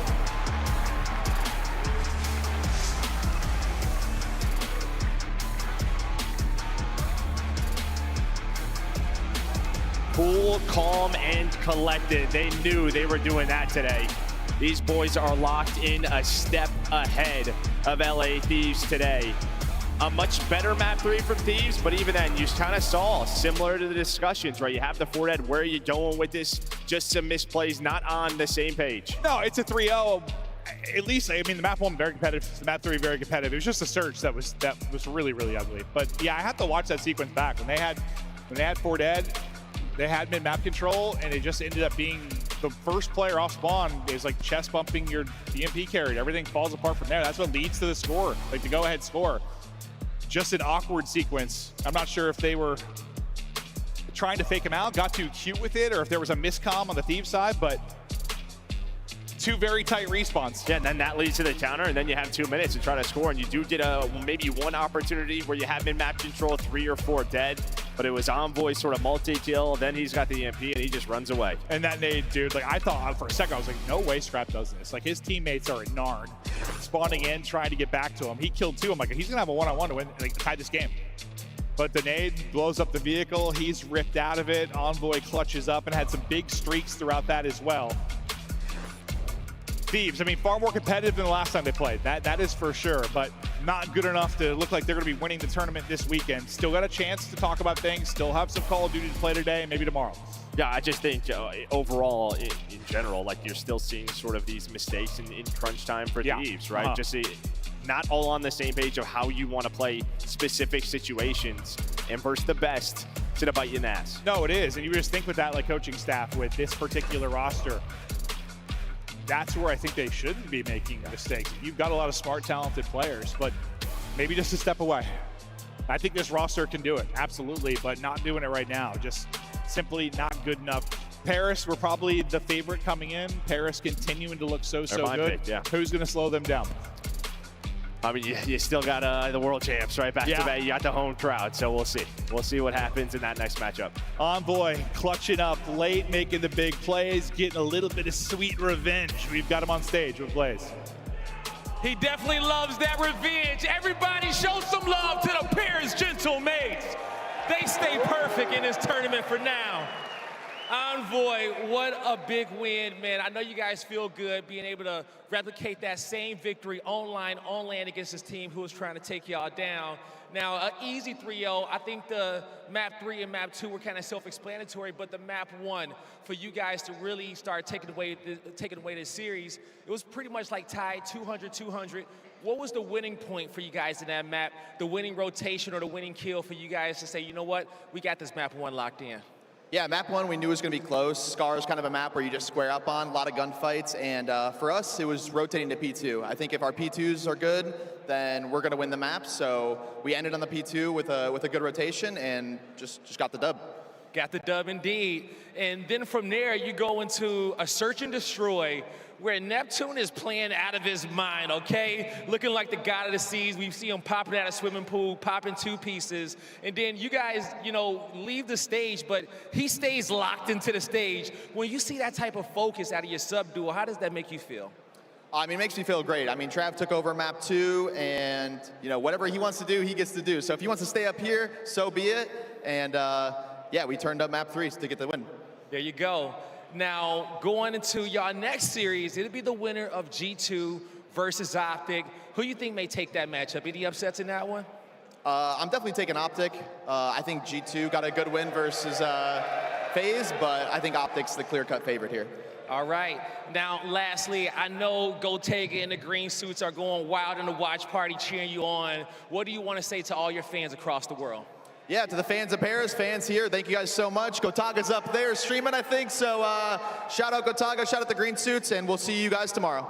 You heard it here from Envoy. The Paris Gentlemates will see you guys tomorrow in the winners finals. What a win by Paris Gentlemates, and in fashion, a 3-0 is dealt down. So let's take a look at what this means to the rest of our bracket, because Shift, you blew Allie's mind when she asked, who do they play now? Yeah, man, they fall into play, I think, FaZe. And, I mean, we're dealing with, these guys have some familiarity with one another, played each other a handful of times in the preseason, had a taste of one another early on. This is going to be a banger matchup in our elimination match. 100%. I can't wait for that. I mean, all these teams fighting tooth and nail. Gentlemates just looking like the favorite at this point. That was a dominant victory. Yeah. Let's take a look at map 3 and how they closed it out, because Search and Destroy looked very clean. What did you see when it came to Overload today? I just thought that LA was putting way too much pressure on mid, and there was a guy that kept going on the outer wings and getting behind them, and they just weren't accounting for him. And that's just not like LA Thieves, especially on a map like that. And more often than not, it was Envoy. He had an incredible map number 3, and you're looking at a Gentlemate squad that went from like averaging a 0.9 in Overload. All of them are sitting at like 1.2s, 1.3s. They're getting the slaying up as well, Ant. Man, Envoy is so damn annoying, dog. Like, he's just all over the map, finessing his life, giving himself a chance to not only fight back, but giving his teammates a chance to come help him, especially when he's on these longer routes. Yeah. He is so damn annoying. I think especially when he's only got the only sub out. Like when Neptune's running the third AR, Envoy just stays alive for so long. This is the moment that won the game. Thieves had full control. They could have won. You saw the situation. Kenny's pushed all the way up through Zigzag. Hydra blacks out. Why is he jumping down low dirt by himself? And who is it? It's Neptune. Kills Hydra immediately. And what does that turn into? That turns into the 1-goal lead that Gentlemates hold on to the rest of the game. So those are the mistakes that Thieves are making. Not typical of a super team, but you saw it right there. Just blacking out with the ball. Cannot happen. Big shout out to all the Paris Gentleman fans who made it down to Texas, and also Momboy. Mama Envoy has some custom kicks representing Paris this weekend. She's hosting meetups in the hotel lobby. They're doing it big here at the CDL. Our first winter semifinal is in the books, but on the other side of this break, Optic takes the stage against G2. Can Minnesota keep the upsets rolling? It's time to find out. Maybe.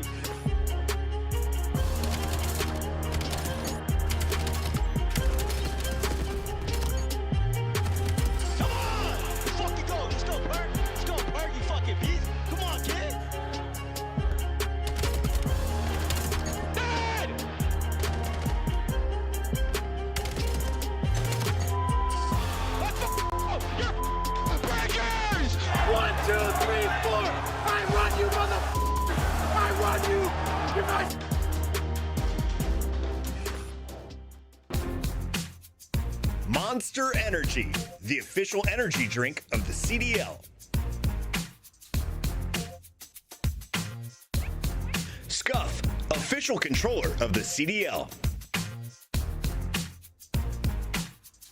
Start the season strong with the 2026 Call of Duty League Pack. Grab yourself the CDL operator by scanning the QR code on screen, or check it out in the Call of Duty store in-game now.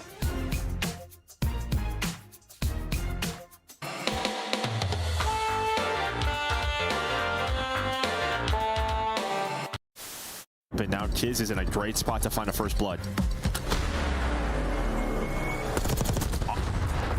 That was insane. Oh my God, why did he just do that? Joe's face was comedy in here. With another nice shot from Dashy, though. Some bad timing. He is going to find him. It's just Kleenex scrambling, trying to get around, drops in between. Dashy with all four and the defuse. Talk about the ice. Did he get it? It was very close. I don't. Oh, he doesn't get it. I thought he had it. I think there's a miscomm there. There's a miscomm.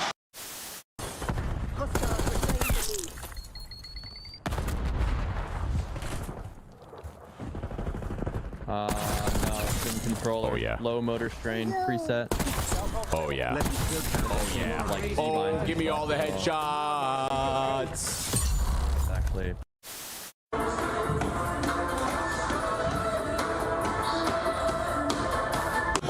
Absolute love of the Rio edition to the asset. And you get into the Karachi SD just so. Might. Oh, the whole team might. I think they are. They're going to get a quick bit of a workout in. Come on, Vico, get up there, son. They're going to get a workout in here in round one. There we go, team. Up we go. Oh, Vico, for God's sake, he's choking on main. God, dude.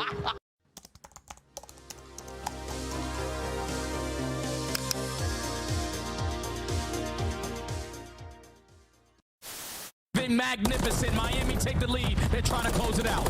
Cell first kill's good though, but Miami battle back. They've got themselves the trade. Oh! It's just down to Cell with the what? Oh! He's gonna get all four. Atlanta are gonna reinforce the hard point first. Miami, no trophy systems are locked in place by stuns. Oh, it's an absolute breakdown by the end as Cell finishes on 5 to steal away the map.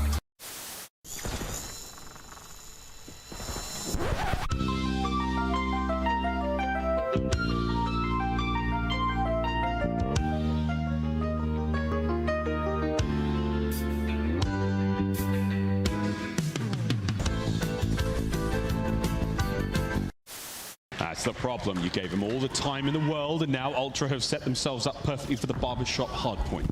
The apartments, the alleyways, all the nooks and crannies are now full of Canadians. And you have a BZ at 9 and 22, and this is only a 20-point game. You're looking at big plays in the final moments, but Envoy takes down 2. Envoy the front line.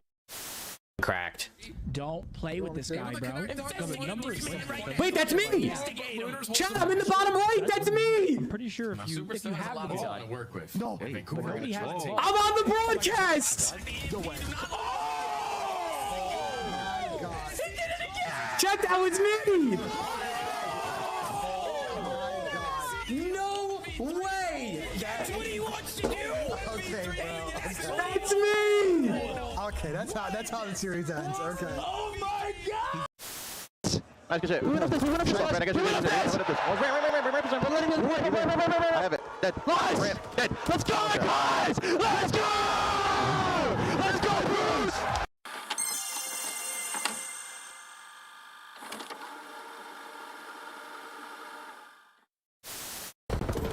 All right. I look at it. It's guaranteed. Well, actually, that's well. Talk about things that are easy to do. If you're having a knife holding, that's unstoppable. I'm trying to cut. Purpose number cut for shot top. Oh, we can't trouble this? Well, that's tragic. I'll be slow to middle. Oh yeah, I forgot. I think that side. Nade hit one a couple times and stunned mid cut. What am I doing, bro? One guy's in sub. He's mid cut. He's inner solar. I went left. Oh, just pinch left. Yeah, this one they back. I'm waiting. Renko did already there. Super dead. Nice, I'll try. Oh my god. Go. Go. For the game. Boom.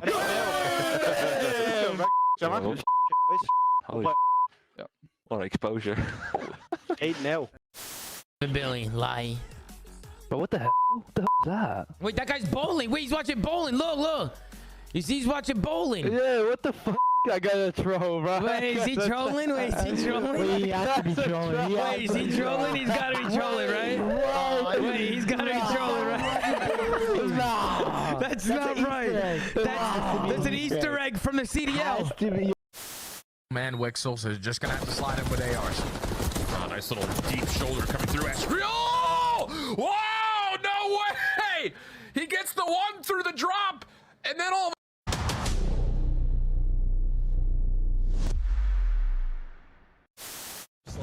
No.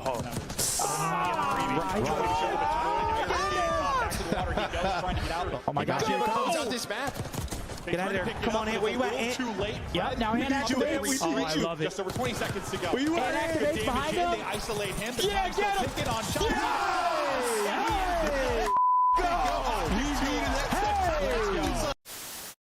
On him, bridge. Yeah, our bridge is shield. One's left. I'm cutting mid. I'm not sure if I'm getting old, but I swear to God, Joe, sometimes when Celium talks, all I hear is.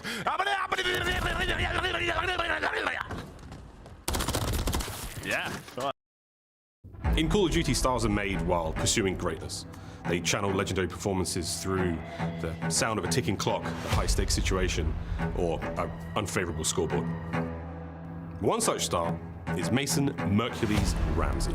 He's a soft-spoken lad who stands toe-to-toe with the league's very best, but when the time comes, snaps into deadly form. This Spawn playing his life, and this man is gone! Behind each player is a story. But how did he arrive here? So I started playing challengers, and about halfway through MW3, we made it to the last chance qualifier. We had to win one match to go to champs, and we lost them both. Mercules, the new guy up, looking to earn his way to champs. Stun is out. Assault sends home. Yeah, that kind of sucked. But thankfully, BO6 came around. I got to start the season on a better team. Cross from on top of the Lambo. He has a chance at this. Count. Stop Takes some space, but Mercules is able to catch him.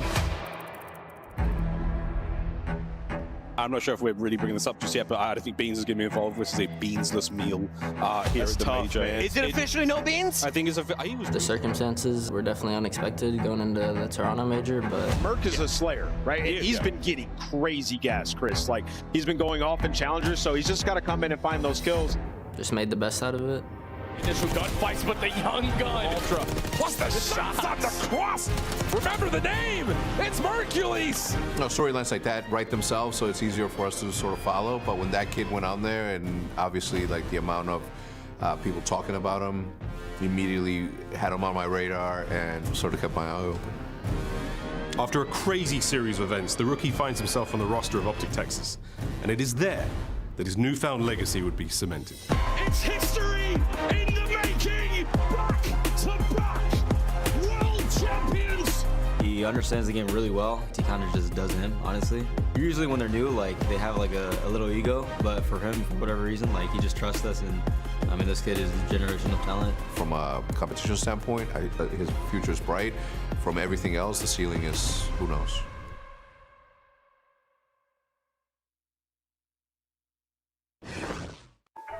I'm a big stepper when I walk, money maker when I talk. Another boys on a mission, never put them in a box. Clawing to the top, jaws open while they watch. Yeah, I'm getting to the chicken, I ain't never gonna stop. I'm the life of the party, know it's going down. If they wanna talk about me, I'ma tell them how. I'ma tell them, I'ma tell them, I'ma tell them, I'ma tell them, I'ma. Everybody wanna be like me, fast lane, steady whipping 2 doors off speed. Everybody wanna be like me, but that's something that they never gonna be.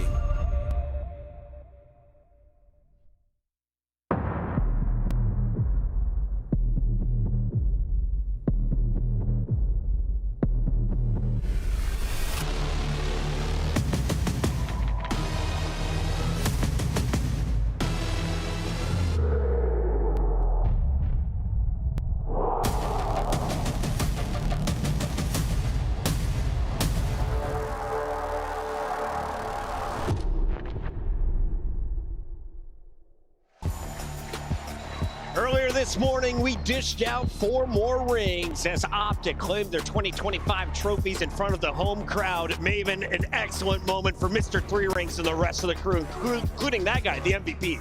It's awesome. It was so fun to watch the crowd celebrate with them, see how hyped they were for this team. Yeah, Shotzi, unreal, 3-time world champ. And he's just so genuine, dude. His smile, it just lights me up, Chris. As we take a look at this showdown, we've got Optic taking on Minnesota. Allie, walk me through this battle. How do you see it facing off? Well, when you look at the numbers, it's really close. I mean, both these teams kind of mirror each other and their strengths and their weaknesses. I'd say Minnesota, the only thing to call out for them is kind of like, can you repeat what you did on day number 1 versus a team like Optic Texas? Let's take a look here at our squad's name list. Who are you excited to see take the stage today as an individual? I'll be honest, I'm excited for this matchup in general. I think it's a banger. I heavily disagree with what Envoy said about this matchup and Optic being the heavy favorite. I mean, if you look at it, Monster Energy pregame, they beat G2 3-1. We saw the Scar G2 was able to win. We're going to get that again in this series. And when you really get in the nitty-gritty about Optic, in 2026, they're 2-3. Their only wins are against the Falcons and Vancouver. Both are out of the tournament. They've lost to 3 of the other top seeds. And you're talking about a G2 team On the opposite end, 9-1 map count against FaZe twice and Toronto. So if we're setting it up, this is about as equal as a matchup as we can get right now left in the tournament. We are in Dallas. This crowd's insane. Throw There's that a online out the window. They're going to smoke their shit. I mean, I just watched G2 beat FaZe on land. 3-0 fashion.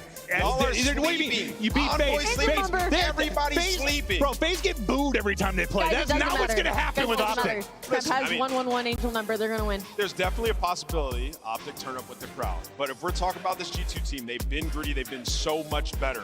This series can go the distance. Mercules versus Kremp. Those are two superstars to look out for. And you heard Beans warning folks. He said, don't talk trash to Kremp. He'll walk away with double birds and a W. Let's take a look here at this G2 lineup because they are the underdogs. If you watch them in the qualifiers, we never expected them to be able to close out series. They got to a number of game 5s, but here on land, they have cleaned up their game. They've been unbelievable on land. It looks like almost a completely different team. I mean, slang was a really big issue for them, and right now you got Estriel and Kremp rocking 1.2. Same with Skies. That's 3 players with 1.2s that came in with like a 0.9 overall, so already huge difference there. And also, their search and destroy has been fantastic recently. It isn't their strongest game mode, but they're on 3 wins in a row, and they've been pretty dominant. You're talking 2-6-2s in around 11, and it's been on Scar and Raid. You're going to see Scar in this series. They're undefeated on it. And then CDL Best, 13-7 map count in January. They are leading the rest of the squad. This is what we thought Carolina was going to do when they came to land, when I look at G2. No, I mean, I love this G2 team. I want to root for them this weekend. I want to see them do great stuff. This is not like an online match. This is just a Optic co-major. I expect this team to be so much different. All their issues, like for Optic, all the problems they've had, when this crowd starts roaring, and you played in front of a crowd like this, like it can fix some of your issues. It absolutely can. I mean, the battery gets put in your back a little bit, but you know, in Optic, obviously in front of this crowd, when they get that energy, they can slam anybody. But G2 have shown us the pressure doesn't really matter for these guys. Like outside of online game 5s, you get to land though, they dominated FaZe Vegas, so I'm comfortable in Let's G2 take a look at our maps and modes for this one, Nameless. Walk me through the numbers. Who has the edge? I mean, they got Colossus. If you're talking about G2, they love this. I mean, Colossus, they're the best Colossus team in the game. They beat Optic on Scar Hardpoint before, and Ali, you said it. What are they on Scar S&D for the game 5? 3-0. Undefeated. So yeah, G2, if they have to go to game 5 in franchise history, they love to do it. They're feeling really comfortable. Do you feel it, Alley Cat? It's time to lock in our Scuff Pick'ems. You are still the Pick'em leader. That's cool. I'm going to go with Optic Texas. I can't deny the 5th man, dude. I got to go with Optic. Yeah, my pickers have been bad so far, but I'm going to go with G2 in this one. Go with your gut. I have a feeling G2 take this series. I'm going with Optic. I think they get it done in 4. They do not risk that Scar search and destroy. I was thinking Optic 3-0 until I saw Colossus map 1. I'll go. I'll go 3-1 Optic. I think they're gonna run their shit. Your brain is so big. Yeah. We're done up here, Giant which head. means the party starts downstairs. Your turn, Blaze. I've been waiting for this moment, Chris, because this matchup is set to blow the roof off of Moody Coliseum. It's going to be a banger of a series, and the first team coming to the stage is looking for a colossal performance. Big step into the stage. Get loud for G2 Minnesota. Kremp, Estriel, Skies, and Mamba. In shoes that you can't feel, ready to step out the dreams of the fans. It's G2 Minnesota.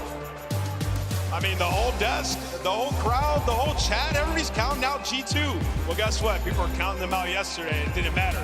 This G2 team, a bunch of dogs. That sub duo can get it done. This guy's been turning up. And hey, map 1 is Colossus. They're feeling good coming into this one. Time to bring out the home favorite. They feeling real good, and through the power of friendship, they've been going a long way. But this next team don't just got friends. They got the whole state of Texas in the venue behind them.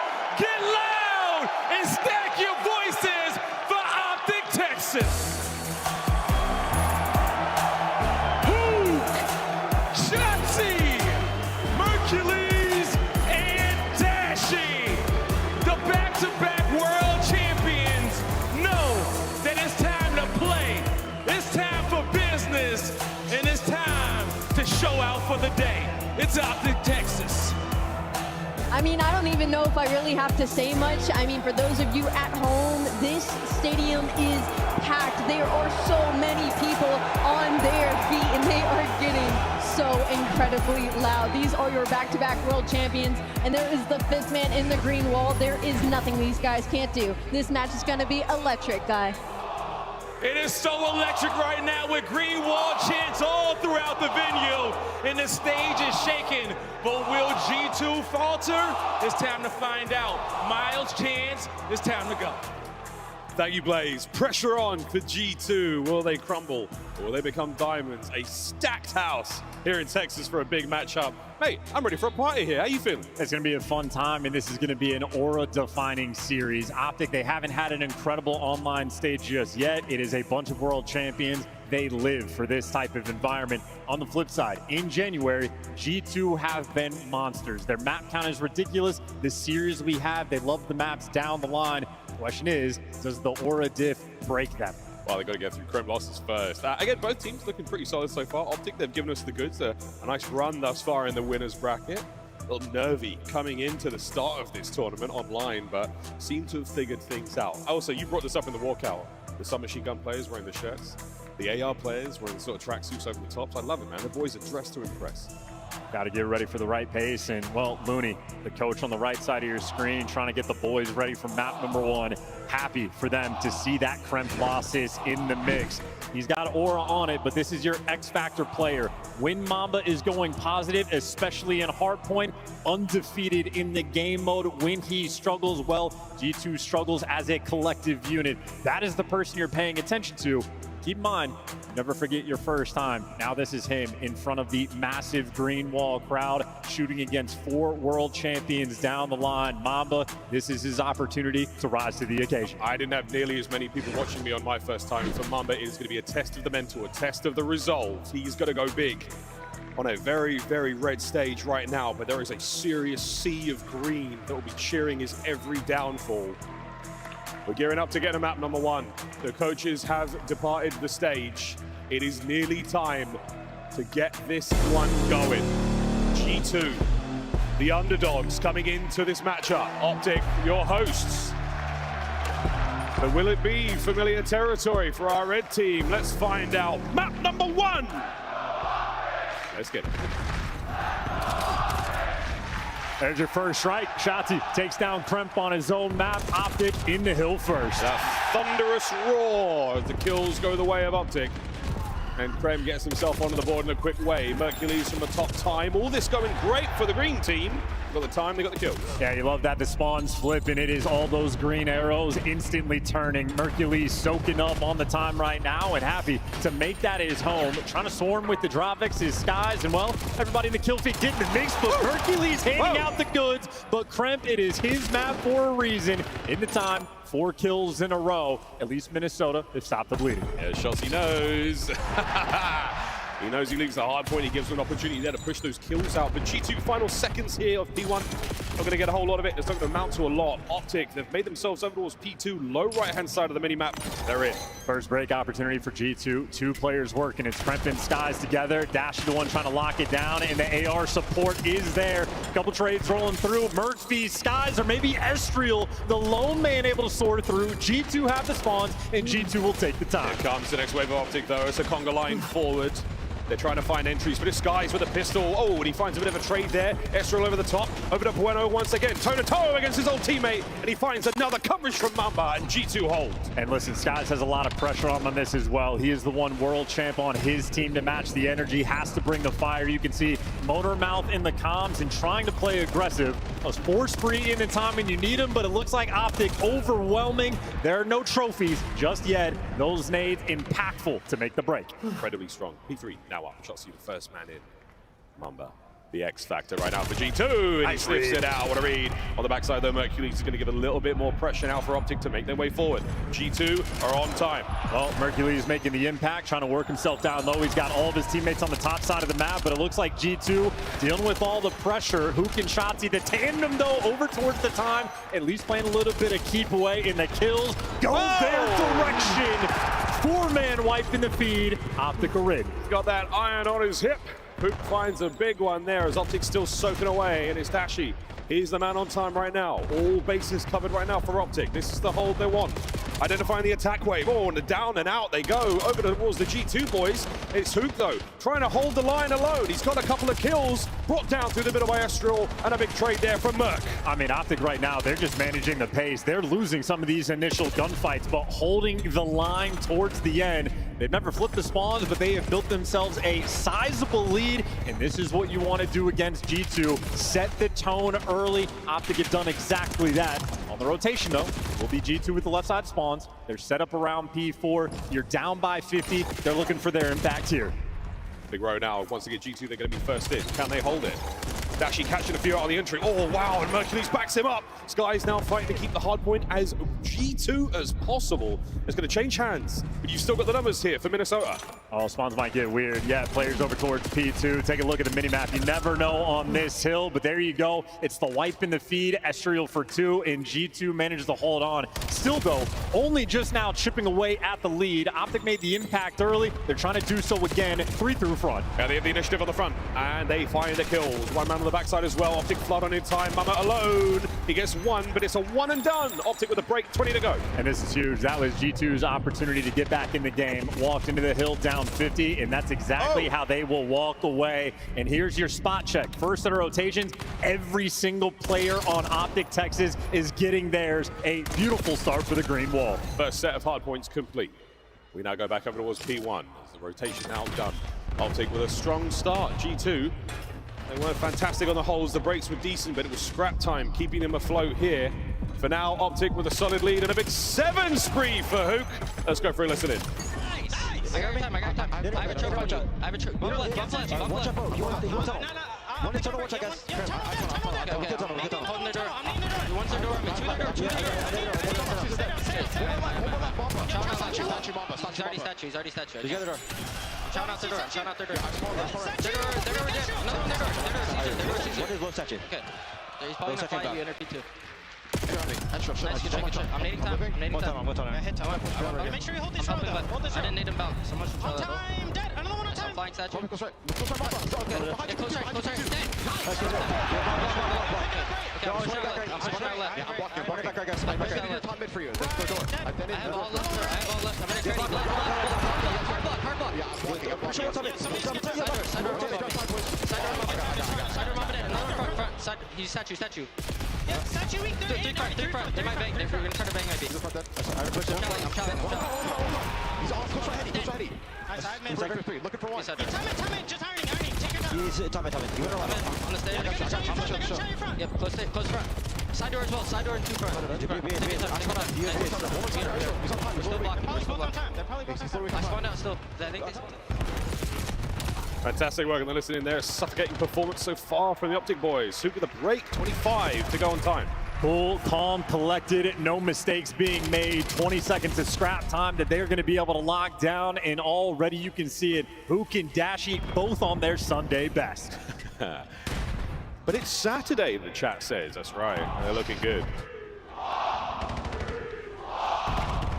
Hard point number 3 in the second set about to burst open. Hercules at the 18 and 14, but it's Hook leading the charge right now for Optic. Fantastic kill time from young Mercules, but a nice 2 dead there for G2. Opportunity now to hold on to time. You've got eyes on the remaining Optic members, and you know the spawns. Oh, they're desperate for the hold. Need to try to get back into this game. Losing your map pick to start the series would be devastating. Shotzzy's taking the long route. Hook managed to find 2 in time, so maybe it's a front break rolling through, but at the very least, Shotzzy has flipped the spawns, so you trade away the initial long-term Optic in a good spot, but G2, at least they're fighting back. Yeah, but hold it down. Get as much damage as possible. Skies and Mama Kremp, all of them guns blazing right now. That G2 red looking fine indeed. What a battle this has been. This hard point superb now from G2. Hook sending it forward. The trades are good. There's going to be a pinch on time here, but you're worried more about the rotation in Hook. I mean, frankly, Optic happy to get those final 10, just bump up the lead a little bit more. They've maintained it the entire time. Mercules, though, does get caught. Shotzzy now trying to play some entries, but he's in a tough pickle. He gets overwhelmed, and for the back spawns, Dashi here to fight for it. Multiple players to take down, but if Optic get this break, they likely get the game. Yeah, G2, oh, wonderful work there. Skies and Kremp, that's a massive moment. Shotzzy, though, managing to bring the fight a little further forward. Here comes Skies. Just trying to sweep clear this interior section of the map. That's a good read, and now through the front. Mercury's trying to get Estriel down now. This is a good hold again out of G2 and another 3. Yeah, make it all 4. That's a scattered push that is dying one by one, and G2 slowly crawling back into the game. Sky's going to hard block, and the Sun not there to check it. So Shotzi, as is tradition, is behind you. Skies, though, what a catch to find him. That's 3 in the feed. The spawns are going to get weird. And either way, for this final 20, G2 had a beautifully orchestrated P4. What a P4, holding it down, watertight here on Colossus. Mamba, the last man left standing on a 3 spree. If he gets this, which he doesn't, it would have been ideal on that run towards the Hellstorm. Want to come back there from G2. Third hardpoint set, here we go. And it's a reset from Optic trying to stabilize. They're even reading the Mamba spawning on the old times. 2 players in towards P1, but in the kill feed, G2, there's 3. Estriel delivers you 2, and G2 in this initial time. Statue control from where Skies takes his shot, so important. Eyes on the next man as well, but he just pinched. Nice work there at Adachi and Coda. Attack hard point. What a win from Krem. Holding down time. Once again, G2 fighting from the back foot, but starting the 3rd set right. Oh, look at this kill feed. Now this G2 Minnesota gun starting to heat up. Krem looking for the extra kill. Hook there, good for 2. Traded out, but that's the entry for Optic to make it in towards the time. And we're at the point of the score now from Optic. Any bit of chip score you get is wonderful for them. Another 2-piece though from Estriel. Mr. Consistent this entire time. G2, they are bringing the battle. Oh, wow. Hook, hold it down. Up top mid. Skies to the sidearm, no good. Mercury's going to hold it and keeping the kills going, but Estriel, Mr. Consistent still on time here. Final few, and a big run now from Mamba. He manages to get in behind. And will he strike? Another read from Shotzi. The backline open. The 1v1's won again, but over the time, it's Krem up high. No good. Hard point down. Optic are in. Overwhelming. They're going to make it all 4. Shotzi now gets the push out. Shotzi to a front. Mercury's now holding it. We're starting to get towards the very end of our opening map. 25 for the win now for Optic Texas. Here comes G2. Mercury's brought down. It's a good for 2. The 3rd man shot, he's in. Doesn't check the right corner. Hardpoint changes hands. Yep, Optic let him get close, and they were overwhelming on the break. Nail biter, though. Optic 23 seconds away from winning map number 1. G2, though, 25 seconds worth fighting for. Mercules takes the round. He's gotten through the back. 7's going to turn for it. The reads are there, but the kills are not. 4 in the feed from Optic, but they cannot win it here. We're rotating to new. It's a massive win. A small miracle from Mercules now on the approach towards 3rd. Krem, bad timing. Can he make something of it here? Here comes Merc once again. Hook joining him in the feed. Mamba trying to get something going, but it's a coverage from Skies, and the break is there. 7 HP to a 2-piece from Dashi. Skies can't get the kill, and that will be game. Optic Texas take map number 1.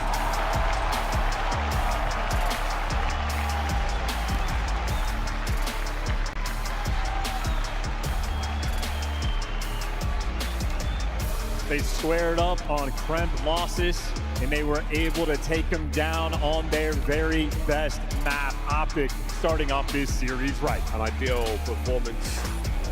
Big one there for Hoop. All the boys putting together some insane assists. Same can be said for G2. What a square up it was.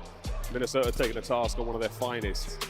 And Krem not necessarily has to concede the title just yet, but Krem losses not exactly paying out there for G2. A big win for Optic to start the series. And really what that map felt like to me is just G2 a bit of a slow start. Optic come out of the gates hot, and well, typically throughout this year, Mercules has been that guy in the map ones that dominates, but this time it is all 4 players down the line, especially Hook and Dashi. That initial pace they were setting, the comms, the vibes, everything for those guys were flowing. They're professionals now. They know the online doesn't matter as much. They are ready for LAN, setting the tone. That might be, you know, the real tone setter of the match. G2 already on the back foot. Diabolical start. Wicked work there, get across the highlights. Big moments like this. Hook missed a swap to the sidearm. That boy's got it down. Unbelievable work from him. A lot of the highlights actually going to be him. He's gone on a solid spree. No Hellstorms to be found there, but Optic didn't really need it. Quite a frantic, very frenetic trade fest They were winning their fights as a squad.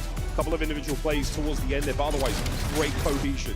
Optic certainly working together well after their stunning start to the tournament here a few days ago. Yeah, and really a well-managed game from Optic as well. They built themselves that 70-point lead, and even with the G2 eventually starting to mount that comeback, it's a heads-up job on these rotations. We can play the slower game. We can trade 20 seconds for 40 as long as we're still getting that chip. The game just gets that much more difficult as time goes on.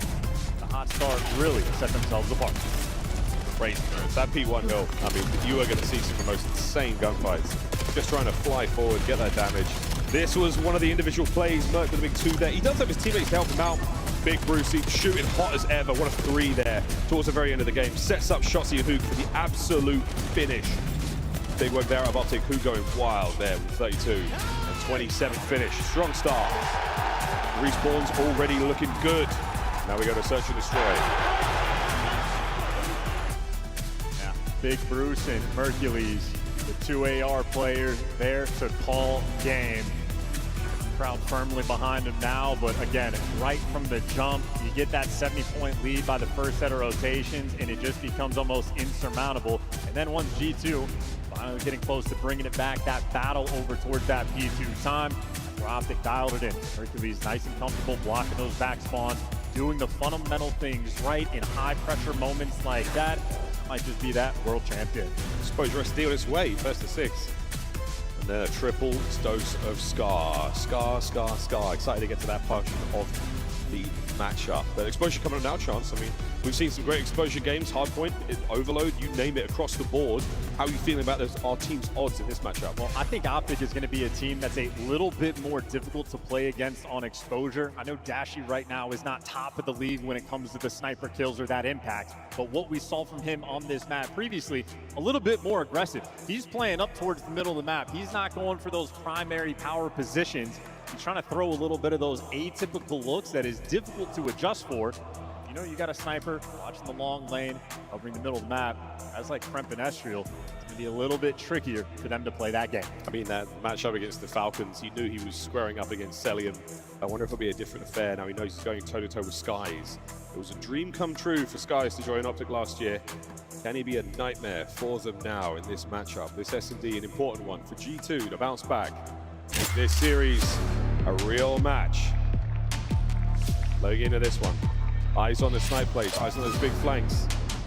Looking to overwhelm these lanes. Well, I love towards the bomb site in the middle of the map. Typically where we see a ton of action go down, but Exposure, a lot of fun since its addition to the BO7 pool. Here we go, folks. Map number 2. Blow you. 2 of the highest impact S&D players in the game are sitting across from each other on the stage. Both Kremp and Mercules, incredibly high slaying capabilities, even in this game mode. A lethal combination. You want to get off to the hot hand, but of course, with no trophies in round number 1, you have to slow it down and take your time. Straight away, a different look out of Bruce it. The snipe maneuvering, intel passed. And that is a delightful way to start the round.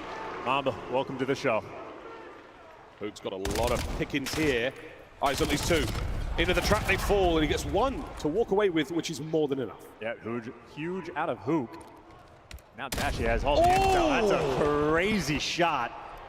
That's real. Well, he has a scar now in his back, and a 2v3, they're forced to try and clutch. There's a hole in his pocket for sure. A hole in the defense. The bomb has been planted now. The man advantage for Optic. What a setup they've got. Shotzi, a slight off angle. Skies should hit this on the wall jump. That will give him a fighting chance, but Shotzi, he will not be going that way. Out of the play for a second longer. Mercury's dodging the nade as well. Yep, the middleman, the one that's going to call everything out. They got intel on at least one player towards mid. Should be a freebie kill there. Estriel trying to make the play, but eventually dropped, and there's just not enough time in the 2v3. No magical stuff can happen for G2.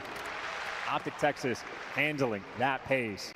And that is exactly what we saw on the Colossus as well. As aggressive as guys like Kremp enjoy being, Optic just make sure you control the map, don't give away anything in that triple down low setup. They handled it to a T. Swapping sides now. Optic will be on defense. He's trying to sort of set a mental map now on every angle the dash he takes with sniper rifle. So far, you go down low. Next round, it will be totally different. Keep G2 guessing. Don't let them get comfortable at any moment. Play for every advantage you can. Here we go.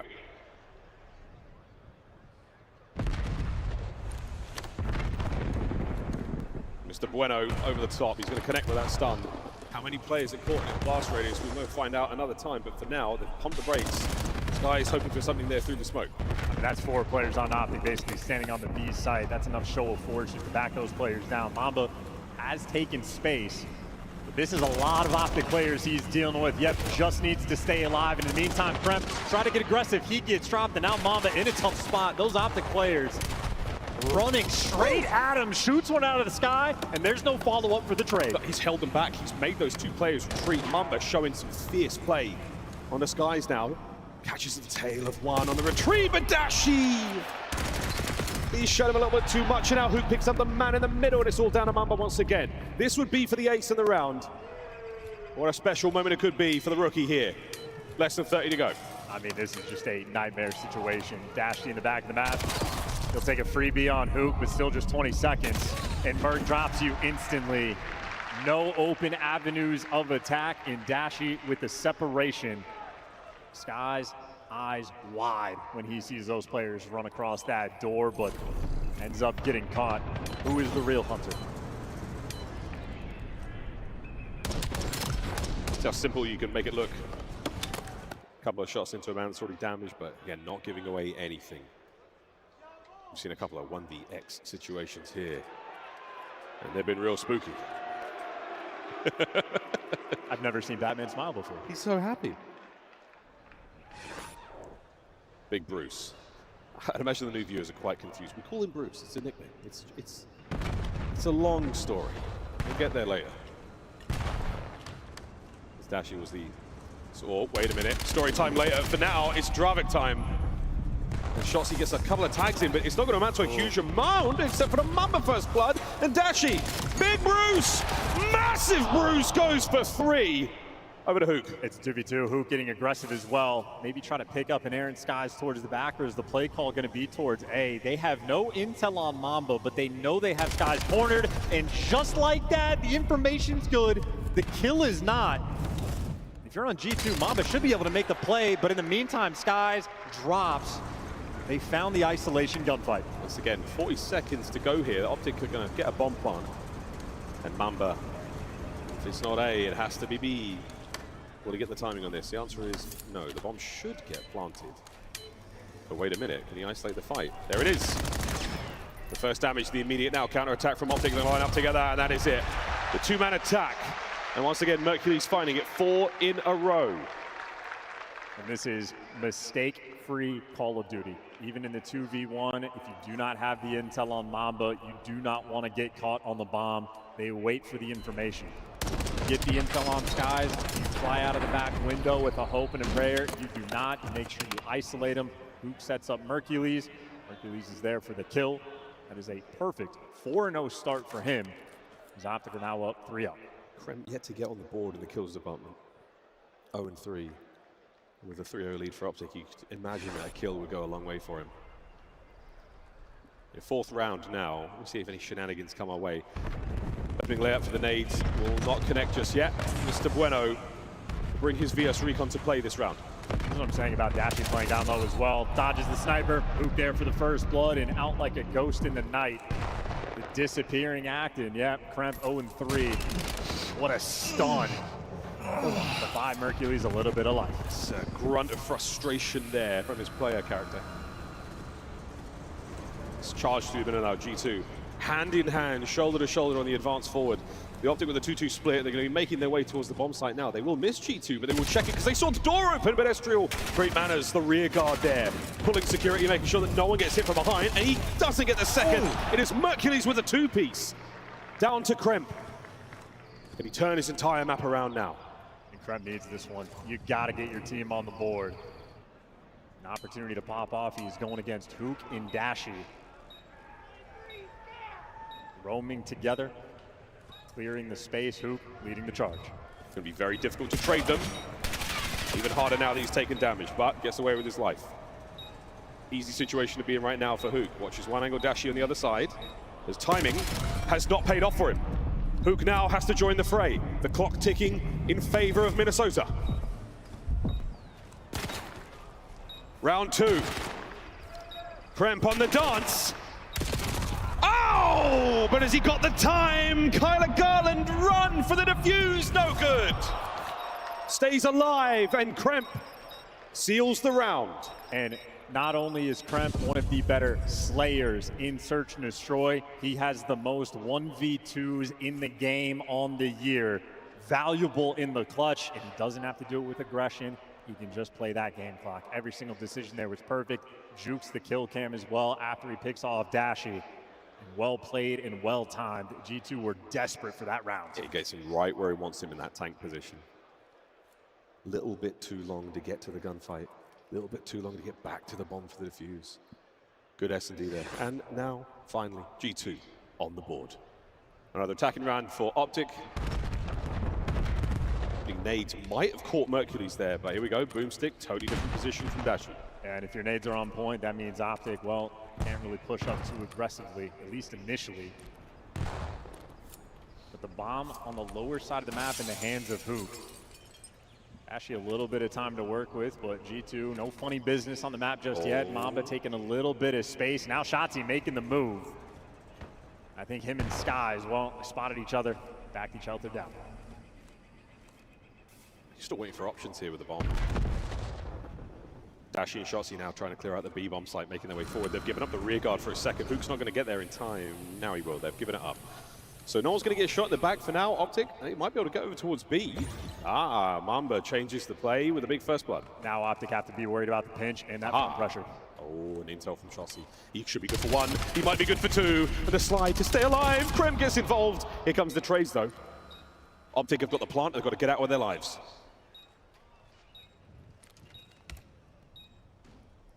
Peek that balcony at your own risk. Down low, the gunshot rings out. Mamba strikes a coiled spring, and now immediate attack. Hook coming from over the top, but it looks like the defuse should be good. But wait, he's flying forward. Kyler Garland!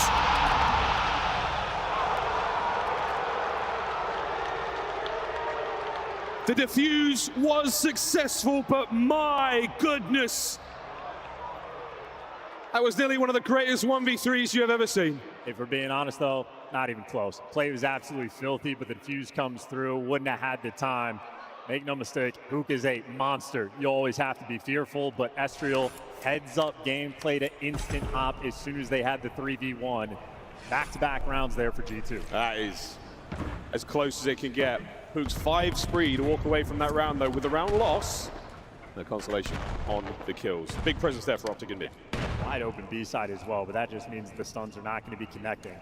Skies with the initial positioning, but Optic send 3 players back on the defensive end. They are ready for the fight. Yeah, seeing a lot of fights now towards this bomb site.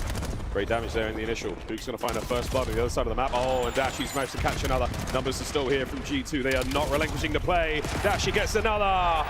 It is a clean sweep. A bastion of defense by the bomb site that Optic do not give up. Wonderful round. And when Optic has been playing virtually mistake-free Call of Duty, very methodical. If they get the man advantage, well executed. Well, for G2, a little bit too squirrely. Get the players weak and you start chasing a guy like Shotzi, you'll die nearly every time. 4-2. Managed to stop that G2 train rolling after the defuse round. That one was so fast, you barely had a chance to catch our breath. Hook not far away from the Hellstorm at all. And that could be devastating here on Exposure. A bomb plant should do it. Mamba here on the outer lane, but Hook, he's also been on point for the first bloods. How about the timing on this one? And it was Mamba that got the jump. A huge kill to shut him down. It kicks off the trades. Advantage G2. Big advantage G2. They put it all down to Dashi now, and he is totally alone. Goes for the reach-out against Estriel. Gets the headshot. It's going to give him a little bit of space to play with, but a strong challenge, and they've got rounds to burn right now. 4-3. And an essential save from Mamba. And how about that out of the rookie as well, playing that aggressive on the defensive end, taking the fight towards Optic, and of course, the follow-up from the team was there. Yeah, from Mamba. His kills and deaths right now about 6 and 7. I'm sorry, but it's true. I'm sorry. 3 first bloods as well for him. Optic still with the advantage though, 4-3 up. They'll have defense. He's not really being deterred again by a rowdy crowd and the bright lights. It has been a solid game from G2 as well, Mamba in particular.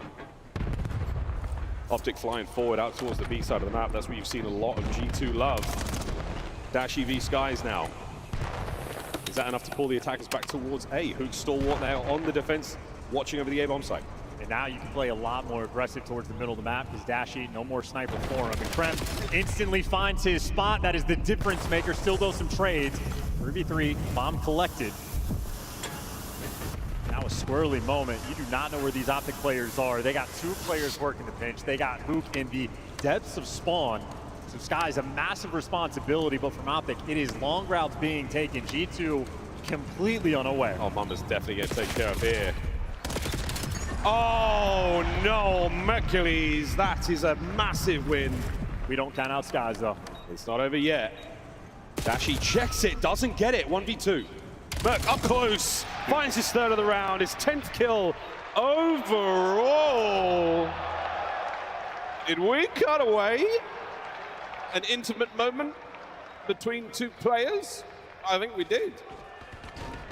You'll have to use your imaginations, fans. Map point Optic. And just like in map number 1, it was Hook and Dashi that set that tone initially, and then Mercules just starts to go on that monster tear. 10 kills already for him. In S&D, he has been elite and consistent all year long. Provides on land once again. Mercules' 10th kill of the map thus far. Optic on the roam forward. I think a little bit of damage might have passed ways there from the opening nades, but now Shotzi, oh, this is it. We're going for the jugular. We're going straight to the death screen. We'll see you in the next round, but Mercules does get the trade. Hook's still trying to keep the pressure up. He wants to go for it. Estriel. Oh! Ho, ho, ho! I'll see that kill cam. Thank you very much. Wicked work there out of Estriel. That is a player that is always good in the clutch. He plays at his best. The better the competition gets, the better Estriel gets. Quick movement, solid round. We talk about that mistake-free COD from Optic Texas. Well, that is a round maybe just a touch too aggressive. Quick round in the end, but Estriel delivers for the big moment. Nonetheless, Optic still a single round away from being up 2-0 in the series. Yeah, they were trying to get to the game break real quick. Will they do the same sort of shenanigans this time round? No, 2-2 off the rip. I'm going to split this one right up. Estriel there from inside his bunker will stay safe and sound from the onslaught of nades that not many connected or even were heard. So heavy pockets for Optic. Well, Mercules had the time to get through on the pinch, so now the job for his teammates is give him the intel and let him live. And Mamba versus Merc for the pinch as well. Might settle in for the round. Mamba delivers. That is 4 first bloods for the rookie. Is this going to change the play from Optic? Yeah, they've got 2 players in mid.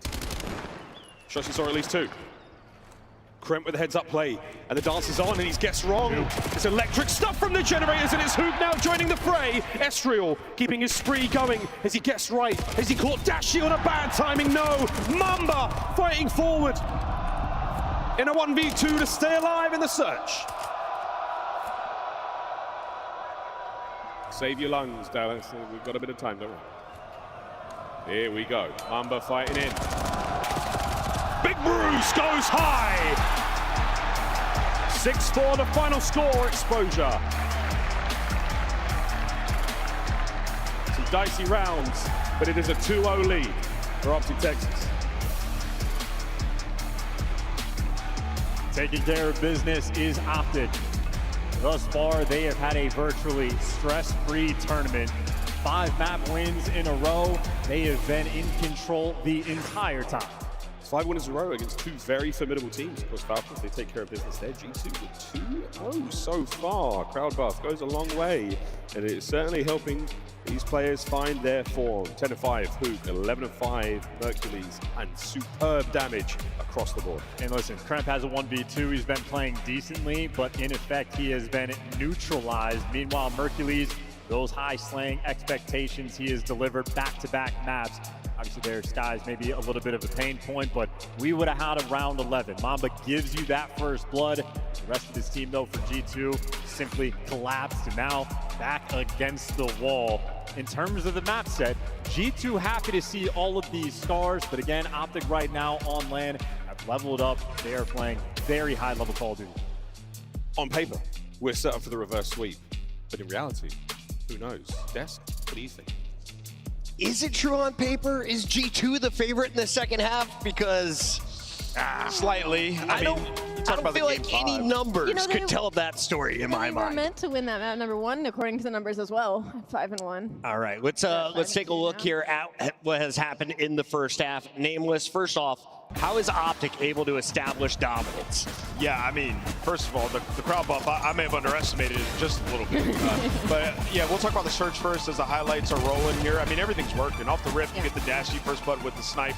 And then you see it like Mercury's taking over. I mean, there's a lot of rounds where, you know, shots applying pressure through bottom mid. Mercury's picking up on those trades. And, I mean, really, Free Fires are working. A couple B retakes. They had 2 amazing B retakes where, you know, they completely give it up, just let you take the space, and Optic just comes in simultaneously. So, yeah, as an Optic team, they are on point in every facet. Ali, if you're a G2 fan, you have to be happy that your team bounced back in the second half of this search. They just started a little bit too slow, right? How do you start game 3 strong, though? Who are you looking at as an individual?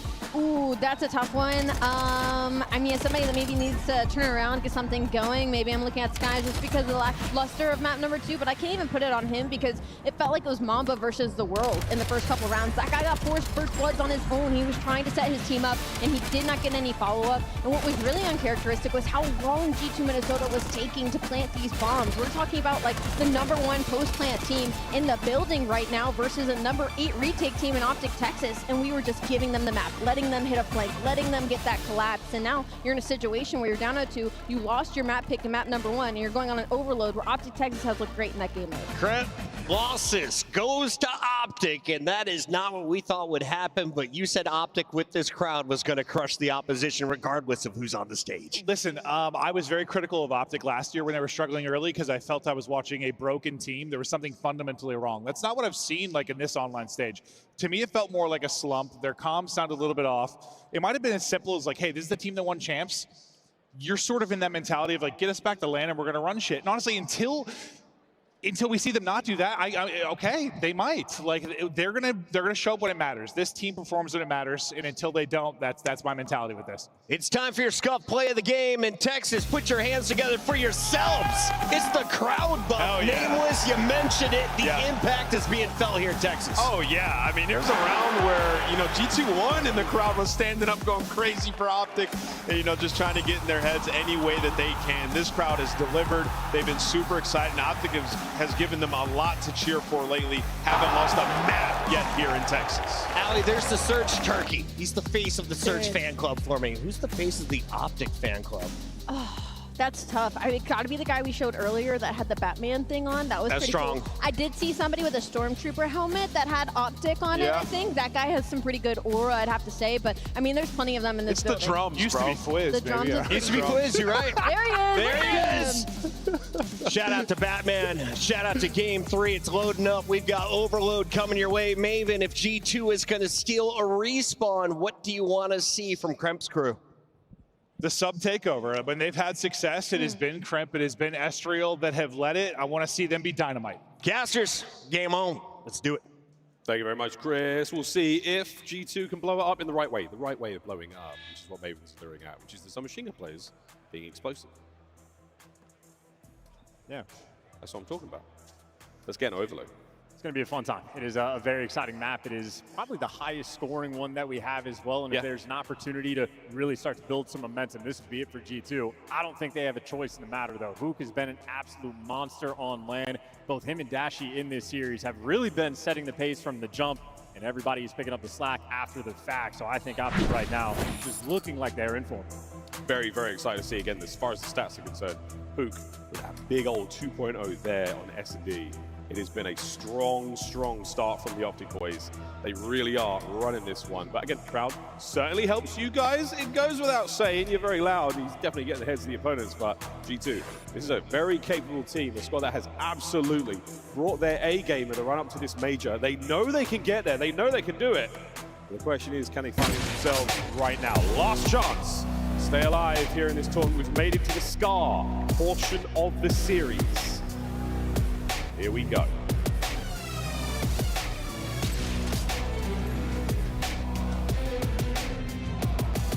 How happy Optic must be for a moment like this. Finally settle back in to their comfort place.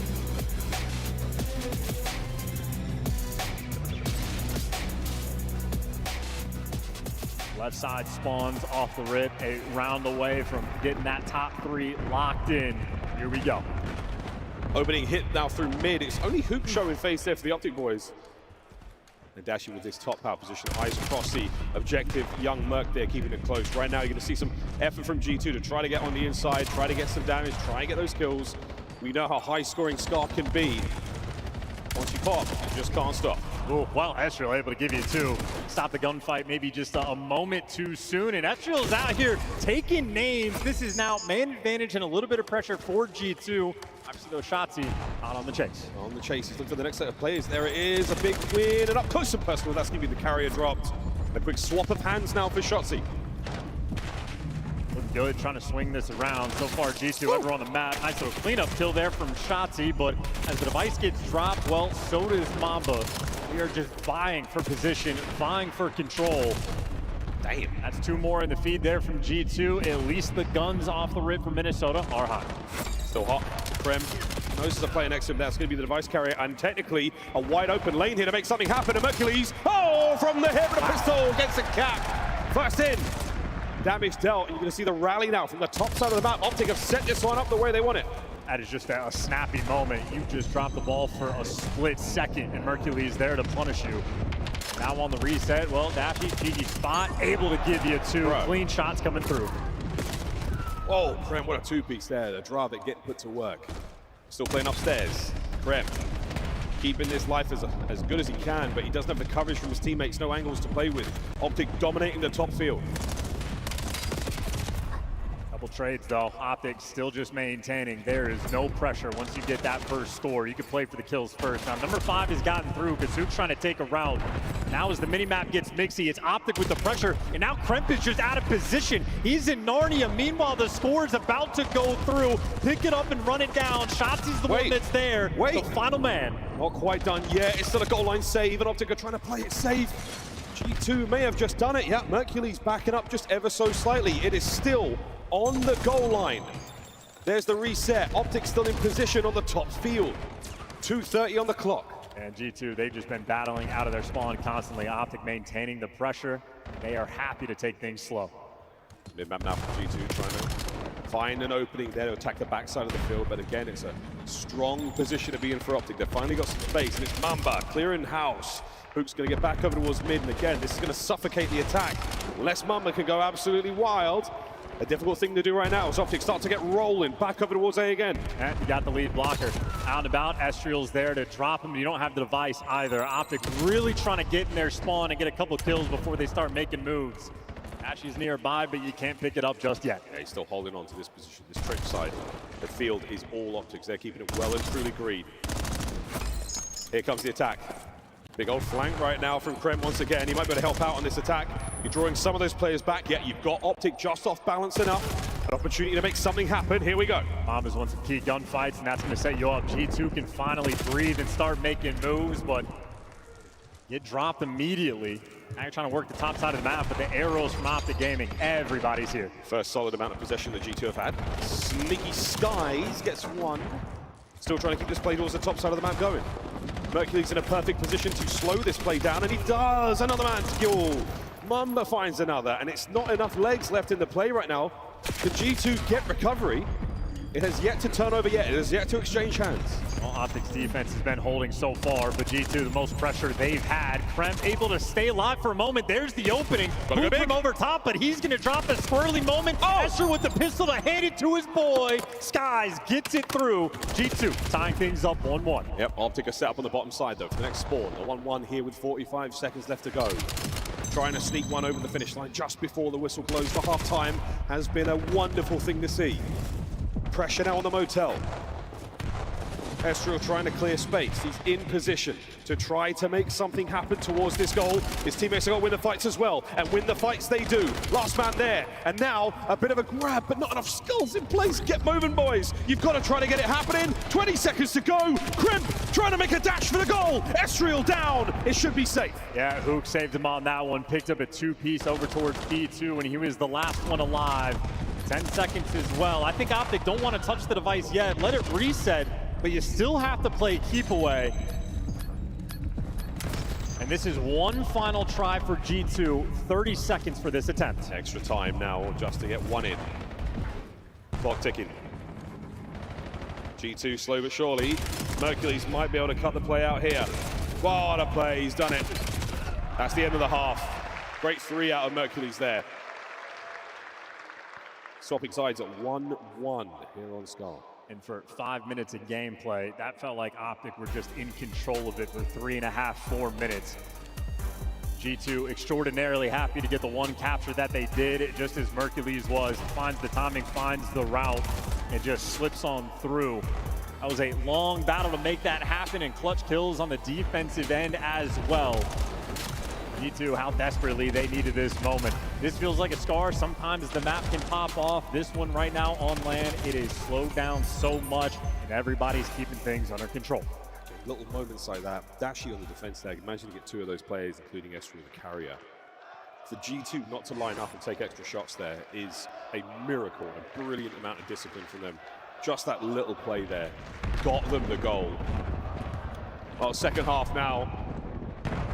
Optic had tremendous possession in the first. G2 barely able to get their capture through. We'll see how they fare now. Dash with the first blood. Kremp less aggressive than we're used to, and now he soars out, but everybody's already healed up. That is Optic 3 in the feed. Mercules device in hand, and he is leading the charge already. Information on a few, it's enough to drop Mamba. Backline now completely full of G2 Minnesotan players. Looking for a bit of a pinch here from Hook. He's trying to get something. Looking for the window, looking for the angle, and he's in. Oh, and he's cut him down. It's all down to Kremp. This could be a capture. Oh, he finds another kill, but that should be good enough now. Is it? Oh no, Mamba saves it again. Optic are all dead, and G2 go forward. Yeah, good luck with all those spawns rolling through. Difficult to get a clean one, but the heroic there on the defensive side, trying to turn this into something good on offense. Well, Hercules in the feed strikes, and now those Optic players are soaring around. G2 stopped in their tracks. Keep on Mamba, just the pistol in hand. Tough to force the issue. Very similar to what Optic had in the first half. This is what you want to go for, the rally. You capture this point, go for the A goal, keep maintaining that field pressure. That is the number with G2-1 right now. That'll set very pretty in this half, but Mamba's trying to make something happen. He's making something happen, but he's got to contend now still with Dashi. A big save. Are we able to get some G2 players up there to reinforce and maybe get a kill here? Hook's still playing the tight defense. Over the top. Oh, the trade there from Mercules. Safe from one end to the other here on the attack. Yeah, those B-zone captures going towards the right side. It's very difficult to orchestrate. Mamba just a little bit too quick trying to force it through. But now you got an open lane over towards A. Optic, players on the cross, able to give you 2 in the feed. Merc, last man standing, gonna get shot in the back. The opening is here for Skies. Well, you pulled the defenders that they're going A. But the play is towards B. Shotzi's got to save it. Shotzi's trying to make something happen, and this could go in. It is. Skies and G2 take the lead. Yeah, unfortunately watching the wrong team, but Skies is making plays with the pistol. Another one he is able to get through, and they still have all the pressure in the world on the spawns. The topside spawn is a beautiful thing for G2. Mamba, the frontline man. Still set up for the rally. Oh, what a kill from Merc there. He's number 3 on the minimap, so a long-range kill, a cleaning house there. Mamba down and out, no rally to be found here. Optic Texas have managed to survive the advantage. Now back to mid, classic reset for them, and now pick their choice. Shotzi making the B goal look that a bit more attractive, and he's still winning this fight until Mamba saves it. Well, he's at least bought enough pressure that his teammates are way past up the middle of the map. Mercules, nice shots rolling through, and Optic debating about what they want to do, maybe hoping for some more kills. Merc is basically fighting the entire team by himself. Finally, some trades start to roll through, but Optic, everybody falls, and Hoop simply know where you can go. Nice little dance, though, and he actually bails you out. Optic trying to keep this pressure up. G2 commit quite a lot there to try to bring the carrier down. But Optic, they got the late checkout. They're able to stay in the motel that bit longer. And it might be enough now to get themselves right on towards the goal. Here come the trophies in play. Skies cannot lose the next gunfight, otherwise he's in a bit of trouble. The reinforcements better get there quick.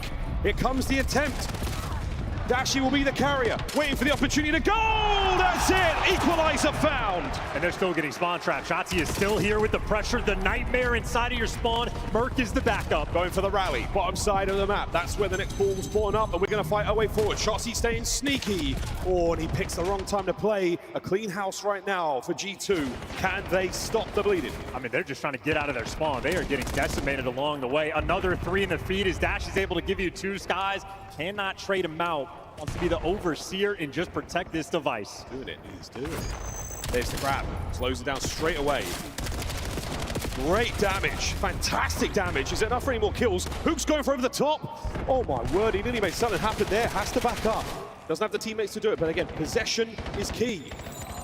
Dictating the play right now. And you got Shotzi on the pinch. As long as Hoop can stay alive in this moment, his team is making the plays, doing everything he can. You lose a few gunfights, Hoop just trying to get out of dodge. And while he's safe, his teammates able to give him 2 in the feed. There's number 3. The open lane is in. Oh! That's it! 30 seconds to go! Kyler Garland puts it home! 3-2. Might just be the game, and Optic still maintaining this pressure. They got the Hellstorm in the back pocket, but Hook is the real score streak. Still trying to find another. Here we go, Optic once again, possession. Now to hold on, 10 seconds. Shotzi buys himself a few more, and here comes the saving grace. What an investment. Surely this is the end.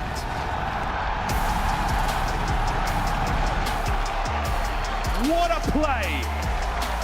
What a rout! What a fantastic score to win you the series 3-0.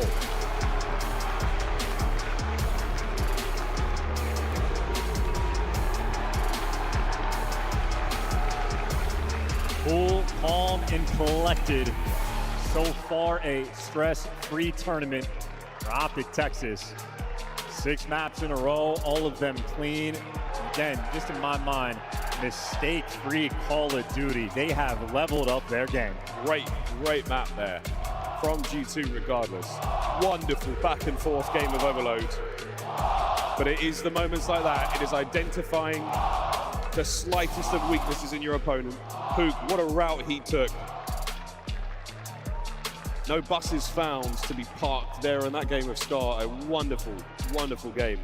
Beautiful stuff there from Optic. And again, they stay perfect on the tournament so far at 3-0 against G2. Yeah, just a battle those 2 teams had as well. That was an absolute onslaught there, basically a 50-yard standoff coming through in the Overload. A lot of highlights rolling through, the routes on point, everybody taking their time. Clean work there from Optic. They will be going to Sunday. Happy boys. Hook, what a play. It was Shotzi that does get the final kill in there, but lead blocking extraordinaire. Just enough damage there in the skies to allow Hook to slide through, and again, seconds to spare. Optic will be going to Sunday now after a brilliant display there. Close, but no cigar for G2. They will descend to the lower bracket. Their tournament not over yet.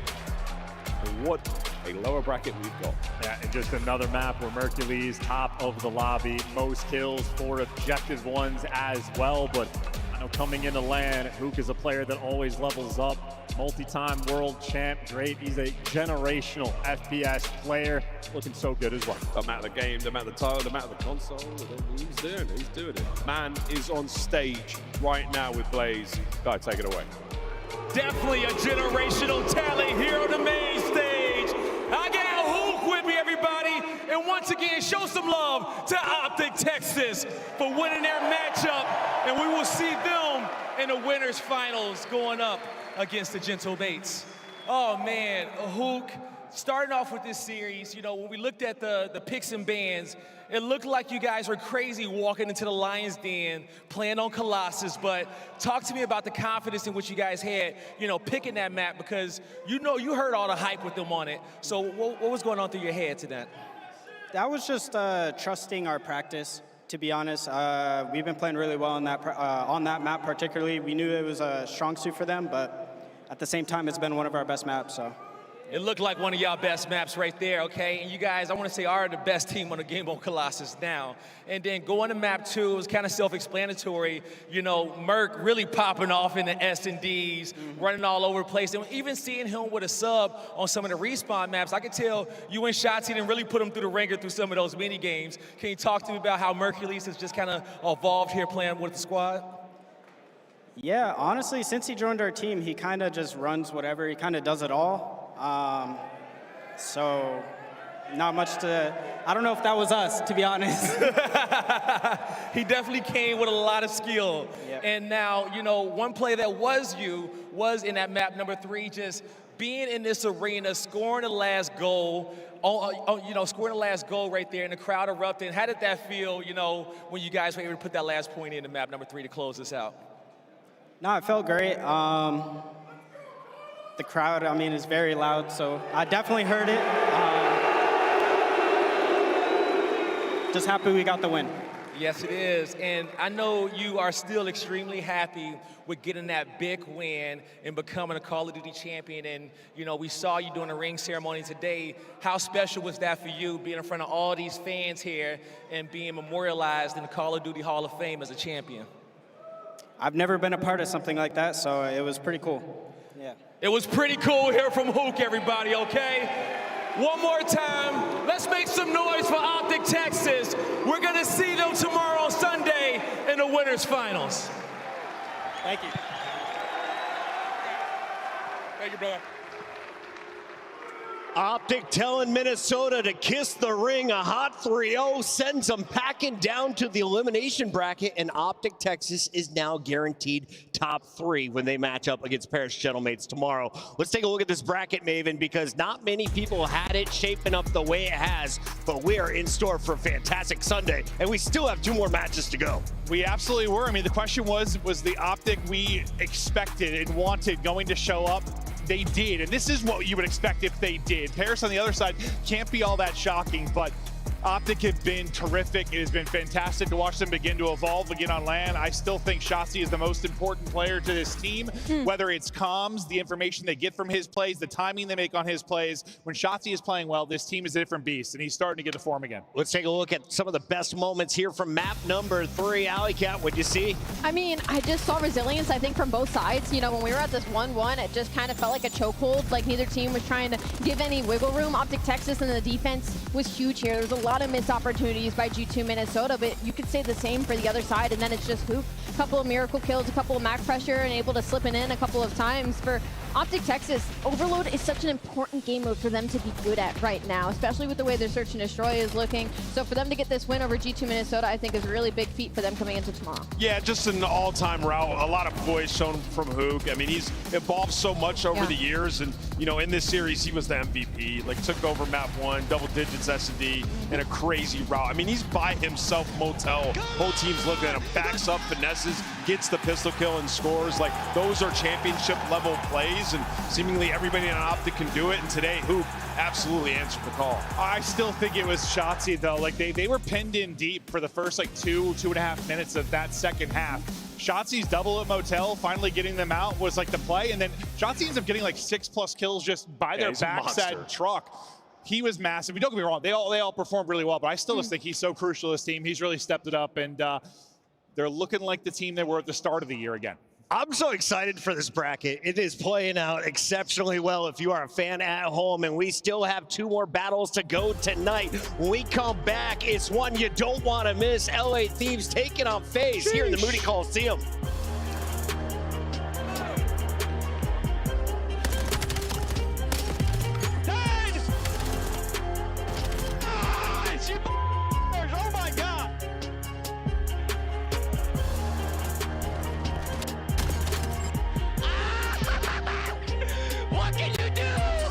What can you do?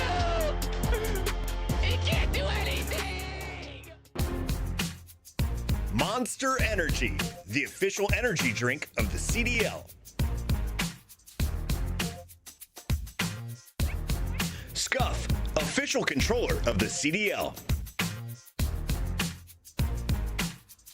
Start the season strong with the 2026 Call of Duty League Pack. Grab yourself the CDL operator by scanning the QR code on screen or check it out in the Call of Duty store in-game now.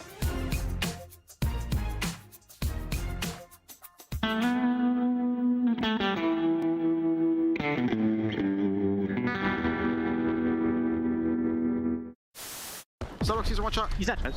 That's it. They can go there deep. That's it. Yo, pinch. Nice. Let's stay. That's above you. He went down. Down. Absolute. My bad. He's one shot. You guys got this. You got this. Money for you. Way better.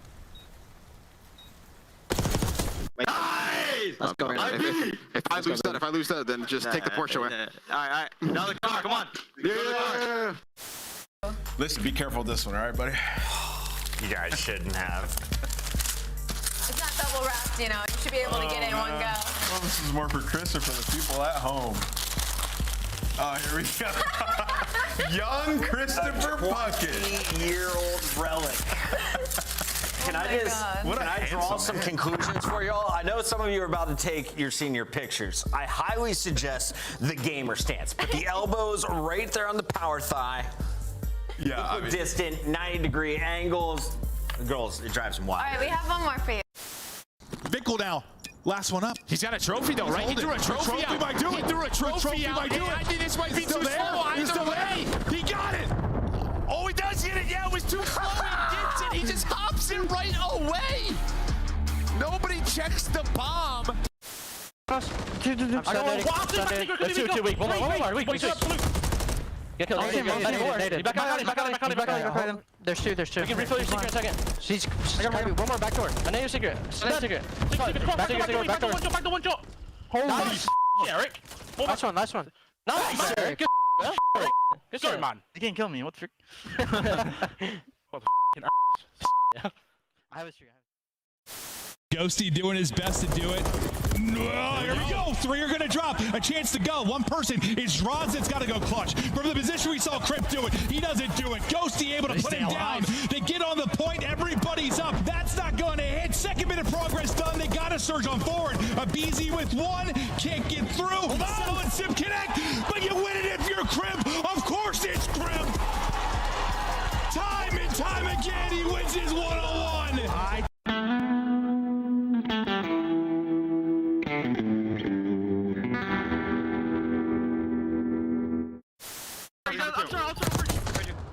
Nice. Yo, holy their guts, bro. Look at this.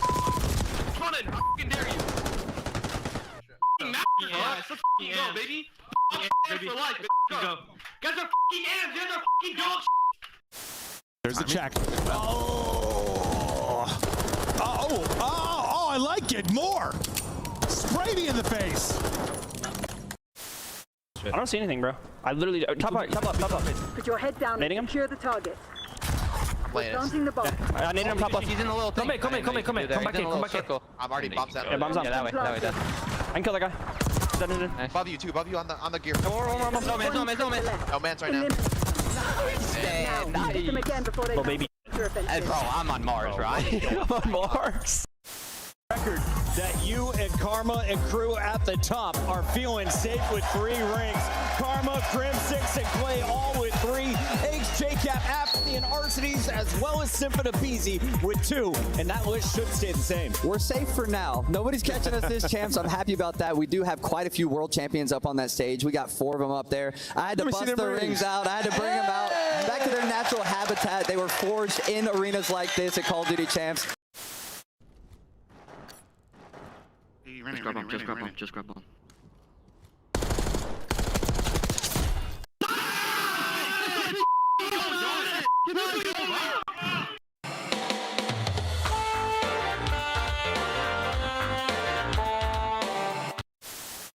Obviously having a big performance there over at that Train Hill. This guy is looking to finally really pick it up. He's had a few slower maps, but I guess he's finally caught his bearings. Now 16-9 and forcing the issue on the flank. He's inside of their face, as that's going to be 5 in a row.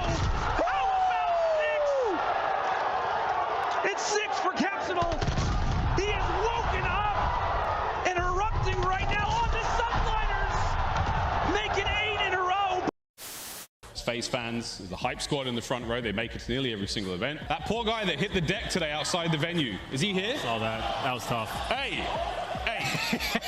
What is that poor guy ate concrete for breakfast? Tough one. Watch it, mate. Eyes across. Crossing, Joe dead. Other one hit. Nice! 65! Joe, you have 60 for the out, Joe! Joe! What are you doing, Joe? That's a dog.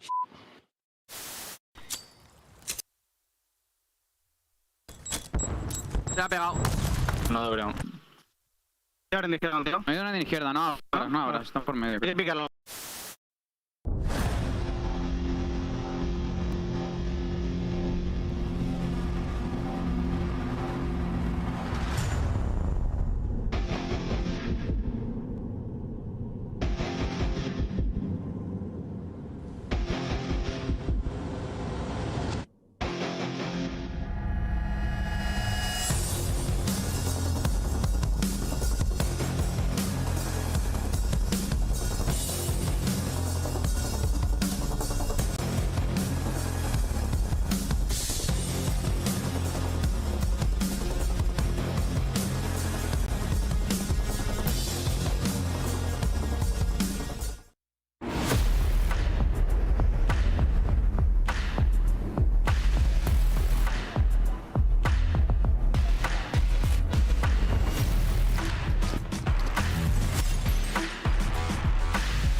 It's your time, better go get it. No slow with it, move like you're so in it.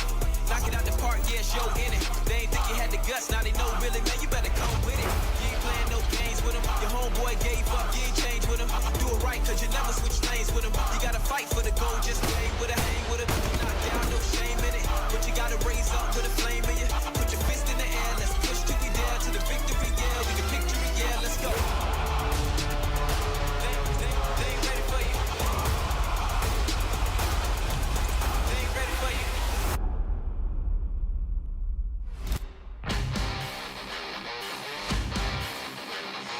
Ladies and gentlemen, welcome back. We have 2 more matches to go tonight. Before we jump into this next one, reminder, we are headed to Vegas, July 16th and 19th at the Michelob Ultra Arena.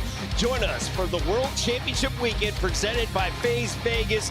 This is going to be a blast. And Allie, already half of the floor seats are sold out. Oh my so gosh. you want to scan that QR code to get active today. I need to scan that QR code. I don't even think I have my ticket yet. So make sure you guys get on it. You don't want to miss it. The weather's going to be great. The food's going to be great. It's going to be electric. Make sure you book it out. Everyone going to get their autographs from Optic, it looks like, as they will be filing back into the venue for this next matchup. We have a banger set up. Miles, you have LA Thieves taking on some rivals here. We've got some bad blood between these two teams and some disappointments for both squads. Today, you see LA Thieves hit with a hot 3-0, and you know that's going to bring some extra firepower for guys like Scrap. Nothing but fire. The tables are hot for this series without a shadow of a doubt, Chris. I mean, this is going to be a good one. This is 2 squads who have been going at it for as long as I can remember now in the COD League. It is such a delight to get and watch them play, not just because the games are great, but also because, yeah, there's that little extra sauce. There's that little flavor. It's just a missed fist bump. Sometimes you skip them, right, Nameless? Yeah, you got to sometimes, especially when there's bad blood on the line. We all know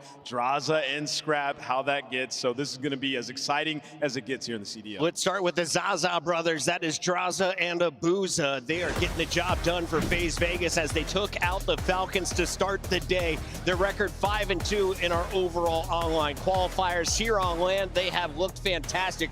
Overload, their best game mode? Yeah, I mean, it's hard to pick a best game mode. They've been unbelievable across the board, especially in Search and Destroy. But yes, Overload is technically their best game mode right now, and that's what's important to these top teams. It's always that middle game mode that's going to be that swing map. And for FaZe, your ARs are night and day compared to where we started this season. And if they keep shooting like this, and Simp keeps being the best player in the game, this is the FaZe that we are used to seeing. FaZe, it sounds obvious, but like having Overload is so strong right now for FaZe is amazing. You get to shut down any hope of any reverse sweep. You just stop teams dead in their tracks. You don't give them the comeback. You don't give them the chance to get hot. And even if you do, they're 3-0 in game 5s. It certainly helps as well. Yeah, as Riyadh just learned, they are pretty darn good in those final Search and Destroys. On the other side, FaZe has looked electric, and they've also looked dull. If you're looking at the squad today for LA Thieves, what's happening? What's the identity? There's a lot going wrong. I mean, we saw Hydra just make some plays that you don't typically see from him. I mean, in the Overload, he practically threw it away, throwing his life by himself with ball in hand. And then you look at them,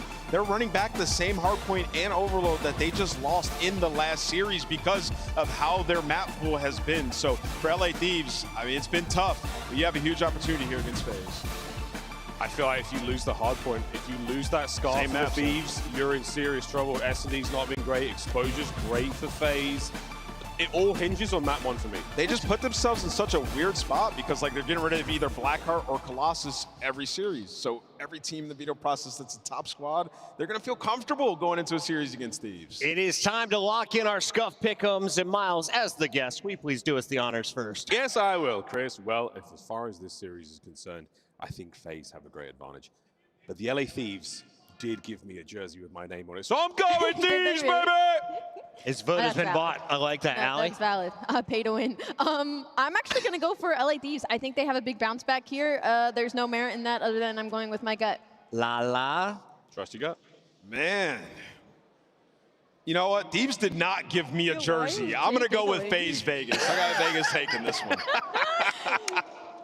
Thieves also did not give me a jersey, Nameless. I too am choosing pink. FaZe Vegas taking on LA Thieves. This for a spot in your top 4. Guy Blaze, your turn. Oh my God, Cassius, you're so easily swayed over there with your jerseys. But don't worry, I don't know if this audience is going to be swayed here in this matchup because this is a series and a rivalry that just keeps on giving the community some of the best matches we have seen. So without further ado, coming to the stage first, you can boo, you can cheer, but you're going to make some noise for FaZe Vegas. Simp, 04, Draza, and Abuza. They know that they can make it to a Sunday and that they can achieve anything in which they put their mind to. All in and ready to take it all. FaZe Vegas is still here to play. You can boo them if you want to. They started in losers round 1. They've been beating everybody in their way, and they get to play a LA Thieves team coming off of a L. FaZe Vegas feel confident. Let's get it started, guy. I'm ready to go, and as you said, their opponents coming off that L, but I'm pretty sure knowing that who they got to play next, that does not matter. Ready to give it everything in which they got. Get loud for the LA Thieves. Scrap, Kenny, Abeezy, and Hydra. All smiles and the vibes are high, but they know this is a serious matchup. It's time for them to lock it in. The LA Thieves ready to get it done. I never thought I would say this, but the expectation for this team is so low right now. But the good thing about that, it means the only way is up. I mean, on paper, this is a star-studded roster at their peak, at their ceiling. These are players that could steamroll the rest of the league. It's just a matter of when. Let's get this started, boys. The expectations may be low for some people, but I know there are some smart individuals out there who are all in on the Thieves, but let's see if they're right. It's time to lock into the series, so casters, take it away. Maybe a little bit of a hangover from the last one, but don't get it twisted. Everyone knows what's about to happen on stage. A lot of pop-off, likely a lot of yelling. If you don't know, you're about to know. Scrap Draza. That is a story as seemingly as old as time at this point. We're going to have a banger. Oh, yeah, it definitely should be a banger. And if you're Thieves, hopefully you've been able to forget about that loss versus Paris very quickly, because FaZe are riding the high right now. Yeah. You get a momentum game in a game 5 the way that you did. You're feeling great that you've already made all your mistakes in your previous series. So a lot of these maps that both teams decided to play are run it backs from this weekend. Yeah, and I think the thing about that, you know, hey, there's also a little bit of history of these two teams when they had played at the Kason Showdown. And it really felt like after those opening preseason events that happened on LAN, that it was going to be a discussion of were Thieves or were FaZe going to be the third best team in the game, because it was Optic and Paris trading maps with one another in both of those events.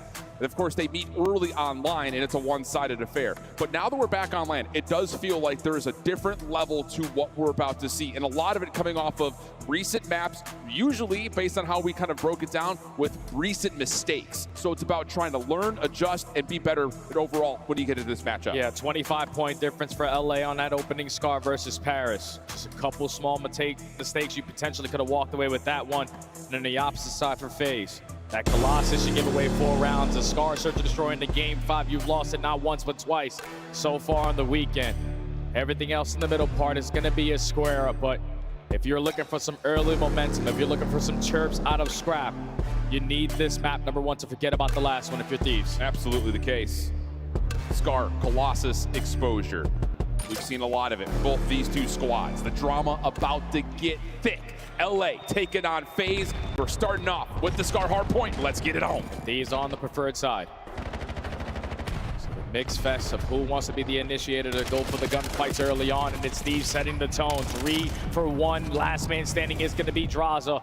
Already in firm control of the map with FaZe spawning over towards green. Good stuff though for Thieves, able to respond to this next wave pretty darn nicely. And how about that chow from FaZe? I'm telling you, he's been one of the most flexible players so far on the weekend, and he's showing it here early with the SMG in the hill. 20-0. A perfect start for Thieves. Next wave on the way for FaZe, trying to control mid-map, and they're finally gonna get some kills. Yeah, FaZe can't afford to be giving up 25 seconds, potentially 45 of the initial HP. So you gotta try to contest this old time. Final 10 seconds here at the P1, and the Swans do flip with Simp in a position to play a couple cutoff kills.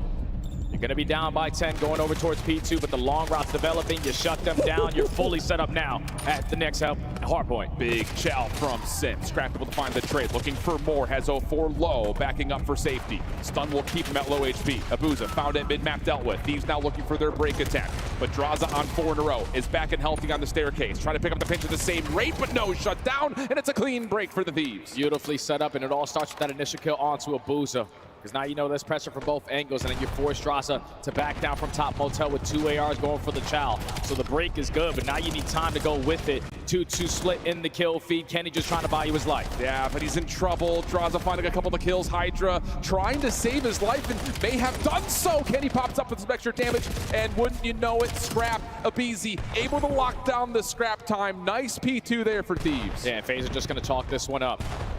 You know that we're going over towards the P3, and if we're the initial player over towards the plane heady, you're going to stand a good chance at holding this, but you also don't want to die off the rotation. Thieves are taking a lot of different angles. The one guy that's unaccounted for is going to be Scrap, so you got to give up plane heady. You're surrounded by all of LA, but Draza and Simp manage it. Now you just got to take the guy out the hill. Yeah, Scrap just trying to find whatever time he possibly can. Thieves trying to rewrap this over as they spawn up towards White Wall. Abuza already getting the lockdown, and FaZe have a chance to get this thing back to neutral. 40 playing 56. Spawned outside for Abizi, and he's going to find Simp. Freebie on the Draza, and it's a free break. This is one of those unpredictable moments. Yeah, you just don't get that information because your teammate doesn't spawn up yet, and when he does, it's just way too late to turn around and go for the fight. So Thieves off of a great spawn out of Abizi. Leads to a break here at the P3, and now spawns flip. FaZe on the heavy back foot. Oof. You need fights to go your way, and you find an issue too. Yeah, Abizi's got to back up and try to stop this rotation, or at least stall it out a little bit. 04 off to another slow start. Woof, Abizi 4 in a row. able to really impact not just the rotation, but also keep a spawn up here for Thieves. They win the last gunfight. Hardpoint about to open up. A brilliant moment here for LA. Fantastic moment for LA. In the final 15 seconds, you clean out the house towards the next HP, and now you have the spawns that you want. But FaZe right through the front door, not trying to give up a lot of time here. You just got to get past the crossfire setups out of the ARs. You do the first job done on the Scrap, but he already finds a kill, so still the numbers in favor of LA. And look where Scrap spawns. He's able to come back over and just, again, stop the rotation in. Thieves taking advantage of what they've been given. Kenny, a little bit of difficulty there, but able to find some damage. But the pistol not able to get the read onto Draza. So Scrap, who was the man spawning out, now trying to block spawns in the back with 30 seconds to fight. Hydra swaps over to an SMG, but Simp with the double has FaZe looking for a break from the front. Take care of Simp because he already finds 3, and he stalls out so much time now for his teammates to be back into the play. And there's at least 3 players from Thieves who still have an opportunity to get this final 15 break, but the rotation is going to be won by FaZe. Going over towards the P5, you will absolutely take it down by 30. But these gunfights off the rotation need to go your way, and you're just getting caught. And Simp had no idea that Hydra was already on that quick exit. Abuza will spawn behind the play, so will Simp. So now it's really just on to number 6, 0-4. Another slow start for him at 4 and 12. Has to come up big here for FaZe. Gun. I mean, absolutely smoked. Draza gets the close spawn, but he's traded away, and an opportunity here for Thieves to string them together. Yeah, you can't continue to have these slow starts if you are 0-4 because you are the playmaker and you're running right into certain pre-aims. 4 and 14. Need to start to turn it around because Thieves are just beating you to the punch with the gunny. Now with the back spawns, you're just looking to try to hold, but Abuza and Draza, so much pressure through the front should lead to a break. And Scrap's on his nonsense though, 17 and 8. He has been electric here for Thieves early, but FaZe, a key break here with 20 seconds to fight, but on the rotation through mid, Simp has to respond to it. Abuza, the last one left inside the hard point, just trying to value his life. Here comes the chase down though for Thieves, and they will almost get there, but Abuza gets the read. 0-4 and Draza will clean things up, and that's good Scrap time for FaZe. Ending of the first hard points. You're going to be down by 30. You got bullied in a majority of these rotation gunfights. You need 0-4 to start the stepping on up. So going into the second set, you're finding the kills to maintain the map control. 0-4 just trying to get lost, but just get caught. So not Thieves with everyone towards blue. Raining stuns and nades over the top. Dude, 0-4 is on FTT watch, full-time tilt. He just cannot get out of spawn and find a route. Draza trying to create something over the middle of the map to give some freedom to 0-4, but he continues to just completely overwhelmed. Oh, just so frustrating for FaZe. They're able to find the kills once again, though, and now an opportunity for the ARs to step in the hill. Yeah, the fact that 0-4 has that stat line, and they're only down by 15 is very typical. The ARs are on point. You always know the MVP and Simp is going to be on one. Bro. Now down by 10 off the rotation again towards P2. You cannot allow Thieves to get their first attempt on a break. And with kills going back and forth, they stand a good chance of even winning the rotation now. Oh, sure do, especially with these shots out of Abuza. Scrap, Hydra, both getting pelted right now as FaZe trying to streak across into Motel. Draws a 1v1. No, it's Scrap who has the final word this time. 110, 107. Thieves with numbers with the high ground position. Yeah, but now they don't have the numbers anymore with Scrap falling. Someone's got to pop a multi-kill, and it's Hydra whipping out an extra AR for the long-distance gunfight. You've been able to withstand that first push. FaZe now forced to hit the reset. Everyone again towards blue. Caddy up top. Dealt with by Semtex. Scrap red on the route. Now an opportunity for FaZe to break from the front swiftly. Abuza gets to another one, just willing this FaZe break forward. Unreal stuff. Thieves need to make a decision here. 25 seconds. Do they want to play for the exit or play for the rotation? We'll find out as we jump into a Thieves. Listen in. Top. I'm one. Low, 0-4, one shot. I'm playing. I'm Nuka. Somewhere on the heady. I'm just I have all Nuka. Tool. I just Nuka. What's that top green? He's something down. I'm probably dead, bro. That's not playing. Army, boat. One shot boat. 0-4. First guy. Boat. I'll change. Shoot. One's out. That's fine. Take it. One's on time. I need time for you. I'll look at her. I'm playing heady. One shot. Somewhere left lane. I'm down. I broke out. One shot. Boat. I'm playing. Weak.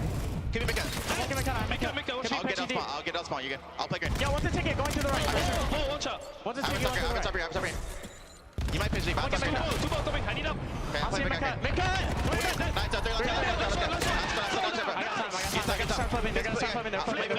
Flip. I'm looking at P5. I have all the me, bros. I'll see him top green. Gotta go to top. I'll see him on the hop. I don't see the top. Hey, one's right. Okay, that's fine. I recross. Stay down. They're jumping out. Working on me. Answer for game. Two make it. Hey, low trade. I have help. On the time. Zach. Nice, bro. Zach, charge. On time. Chill. Go node. Make sure you hold this, bro. This is the game. This game. This live. You got it. I'm returning right. I'm gonna be right. I'm on the roof. Someone get. I will block. No, I got it. You get time. That's fine. Left side. Left side. Bro, we got Saturday. Both weak. I'm repeating that. Front door. All right, top roof. Flying out. Okay, take it out. No shortage of energy from the Thieves, trying to lock down the rotation, but now FaZe, an opportunity with numbers brewing from the front to see if they can create a break as we jump into a FaZe listen in immediately. Yeah, watch out. Right corner. Back there. One each. Lay down. Last two time. I hear you. There's one pressure. I'll play. Don't anything is in the watch it. He's out right now. Watch right wall. I'll go mid. Watch out. I don't want to take it. It's gonna be left. I can't stop it. Definitely need that. There's not. One gonna go through. I'm shooting right. I don't see anything to get. That's all I have to get. Okay. I don't see anything right. I don't see anything to get for now. I'll see you. I'm going top green. Outside ticket. I don't see him. Watch out. I'm taking a shot, bro.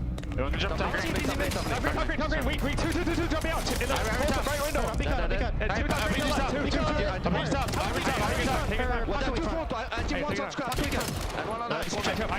I'm needing over. I need your front. Top lane.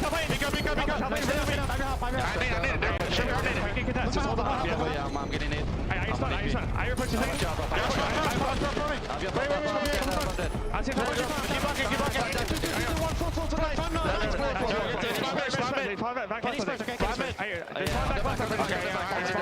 I'm wrapping mid with you. Maybe green. I'm going to take it. I'm trying to pick it up.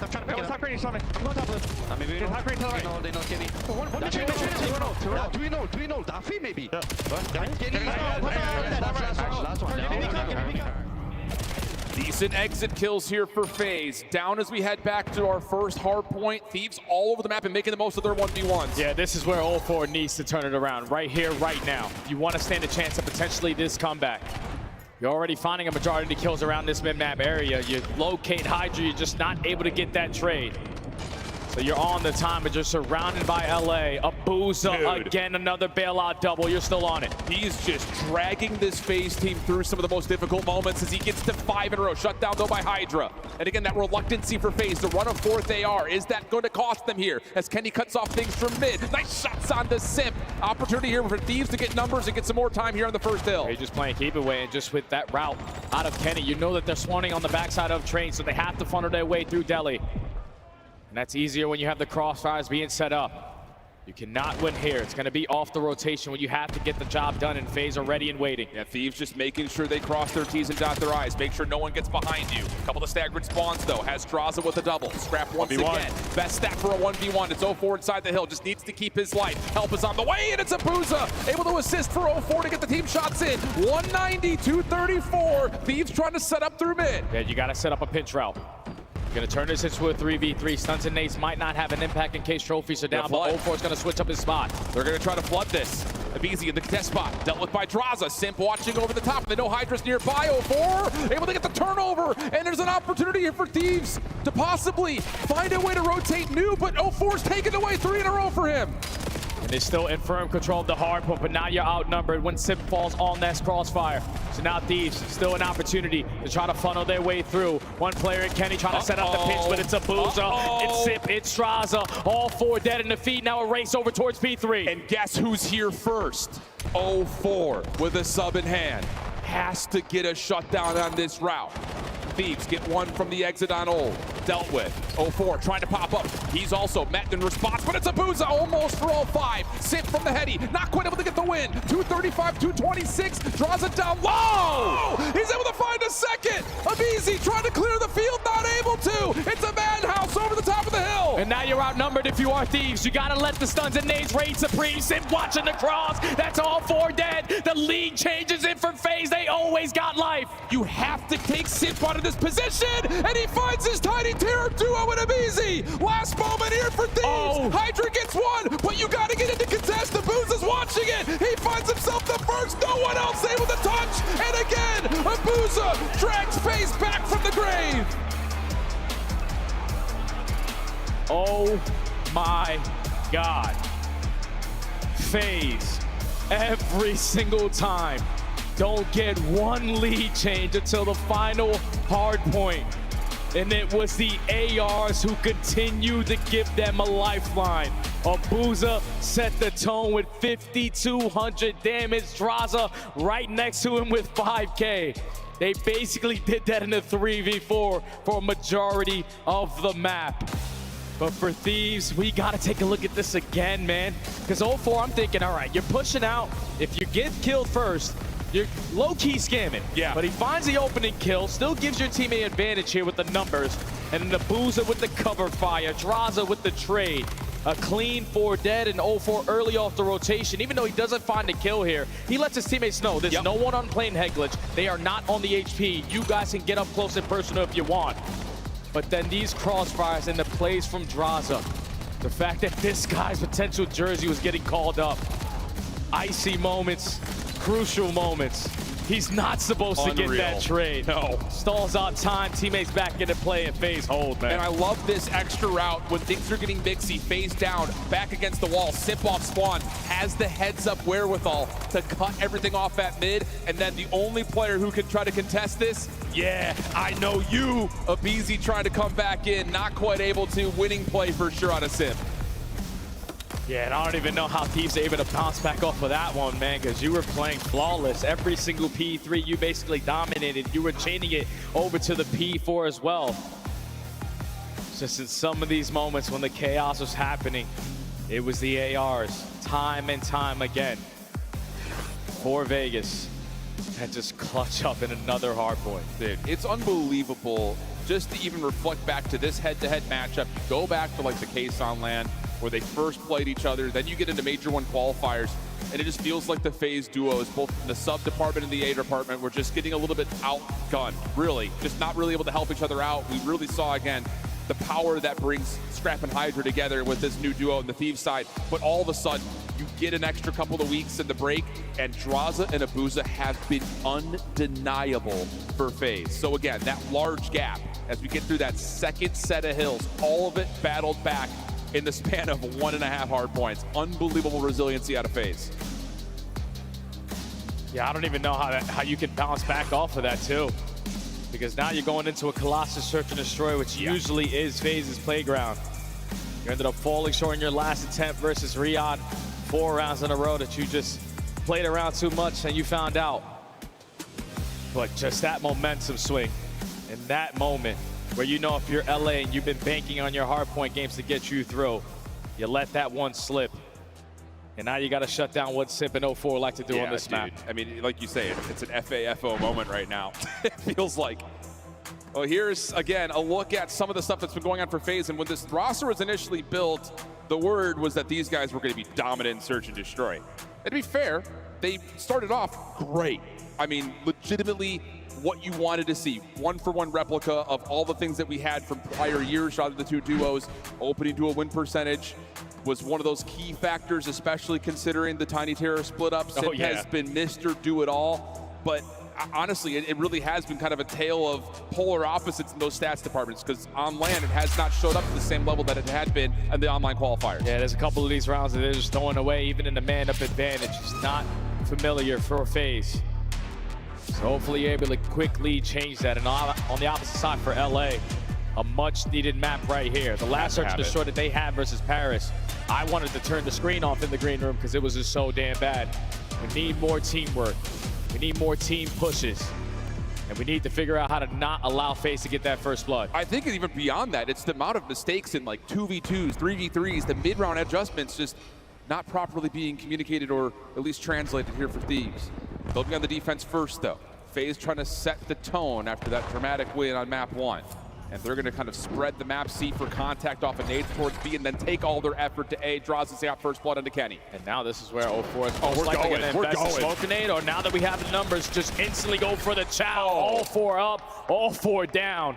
Quick round there from FaZe to set the tone. No trophies. Don't let them throw counter nades. Take away the space that you know for a fact you've opened up. Huge call out of FaZe, and it works out perfect. And you see Draza, he's saying, nah, we're just running these guys. We're better than them. Momentum is heavily on our side. And when he's on fire, usually you expect him to do the same thing. Great play calls and search and destroy. We're prepared for the push early on with the aggression, but when you find that opening pick, you overwhelm them on that side of the map. No one falls. Clean round from FaZe. Yeah, and that's just something that, again, bank that in your minds, friends, because FaZe so good at making that second level call. Even if they're down a man, we've seen them on defense do a really nice job of getting numbers back quickly. FaZe trying to get a feel out, but it's 0-4. First blood from mid-tunnel across the map. Feels a bit inexcusable, and here we go again. We've got numbers. We're going to take the gunfight to you. Kenny's in some trouble. He's able to find himself at least a little bit of reprieve, and Kenny pops up to find the trades. Down to Abuza for the 1v2. Yeah, Abuza didn't even try to get close to his teammates there, but somehow, some way, on the angle to watch the pinch, Scrap gets behind enemy lines. Now in a 1v2. Spots out the first, not able to hit the shot, but that's all the information gained. No wasting any more time. Get the bomb down. Post plant setup will default to P2, and the quick snipe not going to land. No chance to get the Jaeger back up. Good response from Thieves. I think importantly so, you stop FaZe from that, again, that extra second push once they get first blood. Even early into that round, the fact that FaZe is still able to walk away with that first blood with the information that Thieves are able to gain, like they were all pushing through that B site. Hydra still gets caught off guard through tunnel for that first kill. Thankfully, you had Scrap hit his route. Works his way behind that A site, wins a one-on-one while his teammate secures the second. And Abuza not the gun for the occasion, not in the position to try to clutch up on that round. LA tie the game. Again, you just have to have a response like that. You cannot allow FaZe to just get away with that secondary level push. So good response. FaZe, similar setup that they had in round one. Look for information off of the defensive nades first. Not a lot of information given, though. Thieves also happy to play a little bit more reactive to what FaZe want to throw at them. Stuns and nades getting invested through top mid. You still have no indication of what the setup is looking like. 0-4 forced and out, back on down. And it's already been 30 seconds off the game. So you saw Simp stun up top. It looked like that was going to be some sort of a commitment call. If he gets info of, we're going to go B. If we don't, we're going to try to hit A. But 0-4 gets tagged, and well, then Scrap connects. That shuts down the play pretty completely. And look at the setup here for Thieves trying to stop him over towards tunnel. Force out a team kill, gets a BZ into a position to try to get the 1v1. Oh my goodness. Rubber bands off the statue to find the final. And Thieves now at the edge. Yeah, it helps when Scrap is finding successful kills in that first blood category. Shut down the playmaker in 0-4. Forcing to flood their way through tunnel where your teammates are ready and waiting. Helps when Abuza gets a team kill because you still keep the numbers on your side, and it also helps when you got an Abuza on your team to close out that round. Another cause and effect, though, of both teams playing passive in the first 45 seconds. You get a read that, oh, they're stacking towards B. They have to come back through tunnel. So good kind of congestive play on the defense for Thieves to get the reaction. And that's what we need to see. Mid-round calls like that, being aware of the situations to the highest degree. Early nades on both sides coming directions over towards this P4 position, but largely, say no tags initially, but a late stun does land onto Scrap, and Thieves will have to kind of take the time to clear out these close corners.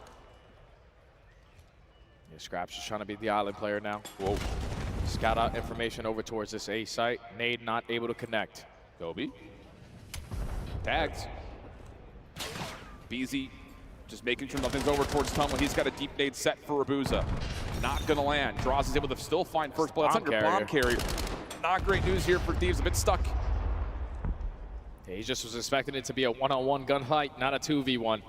So the team shots for FaZe give them the early advantage. A lot of information to go with it because time is taking 35 seconds to go. FaZe have yet to budge. But BZ does collect the bomb. Re-wrap back for the FaZe defense.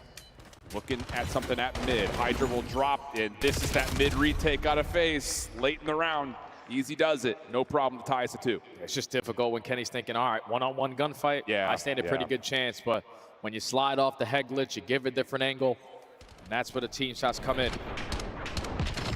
FaZe only allowed one player to fall on the round. So both teams taking the slow and steady approach right now. Have a tie game. Chess pieces are moving, though. How much can you condition one another?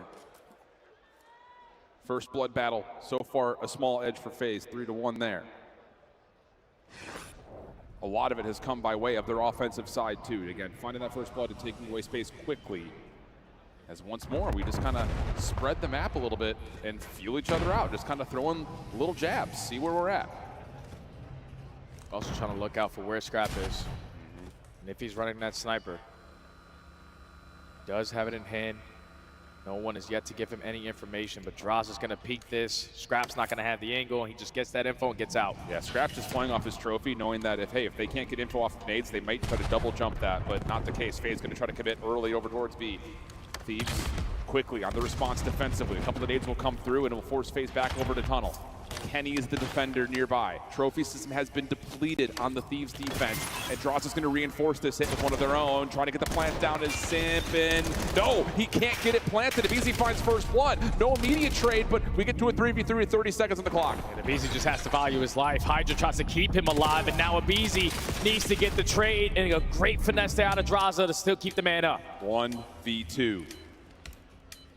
Scrapped with the scope. FaZe have to have the onus of planting, though. Oh, he's found himself a drop it to work with. And he's also guessed correctly. His first shot is in. They know it's Scrap, so you cannot shoulder this again. You know he's got a scope in his back pocket. And they're just going to double jump him. Yeah, why not? That'll work. 3-2 upper FaZe. Yeah, that's the way you beat a sniper, holding down an angle. Just give him too much to focus on there. Does not take a shot. Overwhelmed with pressure out of FaZe. Don't find that early first blood, but you instantly get the trades. You keep the numbers on your side. You don't allow Scrap to have an impact on the round. Advantage now, Vegas. Round 6, is this where you try to do something maybe a little bit more unpredictable? We've seen a lot of, again, both teams respecting one another in the first 30 seconds, trying to get as much information gathered as possible with these nades, whether they're throwing them and connecting or just reading what's being thrown against you. This time Draza by himself at A. Lots of nades going his direction. FaZe have shown us this before on this map, where you try to get both SMGs up to that mid-tunnel, but Scrap has pushed them back. Yeah, you got to be able to read this time around. When they got aggressive left side through that B site, they most likely have to go with tunnel as well. Get some information through top mid. It's already 30 seconds gone away, and you're still in your base. Yeah, they're going to try to bully out Draza. But keep your eye on number 5 in white. If FaZe feel the pressure at A, they love to try to get a contest up top. And you got 0-4 down low, who wins his first blood battle. Trade comes through, but Simp again up top of the staircase shuts down Kenny. Bomb planted. 2v3, Scrap. Whoa, he's going to force a team kill to the pistol. Oh, not quite able to find Abuza. Hydra for the 1v2. And Hydra sitting at 0-5, man. Crucial round if you can clutch this one up, but Abuza is expecting the flank, reads it to perfection. And Thieves, even though they got the bomb down, they turned it into a 3v3. Every time one of those engagements go down, FaZe have a player in a position to always get the trade. 3 rounds in a row now for Vegas. 2-round lead now. Legitimately, I thought Scrap was about to just win that round by himself. What an idea. Not quite. First blood now telling the story exactly. 4 for FaZe, 2 for Thieves. And this feels like one of those rounds that Thieves need to show us something a little different. Change how FaZe are approaching this map, because right now they're doing all the stuff we've seen them do all weekend long. Yeah, and Hydra sitting at 0-6 isn't helping. No. You need your aggressive SMG. Start to get it going. Tournament lives on the line. A very crucial round here. Look how aggressive Scrap is playing on B side. Yeah, Uza the one playing over towards that Godheady. Double stack up for Thieves defensively on the P2 side of the map. Thieves gonna back off just a little bit, and there should be a read here from Abizi on that cross through tunnel. Scrap now. Going to keep his eyes open, but it's a track backwards, kind of just flipping the script just a touch here, but Scrap finds first blood on the island. Here comes Draza trying to force it forward, smoke covering for a plant. Yeah, no need to force any one-on-one gunfights. Just wait for your teammates to get right next to each other, and the double chow is good enough to take care of Simp. Yeah. Now with the numbers, just flood your way through the site, play the trade. Last man standing is 0-4 at a 1v4. And Thieves are able to stop the bleeding. All starts with Scrap across the map, winning that one-on-one gunfight versus the island player. Regrouping with his team, fighting guns with guns. But we got one extra. And Thieves Now down by 1. Yeah, that's just what you want to see, legitimately. Small changes to what the setup looks like, but again, that quick commitment in the mid-round. Knowing that, hey, if Abuz is gone, we saw them running through tunnel, we can get our SMGs up, and like you mentioned, just take the extra gun. Okay, 3-4. Can Thieves find a way to go back-to-back? Can you get Hydra involved in any measure right now? Things to consider as we get pretty aggressive rollout here, but Abuz is able to find first blood. It's under bomb carrier. They're trying to set up Scrap for a pick on this side of the map. And they may not expect that Kenny was the bomb carrier here, but that little jump peek from 04, that's enough information to Abuz to hold the corner. Does he want to take the ego chow? There wouldn't be a reason to do it, and no, not today. Yeah, no need to force any one-on-ones, but now you have the angle that you want. I thought he was overextended on that box, but the bomb is still down there for Thieves. All the way on the opposite side of the map, and Scrap does not have the gun that he wants. Yeah. Not looking good, but you have to make some sort of a desperate play. Here comes isolation over towards Straza. Help is on the way. Hydra backs off. You still have time to collect the bomb here, but Scrap is again trying to create an elimination, and it's not going to work out. So Hydra, there it is. The agency is called, and FaZe find themselves on map point. It's just these early first bloods keep on hurting them. Yeah. The fact that your island player this time on the opposite side of the map is Kenny with the bomb in hand. Abuza with the jump spot. Catches the angle, peels him, and gives him a haircut. Just forces you to be a lot more active. Yep, that's just a great shot out of a great player. Lines up the second onto a BZ, straight giving out headshots and taking haircuts. And now FaZe at game point. And that's so tough because Thieves don't even get a chance to execute that play, trying to send a fake to B. So now they have to trust and believe in the curse. 3-5 the count. And FaZe are looking for the full send at A. Straight out of the front page of the playbook. Smoke down, get the bomb planted. Yep, there it is. Got to retake now after Thieves. Trying from the front. Oh, Simba's knocked down to half HP, but thankfully you got the cover fire and Draza. Scrap through tunnel, still makes it a 3v3. It's a battle of the Bloods, and it's the last man standing. FaZe, Draza, putting on the bow here at Search and Destroy. And Thieves just way too late to make those mid-round adjustments.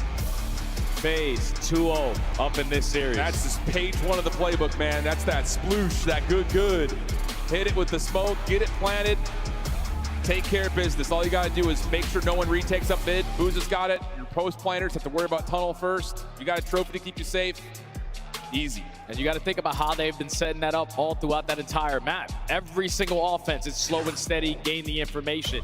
But now we're at game point. The pressure's not on us anymore. The pressure's on Thieves. They're most likely not trying to make any mistakes. So we're going to be the aggressors. We're going to be the playmakers and make the play go to them.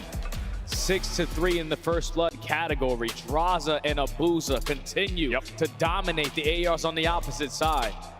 And Hydra, I don't know if it's just like early game things, continues to struggle in Search and Destroy. Yeah, man, I mean, this matchup has been such an interesting head-to-head over the course of the year so far, because before Blackheart's in the picture, everyone's trying to feel out the meta. You still have this world where BZ's almost a dedicated second sub. It feels like Thieves have an edge in that head-to-head battle early on against this FaZe team, but now we're starting to get Blackheart out of the picture, Colossus out of the picture for the respawns in particular, and all of a sudden the AR matchup just continues to tilt in favor of FaZe. So it's a 2-0 edge for Vegas.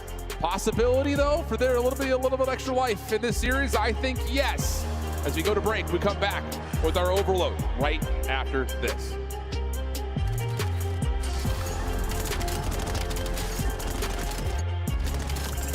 Come on, you breakers! Let's go, baby! Come on!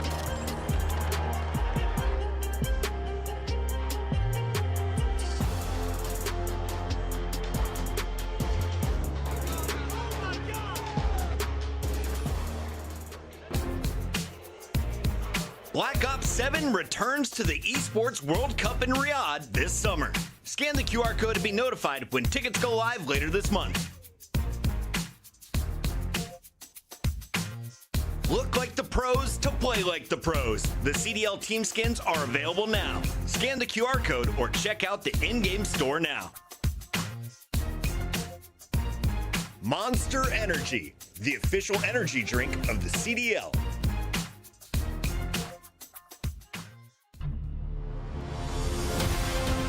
Let's find out who's built for the big stage. The Heretics ready to dive in. Thanks, Tim. Four and Snoopy. Come on, wipes them all. But Hydra with the switch impossible. He's making top room. So damn happy. It strikes down a bruiser. Dominance on the grandest stage.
We're playing the bomb. Oh my god. God, ball, come on, give it to me.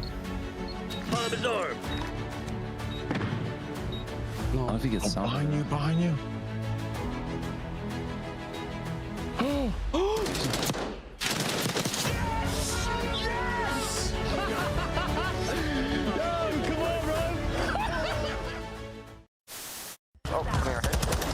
And backdoor. Oh my god. Oh my god! The paternity test is in. I am the father. In honor of our Father's Day, we're going to have a friendly competition amongst the dads on this show. How many dad jokes can we fit in? Well, I have the opportunity to go first. So, Allie, let's take the lead right now. Why can't bikes stand up on their own?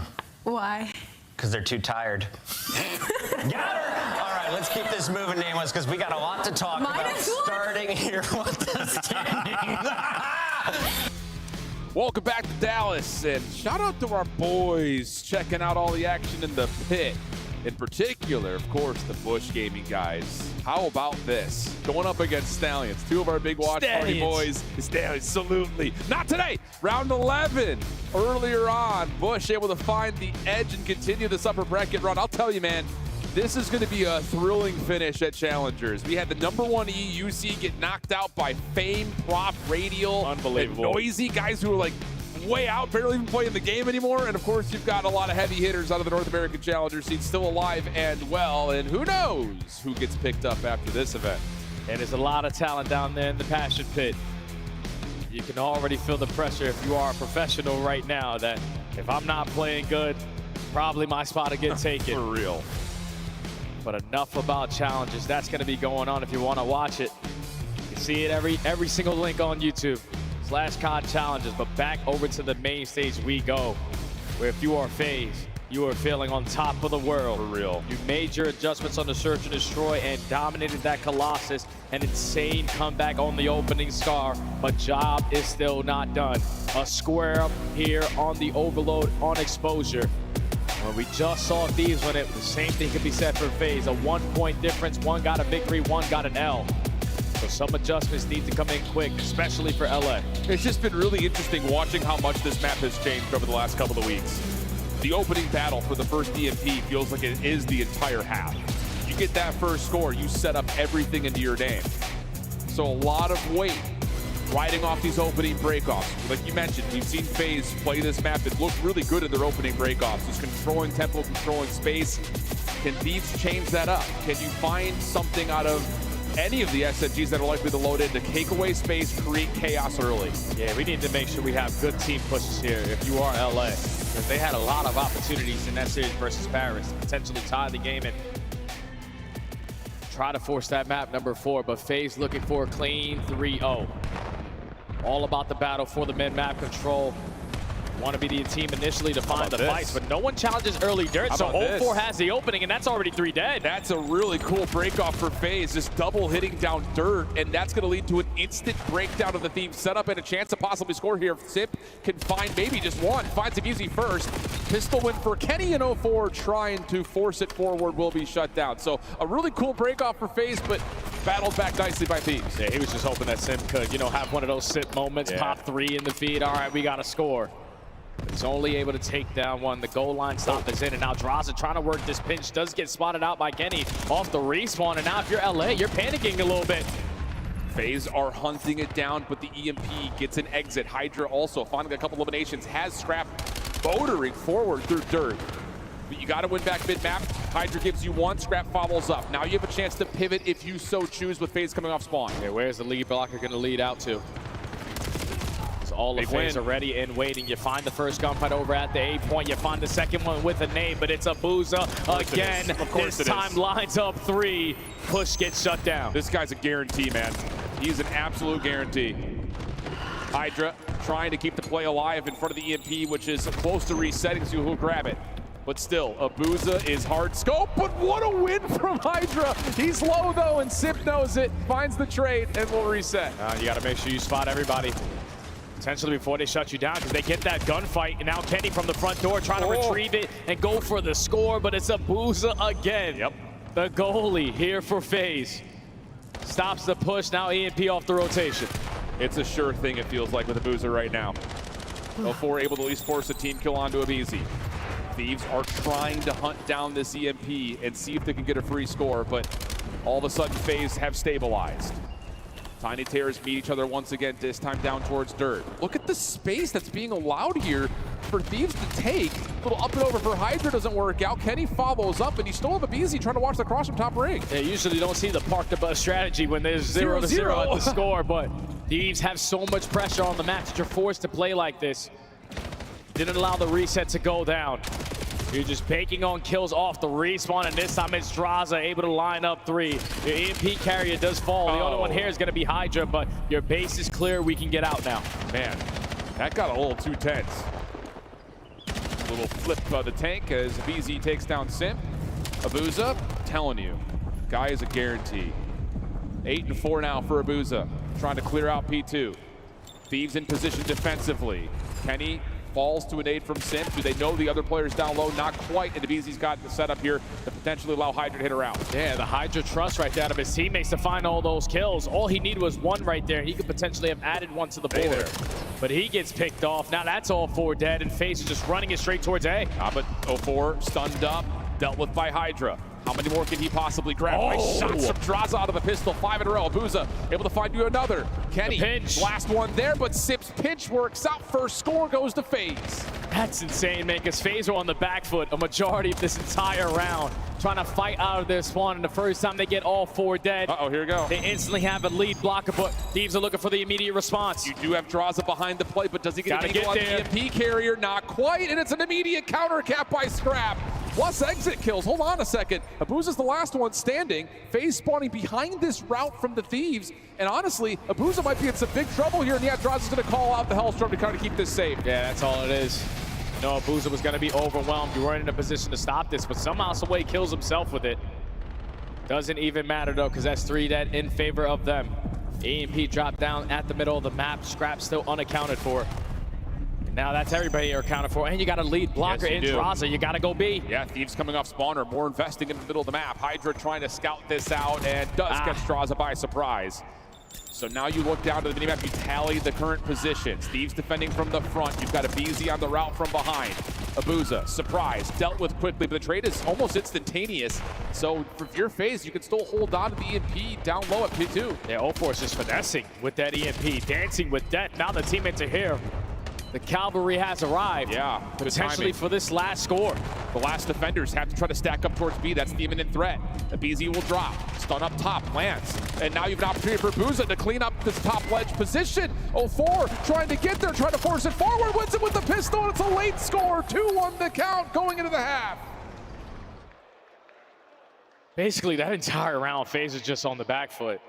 It's a battle of, all right, we want to have the possession, our possession, but just taking so many risks to just continuously wrap it back through your spawn, looking for the right opportunity. And with all that finesse, eventually kills go your way, and thankfully you got the goalie in Abuza, who kept it safe every single time at that A point. A 1-score advantage going into the half. These need to come to life right here, right now. What an absolute spree in that last 2 minutes. But like you say, Thieves the ones who have to come out strong here and get this thing back to tie. Hydra, quick route, learns his lesson about that FaZe setup down low towards dirt, checks it first and then finds Simp for free, but Abuza again, dude. I mean, at this point, as BZ finds one, Abuza's got the grab. He's going to try to run for this. Does he get the pistol out in time? No, Hydra's double saves the day. Big double there out of Hydra. You had a player in a position that potentially would have cleaned it up just in case he did fall, and now Thieves on the attack. BZ trying to go right through the bottom building. Puts down shots while the rest of his teammates are working towards B. Scrap finds an opening double, but there's no lead blocker. Hydra's got to slow down. It's just on to Draza, but Hydra's able to find him with the pistol, and that will lead to an immediate second score. Abuza coming off spawn, trying to keep things safe because you still have Thieves trying to run some pressure here. BZ's on 5 all of a sudden, trying to dance with Simp, but not able to find the full win. Scrap able to keep the position alive, but Thieves coming off spawn need to get here to try to help, and as he gets taken down, things will start to stabilize again. Yeah, but you take care of the guy that's working mid-map, and you're most likely banking on FaZe. Everyone else will be on the backside of this B point, and now you are finding the kills. Hydra on the pinch. Takes the guy down through top. Plat ready for the second gunfight. Trying to bombard your way straight to the point for an instant score. But the goal line stop from the Semtex out of 0-4. Now the rotation is in. Ram trying to follow behind this though. He's able to find himself two. Hold on a second. There may be an opportunity for him to do it himself. 0-4 in the corner. Nade stuns, just trying to keep Scrap back, and the kill comes through. EMP now in the hands of FaZe, but Hydra forward position unexpected. But Abuza again. Death, taxes, and Abuza coming up big. Seems to be the only guarantees in life right now as FaZe can get back on control. 3 minutes left to go. Realistically, if you are FaZe, you don't want this reset to go down because you don't have anyone in a position to play for it. Now you have a 2v1. You just got to take care of a BZ. You find it cleanly. You can go straight forward because the only one else won is Scrap. They're too far behind this. Scrap able to find the EMP carrier though. That will give BZ a chance to jump in, and more importantly, Kenny a chance to slow things down a little more. Off the regen. Big win. Big win from Sim. That's a double for him. Abuza trying to step up to get this thing through. Pistol! Oh! I'm telling you, the 3 guarantees in life. As Abuza's not done trying to get it over, but no, can't pull up the EMP, and now Draza stuck. Yeah, Josh is just gonna fall. They had information onto him. Now Thieves in the possession of the EMP. Walking right into Simp, who lines up a double. He could just grab this and go if he decided to, because neither player from Thieves are in a position. The only one now is going to be a BZ. He wins the most important one-on-one. You got to slow down now if you're FaZe. Turn though for Sim. Able to find the trade onto Hydra. You've got Draza watching the crossover towards ring. Sim's going to try to give this an effort over towards A, but it's just a show of force because off spawn, here's FaZe controlling mid. Decision time, 2 minutes to play. Are we going to try to wrap ring and get this over to A? Or are we going to try to find a couple extra kills and possibly flip it back? Might not need to, as they get the bait and switch through mid. They get the score, and FaZe are now up big looking for spawn traps. Yeah, don't let Simp get a kill, because if he guarantees himself a Hellstorm, he's going to shut you down. And he already finds it. Kill number 5, almost locate kill number 6. But 0-4, your job is to just play keep away, catch the guys off spawn. Another 3 dead, EMP in the hand of FaZe, trying to basically close this game right here, right now. Yeah, this is an opportunity to score it with the Hellstorm coming in. Everyone's stuck inside of P4. 4-2 the count.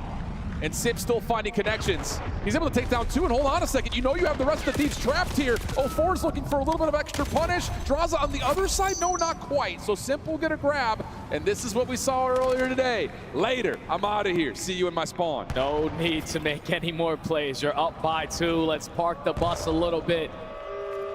You're gonna force LA Thieves to be a lot more aggressive on the map. They find 2 kills. Yeah, hold on. So you have them trapped.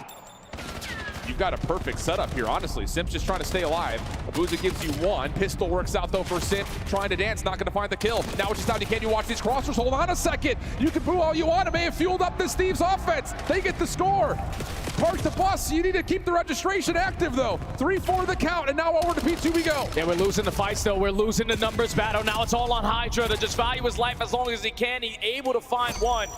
But when you lose that last player, FaZe can just retrieve the EMP, and now you got 20 seconds to break the bus again. Here we go, Scrap quickly. Trying to come around the corner. Not gonna happen this time. Time too much of an issue, it feels like. And yeah, Abizi will be shut down. Oh man, you thought for a second that little breakdown may have allowed Thieves a chance, but just not enough time on the clock. FaZe are gonna get some revenge, find themselves a 3-0, eliminating the Thieves and moving on. And Draza letting them know about it. You boo this guy walking up to the main stage, it fuels him. And he has another one added to the tally here versus Scrap. It's just an insane series there from FaZe, and it's all built off of the momentum that they gained in that map number 1. You're not supposed to win that. Thieves were in the driver's seat for every single second of that game until the final 15. And then you make the adjustments, you fix them on the Colossus. Abuza's sniper is felt and not eliminated early into that game. And then it was a square up here on the exposure. So some streaks starting to develop. Team pushes out of FaZe, way too much to handle. And Thieves, unfortunately, are going home on an 0-6 map count on the day. That's tough, man. I think especially, again, when you look at just what that means in terms of your ability to compete against the top teams that are out there. I mean, to be fair, again, the 3-0 versus Paris may not feel like a full-on 3-0. Yeah. Just mistakes that really plague you in the search, and the same thing in the overload, right? But the hard point's tight. Kind of the same situation here early. You make a couple of really good openings happen for you on the Scar, but just can't quite finish off, and Abuza just continues to drag this team from the grave into a winning position, man. It's just been unbelievable for FaZe to see that out of Abuza. Yeah, that's now 2 teammates, former teammates of Sip that he sends home back-to-back. Celium was the first. Now the Tiny Terra duo in Abizi gets sent home as well. Just if FaZe's ARs are gonna play like that, like it's gonna be hard to beat these guys because their teamwork makes the dream work. Their S&D mid-round adjustments are basically unstoppable. And when 0-4 is in the mix, yeah, this team is tough to beat, man. Can we make a bold call and talk about like the team that might be best at a Colossus or a Blackheart may win this event this year, or this particular weekend? Because it does feel like everything is coming down to we want to stay away from that and play ARs. Very well, maybe the case. Maybe. We'll see. Hard to say. But Abuza, again, Death Taxes and Abuza. He's on stage with Blaze for our final reactions. Ladies and gentlemen, show some love to FaZe Vegas. They will go to Championship Sunday. Abuza, as you know, sometimes y'all get the boos, sometimes y'all get the cheers, but you got the best teammates next to you. How does it feel to be able to win a key matchup like this in a 3-0 fashion? I mean, it feels good for sure. I mean, I trust my teammate. We have a good team. We know what to do. We knew we could easily win this match for sure. So we just play confident, and that's what we did. Exactly what you did, Abuza. Now, it looked like the confidence may have been fleeting or it wasn't there in that map 1 a little bit when you guys were down, but you managed to make that comeback. Talk to me about it from your perspective of how you guys managed to win map number 1 and take that momentum away from Thieves. I will say the first 1 or 2 rotation, I played really bad. I make so many mistakes, but we just locked in and we just make a good comeback for sure. That was good. That was great. It was a fantastic comeback because, you know, it was just a huge series swing right there, you know. We kind of saw Thieves defeated going into map 2, and map 3 was really close, but, you know, during the break, what did you guys talk about going into map number 3 to make sure you close this out and not go to a 4th map? I mean, again, we just trust our practice, to be honest. We know what to do on every map. We know we can beat everybody, so we just trust our team and we just play our game, simple as that. Simple as that, and the trust goes a long way. It is taking you guys back to another Championship Sunday. Now, before I let you go and you get ready and you start preparing, anything you want to say to the fans? We rarely get a chance to talk to you, and I know you got fans all around the world. I mean, thank you so much, guys. You guys are insane and love you. Thank you again. All right, everybody, that's going to do it for me and a Boozer here on the main stage. Chris, one more to go. The Belgian boss man getting the job done for Vegas FaZe tonight. A hot 3-0 was not expected by some of the desk here. We welcome Miles Ross alongside Rosalie and Nameless. And I want to start with you. What was the difference in this matchup? Because clearly FaZe had a higher seed coming into the tournament, but it was LA Thieves considered the stronger team on day 3. Yeah, I mean, understanding the fundamentals. I mean, I'm going to go back all the way to the map number 1. I mean, even in the beginning, where 04 starts off, he's getting absolutely slammed. Like, the guy was like 6-20 at one point. Yep. Despite that, the game was still pretty narrow. And we get down to the final moments, 230 to 180. Just still has the poise, stay alive inside of P2, taking his time. And, you know, as we roll these highlights, we'll talk about a little bit more. But so many mistakes on the side of the LA Thieves, and it's plagued them. These guys have not even won a map in the last 2 series. Here's a look at map 3 highlights. Obuzo with a hot hand. Draza continuing to contribute, but you got to give credit to 04 and Simp. I love what we saw on the front line tonight. Yeah, 04, there was a lot of criticism at the start of the series, but they were still winning. I mean, let's face it, man, Draz and Simp, they've managed to take down their former teammates today alone. And let me tell you, boys and girls, that is one of the most delicious things, the most wonderful feelings, getting to take down former teammates. It's incredible. So I love what I saw. The whole squad coming together. Boo's obviously great here. Draz in map number 1. The search was exciting as hell, man. Great series out of FaZe. Can't wait to see what they do tomorrow. It feels like, for me at least, LA Thieves just kept getting kind of antsy. I feel like I saw it here, and we saw it in the map number 1. I mean, you go to that final Plant Hill where they had been excellent getting that early rotation, and they overcommit to that P2. They have nobody over by plane, and suddenly you're staring at all the FaZe Vegas pre-aiming your spawn, and then in the overload, again, I just feel like they were just throwing bodies, and they weren't counting for some of the players that got behind them. I know 4 got behind them a couple of times, and it was just like nobody was dedicated to try and push it out. It just didn't feel like an LA Thieves team that were able to be calm under to me, scrutiny. it's just so bizarre when I'm watching LA Thieves right now. I mean, even when the streak comes in there, you got to throw your life away and try to stop the cap. But, you know, regardless of talking about LA Thieves, they are out of the tournament. FaZe Vegas, I don't even think that was the best version of FaZe, right? Like, 04 did not play that great throughout that first one. They're still able to win it. So you get the ARs playing like that, couple that with what Simp's been able to do, get a championship version of 04, they could make this run from round 1, dude. We said it when they lost. This is a team that can go from losers round 1 all the way to the championship. Simp averaging a top 3 placement is guaranteed another championship Sunday. Well done, Chris Lair. We lock in for the final fight of the night. The Heretics take the stage against G2 when we return.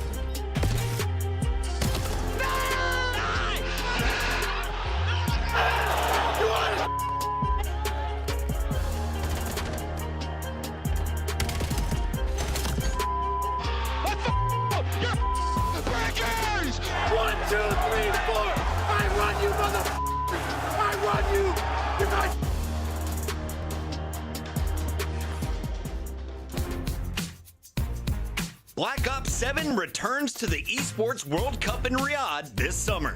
Scan the QR code to be notified when tickets go live later this month. Look like the pros to play like the pros. The CDL team skins are available now. Scan the QR code or check out the in-game store now. Monster Energy, the official energy drink of the CDL.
Why are they showing that clip? Why are they showing this, man? Oh, man. Why are they showing our worst moments? A few moments later. Because I appreciated the 30 people in there watching. Why the do they keep showing it? They added it to the montage. They added it to the montage. Oh, man. You're telling me that they added that to the montage? They're playing my court. They have to play. They are both water. One shot. There's two water. They were both. They went red. They went red, Clay. Yeah, they went red. Both red. Both inside red. Both inside red. They went front door. They went front door. He's hopping. Watch the water. I had your word. Back door. They They didn't see you yet. Nice! Let's go, Clay! Yes, sir. He comes up right behind him. Oh, God. Purchase drop. Beans is the clutch god. And he's got a message.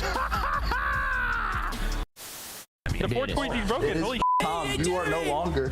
Tom, you are no longer. You're free. You're free, Tom. It's over, bro. Sorry, one of the finest hard points. Tom, you're free. I am free, guys! Good run in the first set. You gotta delete the emote, Tom. You gotta delete the emote. Legs. The 423 is no longer mine. Yeah. You gotta delete the emote, It is the bro. Optic It's no Texas. longer yours. In Texas, they found a lot. Thanks now, Tom.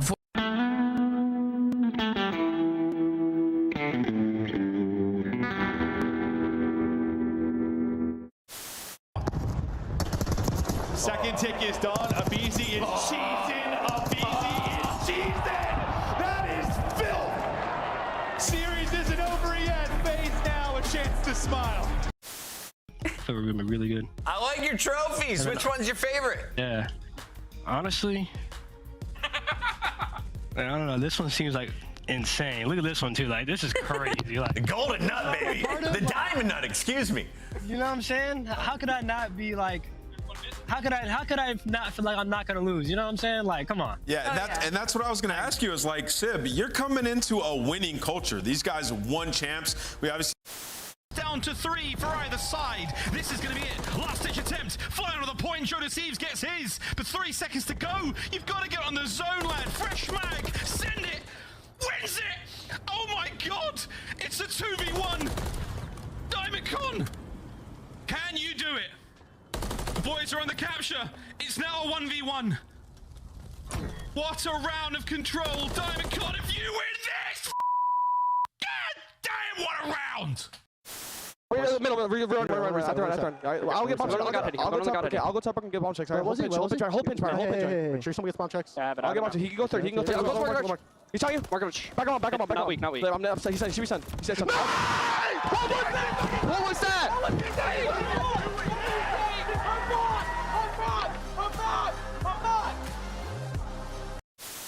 Map number 1, I'm leaning towards Toronto. Oh, Joe, I think we have a gift for you. Oh, it's early Christmas. I missed out on Christmas memo. Do you guys send that one back? Do you need a receipt? I got the receipt over here. Yeah, receipt. If you need it. What's the return policy on this thing? I think 24 hours. Do I have to open this? Yeah, you have to open it I first. do? Okay. Hello. This is weird. You look great. It's a brand new Maven. Yeah. They really got that on tight, huh?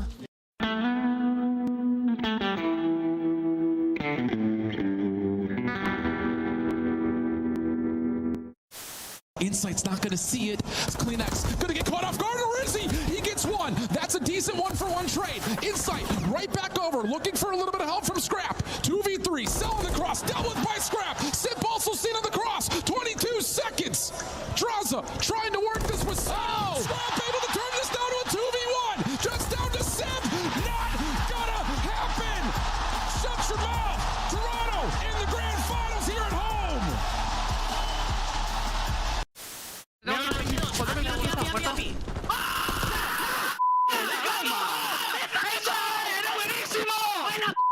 ¡Vamos, hostia! ¡Vamos! I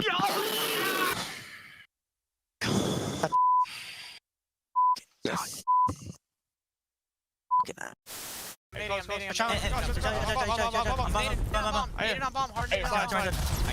hit. What the f? the trophy just f***ing sent me to a different world, bro. That's it. Long, that's I have the door push. Okay, Stay left. Long. I have the door. Use your 2 front door. Look at one. Let's get front there. Let's get front there. Watch your front. Nice job. Let's get late. Long. Stay left. Oh my god. Let's go. Baby. We're sweeping them. I promise you we're God. Oh my god. Holy fuck. I'm a big stepper when I walk, money maker when I talk. Another boys on a mission, never put them in a box. Clawing to the top, jaws open while they watch. Yeah, I'm getting to the chicken, I ain't never gonna stop. I'm the life of the party, know it's going down. If they wanna talk about me, I'ma tell them how. I'ma tell them. Everybody wanna be like me, fast lane, steady whipping 2 doors off speed. Everybody wanna be like me, but that's something that they never gonna be. Oh my god. Oh my god, they can't get a kill! Oh my god, Raincourt's everything. I can't look toward that. Oh my god! I can't look. Oh, they're in the Oh my number 4 god. pushed up! He's gonna get 2! Oh my god. Oh my god! Oh my god. They just made a 90-point comeback. Are you kidding me? Oh my god. Yo, Rancor is him. Yo, I'm about to tweet about it. I'm not even kidding. Oh, I can't believe that just happened, bro. That's it. They're getting 3-0'd. That's it. They're getting 3-0'd. What the That was a scam, bro. Heretics stealing away the game from Vancouver. They go on to dominate that series, and now they are here playing for a spot in our top 4. G2 Esports in their way. And G2 looked like a force on day number 1. They had a bye yesterday, Study. What's going on day 3 with them? Yeah, they just ran into a very hot Optic team, man. Like that opening map, you start down by 90 and you're trying to rally a comeback in. It's just way too late. Search and destroy. You're throwing away rounds that you probably shouldn't. And then you get to the overload, you're just getting juked out of your socks by the nuke. So G2, hopefully they've been able to shake off this loss because Miami, they're going to be ready for this matchup. Rosalie, let's take a look at our rosters. Our squads have been firing through the brackets, and you can see the performance by Rancor. A 1.42 leads the entire league. How is he getting this done? He's just unbelievable. He's just really good at his role. We saw it. We got a glimpse of it last year. We're getting a glimpse of it now. And what's crazy is he's putting down this damage as their main AR. Usually you see those numbers from your SMGs. So that's why he's comparable to players like Dan, like Mercules. And for Miami Heretics, they've been unbelievable at search and destroy this weekend. That's going to be their biggest strength. A little bit off of the fact that Super's dropping double ditches almost every time they load into the game mode. And they won both overloads, which again, the top teams are good at overload. We just saw it from Vegas FaZe. It's a way to make a statement in the middle of the series to either close out a 3-0 or just reduce all hopes when it comes to that next respawn. Is a 1-goal lead or win impressive to you guys? I'm still trying to get the scale figured out here for overload for the different maps. Yeah, I mean, there's a lot of nuance to it, and I would say specifically with the Miami Heretics, it's impressive because of the way that they're doing it. Early round, you saw in the last overload that they had, getting an early lead and just controlling the game the rest of the time, right? So clearly rehearsed for them, and even more impressive on the pregame. They're search and destroy. They're the best search team, in my opinion, from what we've seen so far in the majors. On the other side of this fight, we have Minnesota, a squad that has been so tough to cheer for the last 2 years. So many failed Game 5s last season, but this is a new January. You look at their numbers, they're 4-4. First, though, an opening duel rate. Talk to me a little bit about the search from G2. Do they have a chance of finally handing Miami a loss? Oh yeah, without question, man, because when you look at what this lineup does, especially on maps like Scar, you got the King of First Blood in Skies, and then all these number situations, you're usually walking away with it. You got playmakers galore between Estrio and Kremp. Just in that series versus Optic, and man-up advantage, you're still throwing away some of these rounds, so nerves potentially played a part there, and they're going to need to be on point. When you see these numbers on the screen, that's got to change.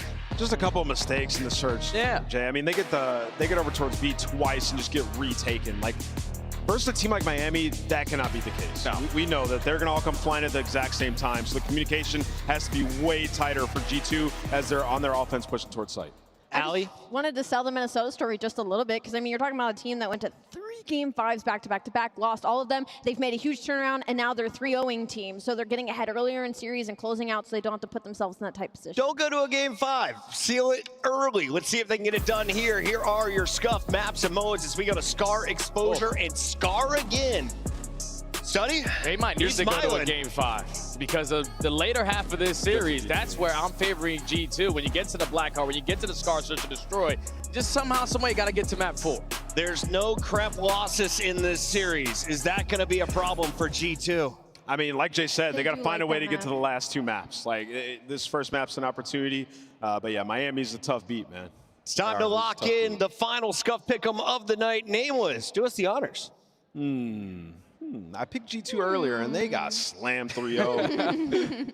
I'm going to go Miami. They gave me a jersey, so I'm picking Miami, and I think they're the better search team. Easy sells. Valid. They also did give me a jersey, but this isn't a biased take. I'm going to go with Miami Heretics. I love this team, and I think they're unbelievable. Yeah, I'm also going Miami. Rencor is just way too much to handle. If Mamba goes negative in hard points, they don't win them. And yeah, Rencor's not going to do that, so Miami. Miami hasn't had a chance to play the big dogs yet in the tournament. I hope they make it to a championship Sunday the way Rencor's playing. I got Miami doing it in 4. A sweep? It's time to send it to the stage for an upset, please. I don't know if it's going to be an upset yet, Chris, because when it comes down to these fans, they're kind of split 50-50, and we know how both these squads can catch momentum and steamroll their opponents. So let's start bringing them to the stage. Coming out first, get loud for Miami Heretics. Trakes, Rencor, Super, and Metals.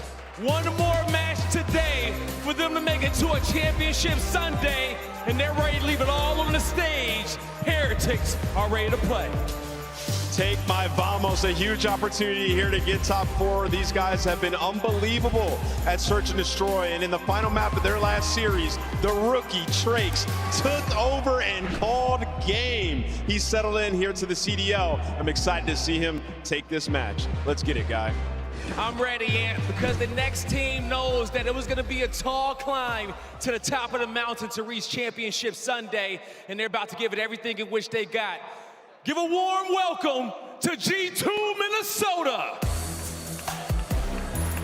Grip, Estriel, Skies, and Mamba.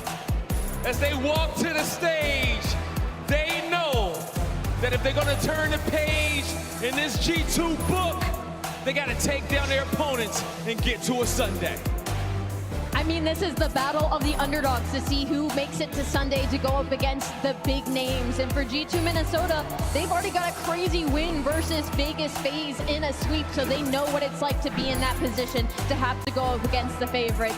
They refuse to back down and go out, but this might be their biggest test yet, Guy. It will be their biggest test, but we got a lot of dogs on this stage, and like dog years, sometimes things go by fast, and these rare players are ready to level up. So, Merc, Maven, let's dive into it. This is going to be an interesting one, the sense of, listen, I feel like so many major ones, there's been that surprise team to get into the top 4. You go back a couple of years ago to MW3, it was Minnesota Rocker that had a surprise top 4.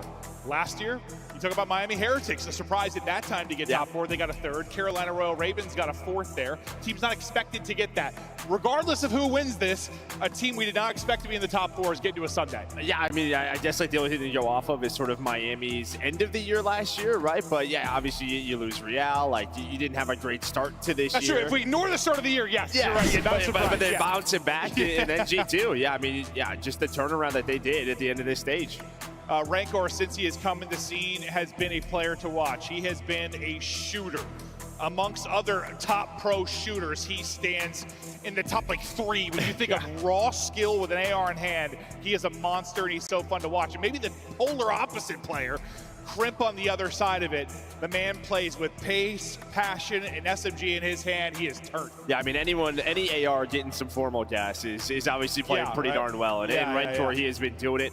He has been just magnificent for them in hardpoint. Really, just their consistent guy, always putting up. He's got like 1.4 throughout the weekend, so he's been a monster. But the key for them has been their 2-3-5. I mean, we talked about sort of Heretics last year when they became a tough team to beat, so competitive. It was their search and destroy. With the addition of Super early in the year, it struggled. It was not there, but undefeated here at the major. Well, I think you and I, when we casted them a couple times in the league, we're like, once the S&D clicks like we think it will, this is going to be a competitive team, and here we are. We've expected a lot of games to go 4 or 5. In the past couple of days, that hasn't been the case. We've had one game 5. We've had a lot of 3-0s. These two teams in particular, though, they usually go the distance. Normally, yeah, normally. I think this one has Game 5 written all over it, but yeah, I've expected that a few times, and I've been let down. So we'll see if that will be the case. Regardless, winner of this series makes it into a championship Sunday. Two teams you maybe didn't expect to be in this spot, but many upsets this weekend. G2, Heretics about to collide. You see it, a look at the overall 5-map set. Anything that pops off the page to you or not really? No, not really. Haven't played yet, so. Yeah, I mean, yeah, pretty even across the board. Maybe that exposure search destroyed for Miami, but I mean, G2, if they can get to that Game 5, that is where they are undefeated. It's just, yeah, they had the same thing earlier today, just couldn't get there. Right out the gate, you're talking like the launch tournament. It was subs on this map at times. Like you had Trimp and Estrio running them whenever. Some teams were running 4 ARs. They showed what they were capable of in those moments. Excited to see it, but it's a sub and Trakes that really is going to get things going. A nice opening break. Heretics racking up the time, and they've got all the position in the world as well. They killed 4 straight. And I'm just curious to see if we're going to have a more, I don't know, sort of slow and controlled Scar, if this is just the nature of the map now, where every single game is a comeback or a 20-point game. Just early on, it was like the map where people were getting blown out. So I'm just curious to see if someone's going to figure it out. And I remember the first time Drakes came into the league. First time we casted him, I believe it was a Scar hardpoint against Ultra. He was like 2-13. You were like, welcome to the league, buddy. Well, he's in the league now. He's been welcomed. He started out 5-0, now 6-1. He is a different player. He's gotten comfortable with this squad, and a big part of why they become a threat. Yeah, and I mean, listen, every single time that he's on that stage and there when he matches, he's gonna get more and more comfortable, but he has been a key factor into their S&D success. Well, bringing it here in the hardpoint map number 1. His medals are looking over Rentor, and this guy right back to work. Doesn't miss often. Shooting straight and taking names. In a good position to watch over his team. We'll go to Super, though, as he's trying to win it from the steps. That's great shots from Trimp. As he connects with the sub, the wall bang rings true for Skies as well. And that should be G2 in. Ranker, good luck with that. So many people collapsing on him. It's a nice break for G2 and one they needed. Yeah, Mamba already on the rotation. Super's he's gonna see him and be like, all right, I'm just gonna back on down. Let his teammates know. So Rentor's gonna move on over. Getting that scrap time will be Skies. But the big gunfight going down. Is Mamba gonna take him out? And now you're gonna have Kremp here to help him out. Is this one where like you just as simple as maybe you give the SMG edge to Minnesota, you give the AR edge to Heretics, and it comes down to kind of maps? Or I mean, the recent form we've seen of Skies, maybe not so much. Okay. I mean, it feels like it hasn't been that simple with this title. It hasn't. I know I'm oversimplifying things. I certainly am, but sometimes you just talk about matchups and strengths and what position you've got. It's a double though for Trakes around the point as Ranker takes down the third. It's really Mamba left here in the fight, but with close spawns for both teams, it'll stay contested. As G2 went down early, they've chewed away at that lead, and they're right back in the fight. We have 20 seconds remaining here, and some big rotations upcoming. Still spawning out deep on the far side for next will be Miami, so they're going to try to battle through. It'll be G2 that are set up early and a chance for a lead change. Then another big thing is on a map like Scar, we're seeing 3 to 4 ARs, right? I mean, depending on the hill, we might see a couple more drive as we get towards this P4. But yeah, you're just going to have to be able to perform throughout the weekend with that M15, as we have seen from everybody. The fact, I mean, you're seeing all the guys, Abizi, Shotzi, they've all had to run it on this map. But a big kill there at that P3, but a break attempt for Heretics at the P4. And as he said here, it'll be the SMGs that'll be the highlights. And even Ranker now has one in hand. Saw what he can do with the AR, doing it with the sub, but it's a little pinch and poke there from Estriel and Skies as they'll get one side, their teammates spawn out, will collapse on the other. Now can they collapse together? Last person in is going to be Super, I think. He's trying to stay alive and wait for his teammates to pressure with him.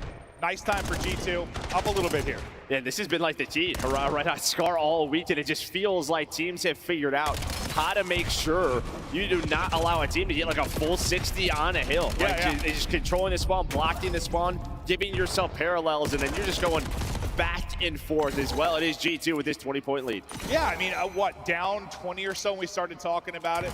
At the P3, they have a solid P4 now up. They're going to have rotation as they flip them out beautifully. They'll be set up for the P5. So really, this could be a nice 3 hard points in a row after starting a little bit slow. We'll see if Minnesota can deal with the first couple of pushes. Taking the push all the way around the backside, will be Miami. Grouping up, trying to get those spawns. Now this will be the first real push towards the point. Super with the first. That's the entry. Time to go. Mamba's gonna flank this, and oh my god, he gets damage into 2. Ends up walking away with 1. It's a team kill there with the frag from Skies. Things fall apart, and Heretics should be in. Yeah, they were there. The timing there. I mean, you had Redcore in the middle. Mamba slips on through. He then almost lines up a double, and somehow, some way, we are still fighting for this. Redcore is alive. He's on 5 in a row, getting this scrap time. And he's got a sub out, getting mixy with it. Okay, yeah, I said he peels somebody there. There we go, there we go. Let's get the AR for that fight, maybe. So he'll be a little more confident.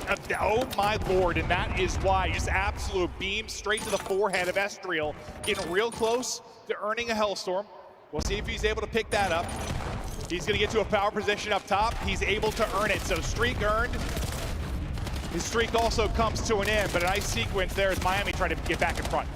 Yeah, Skies and Mamba, they're going to be able to find the last 2, and you have a good P1 setup here. So, yeah, outside of, like, the great start from Miami, it feels like G2 have controlled the map.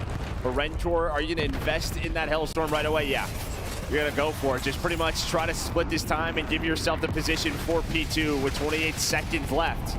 Mamba's going to find the first pick, though. There is the trade, but you take that all day. You go 2 for 2 if you are G2. Oh, 100%. Mamba knows he's dead. Like, he's mid in the hard point. The fact he's able to take a chow and win it before the missile hits. Lovely from him. Metals, nice slide and chow. That is clean.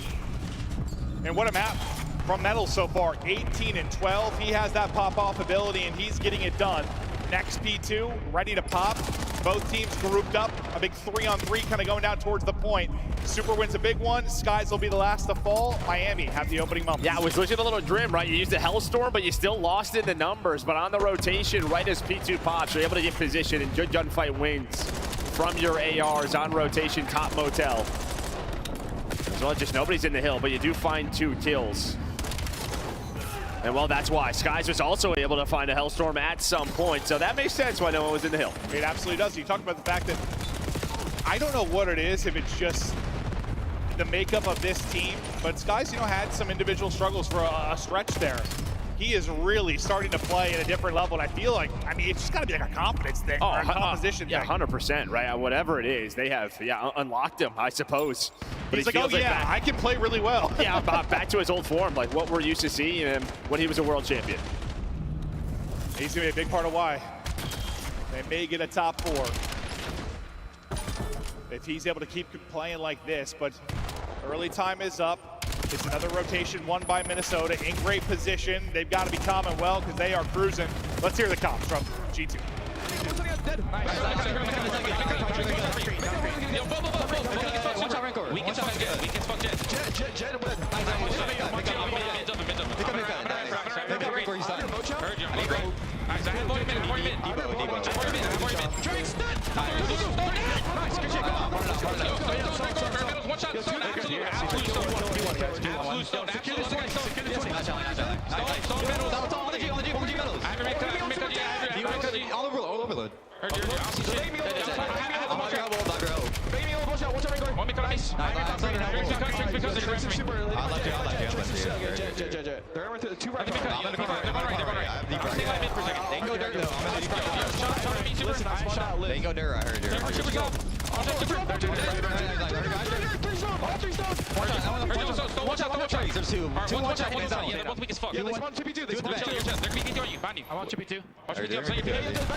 I think you really heard the composure there. Dealing with an awkward situation, they got broken pretty quickly, but what a great job retaking here. Oh, no doubt about it. Yeah, Mamba plays his life in his back, and they just lose him if you are Miami. But you wanted some separation. You got it the last couple of hills. Some of the cleanest hard points we have seen throughout the weekend at P3 and into the P4. And just like that is a 100-point lead for G2. And if you told me that Skies was going to be matching what Rancor was putting up, I think, okay, I mean, G2's probably sitting pretty.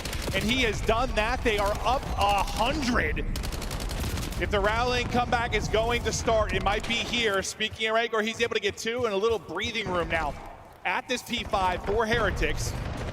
Everybody spawning out plain side due to the presence there in mid for Trake. So you've got them right where you want them. If you are Heretics, you get all this time, you're right back in the game, down around 40.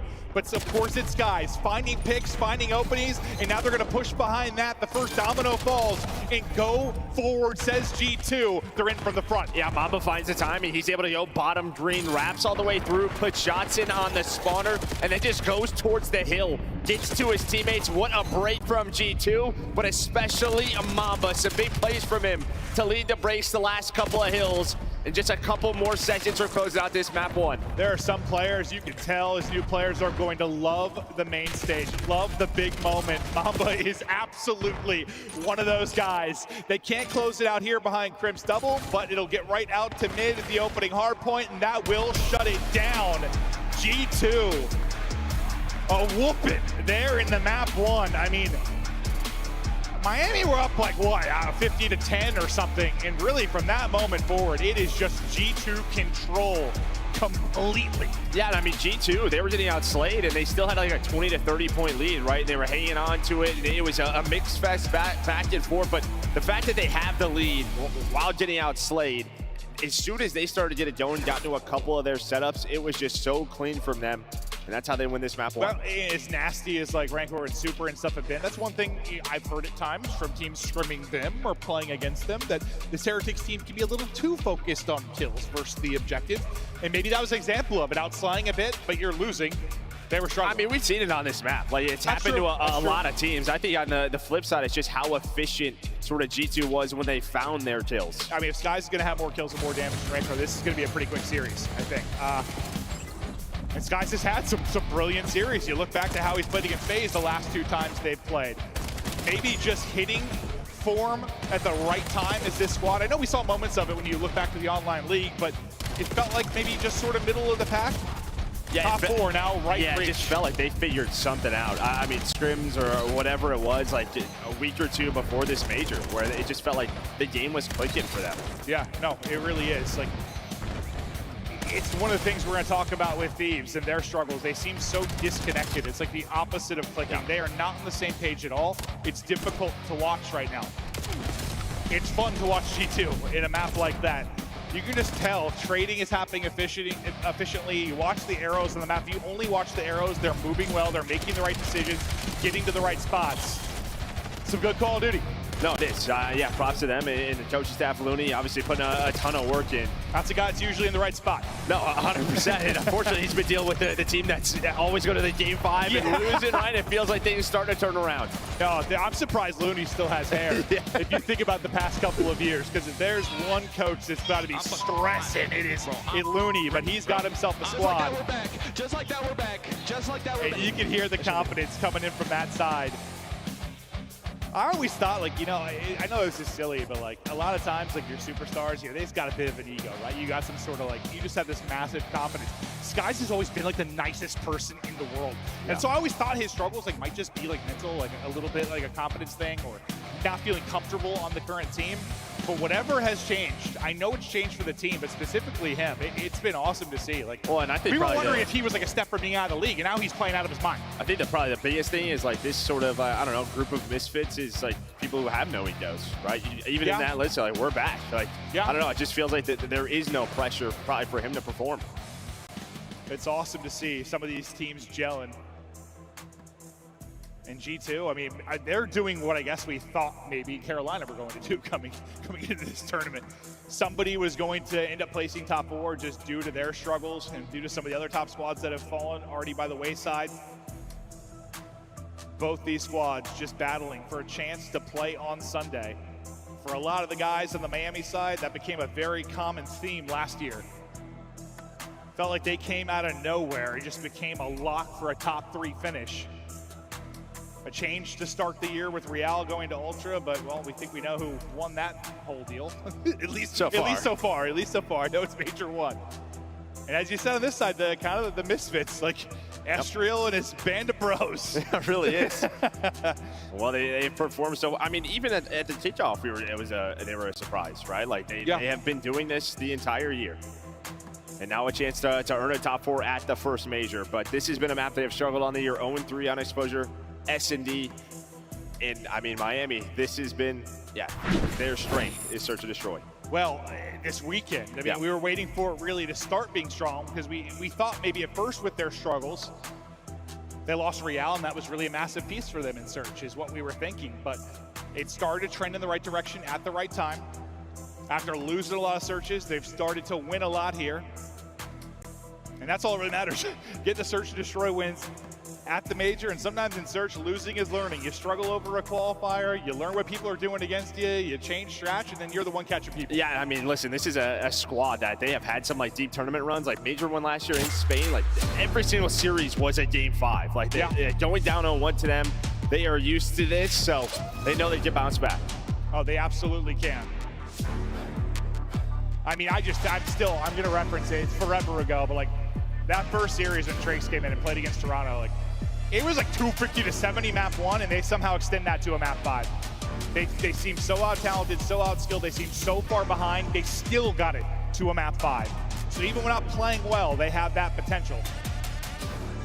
G2 have got to put them down. We'll see if they can do it here in the search and destroy. We're now on exposure. Offense to Miami, big stick to Super as he looks for an opening, and man, this guy has been a highlight reel. Yeah, that's really it. I mean, his sniper, with what we saw yesterday, so darn good.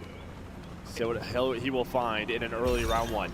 And honestly, dude, with the number of clutches that Heretics have had this year in like hardpoint, good thing you blew him out if you're G2, because if it comes down to the wire, you probably feel good for Heretics. But Skies had a massive map 1. He gets the first blood opener instantly here, and that is a fast one. Well, and I don't know if he combos it with a nade. Obviously, we were on board with Super, but that was not it's like solar panel to solar panel across the map. Like if you're Trace, normally you back down there, right? So I don't know what happened, but Trace, we see he did 0 damage. Might be exactly that. So it might not have been a gunfight. I have no idea. Hit a nade, hit a bullet or two, and it's over. We were enjoying Super zooming in. We didn't see it, but you can make up how it went down, because no one knows. I mean, and then they just got ran over. No, they really did. Ran down and bullied. Terrific there from G2 to get us started. Basically to break off of the hard point.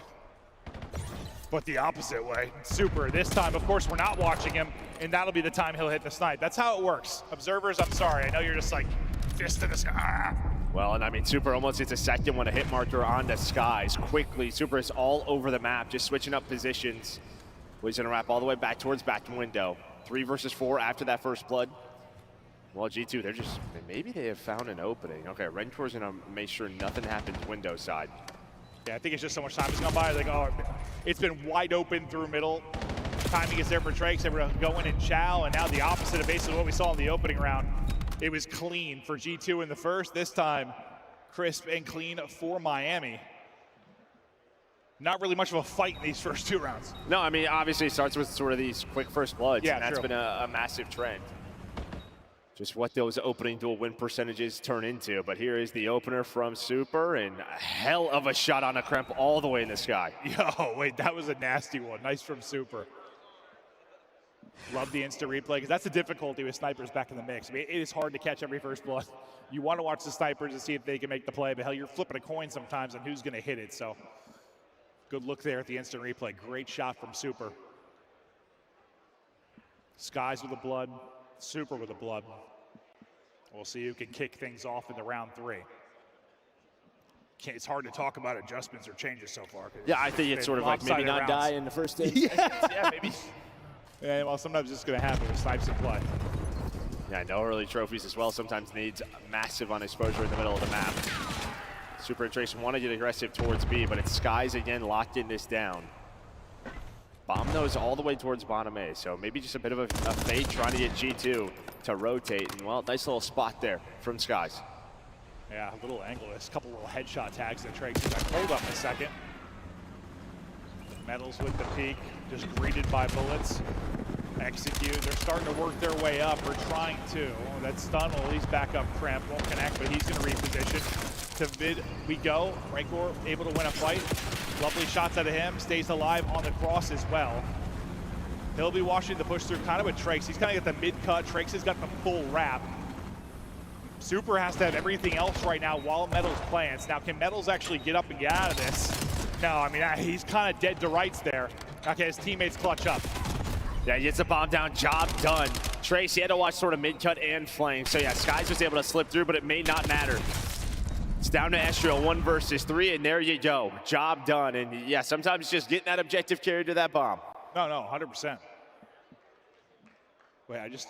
It's down 1. It's all Metals had 1 damage. That's right, you got the round win, but looks like I think he hit a stun. Yeah, that's when it's like, boys, all right, I got it down. Clutch up for me, and they did exactly that. They got to their positions. But yeah, I mean, right when I was calling out, people are watching, there was going to be an opening. And that could just happen when you have bomb getting planted. There's going to be space somewhere. Yeah, that's him just taking top middle away, right? I mean, Mamba, he goes to the bomb, thinks he has, I don't know, someone covering him. But yeah, Rentor was able to get to his spot and then slide away with his life. 4 straight now. For Rancor after losing that, well, dying in that first round. He's been lights out. Mamba in trouble.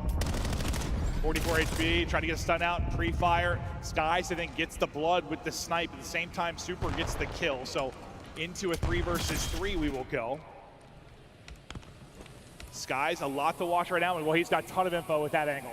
A ton of info. They're just going to go ahead and chow it through mid, and that's all due to Skies getting the spot on the cross with the snipe. Yeah, still almost like he had a 3 versus 2, right? So he had to quickly get to his teammates, and he does. Just whips out the pistol, flies to them. But as you said, just great info from Skies. And they're able to find that kill. Now it's just a question, do they want to plant towards B? Yeah, just going to get set up, and Skies just right back to his spot. Yeah, we don't always see like little stuff like that. Like, you can't watch every single POV, but search and destroy is an info game. Just spotting where people are going, where the push is coming from, how many numbers, and what a nade there from Estriel. It's all going to be on Rancor. He is on 4 straight. He is demonic, but this might be impossible. He gets shut down with the first gunfight in G2. After back-to-back round losses, tied up 2-2. Yeah, I mean, you get into that 3 versus 3, and yeah, you know there's so many players down low. It's just a question of are they going to wrap all the way back, cut through the middle of the map, but they do not. They don't wrap all the way through. They cut through the middle, and as you said, Skies made sure his teammates had that info for that initial gunfight. And that gunfight did get a little sketchy. No, it did. It was a close one, but I think that's literally won just because Skies call it. You're pre-aimed, absolutely ready for it, but it's still real close. 2-2. First blood department, we're even still. Skies has both for G2. And Skies might have a chance for another one here. Not gonna happen. Estriel's gonna get picked. It's Metal's first kill. It's gonna be a blood. Skies sees a pop-up, but not able to flick quickly enough. And with the smoke down, he's gonna go ahead and back it up. But look at this. They give it up and all go out towards mid, straight from B to A. Quick transition here. They don't know Mamba's through. That's the other thing. They do not know Mamba was all the way through on the flank, and now you're kind of everywhere because you lose one in Super. So the timings for Rentor are going to be massive, but they don't check top ring, or at least Mamba doesn't. And kind of see Skies is looking for it. He knows it's an option. Meanwhile, on the other side of the map, everybody's just trying to get hunted down. The initial gunfight goes the way of Trakes. Trakes may have won it for him. Skies does find a sub, gonna be able to chow, but Trakes goes huge. He gets 2, Trakes gets 3, locks it down. Bottom P3, wondrous stuff there out of Trakes. And that's one if you're G2. I mean, first of all, just credit to Heretics, because they just pick up the pace, right? They go right towards B. They're pretty much chowing the sniper. Able to find that first kill on Estriel. But then it's just like this timing game. And I think Mamba, when he goes back and rewatches this round, it's just a frustrating one. Because if they find Rentor, they know where the last 2 are going to be. Inside a window, they probably collapse and win the round. But instead, Rentor, he was just able to play his life. And yeah, this just does not go his way. I feel like we haven't had that many rounds like that, where it's like you get the first blood and just instant transition over to A. The minimap looked kind of crazy. It's like once they got the plant down. It was a little streak from Rancor, now a little one from Trakes here with that triple. G2 grouping up and wanting to hit it. Trakes, the hero of the last round, going to be the lone man here for a second. Might have Rancor to work the flank in a moment. Well, it's going to be Trakes with the first blood. He's been so good. Super hits with the snipe as well. G2 players getting laid out, clothesline and dropped. Able to at least get one.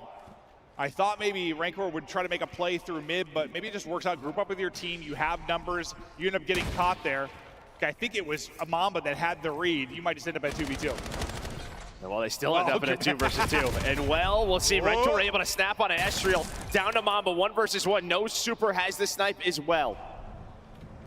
Not only a snipe now. Snipe and sub, there's the spot.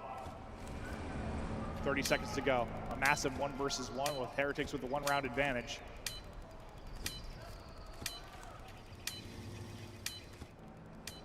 Super just dipping away. Mamba's like, where the hell is this guy? Ring around the rosy we go. Mamba gonna scoop it. And he is gonna get caught planning. Oh my God, he gets away with the cross and he will get finished, but wow, it gets sketchy there for a moment. Mamba thought maybe he had him as he slid back to the box. No, I don't know what it is with this title, but the animation looks insane. You are off the bomb so quickly. We have seen it all year. It is not easy when you catch someone on the plant. I don't think he just doesn't want to mantle there. Well, he doesn't know where he is. He's like looking towards the other way, but Super with a nice snipe. He's pretty much the guy watching across, but this does get a little bit sketchy. Yeah, someone challenged right after that to turn this into a 2 versus 3. And as you said, yeah, Rancor just plays it safe. I think he saw. I didn't think he wanted to nail there. Like he just accidentally did. That's why you see his reaction. He was like, oh. He gets that heady. He thinks he's just fine, and maybe he's trying to pop up, and instead hops up.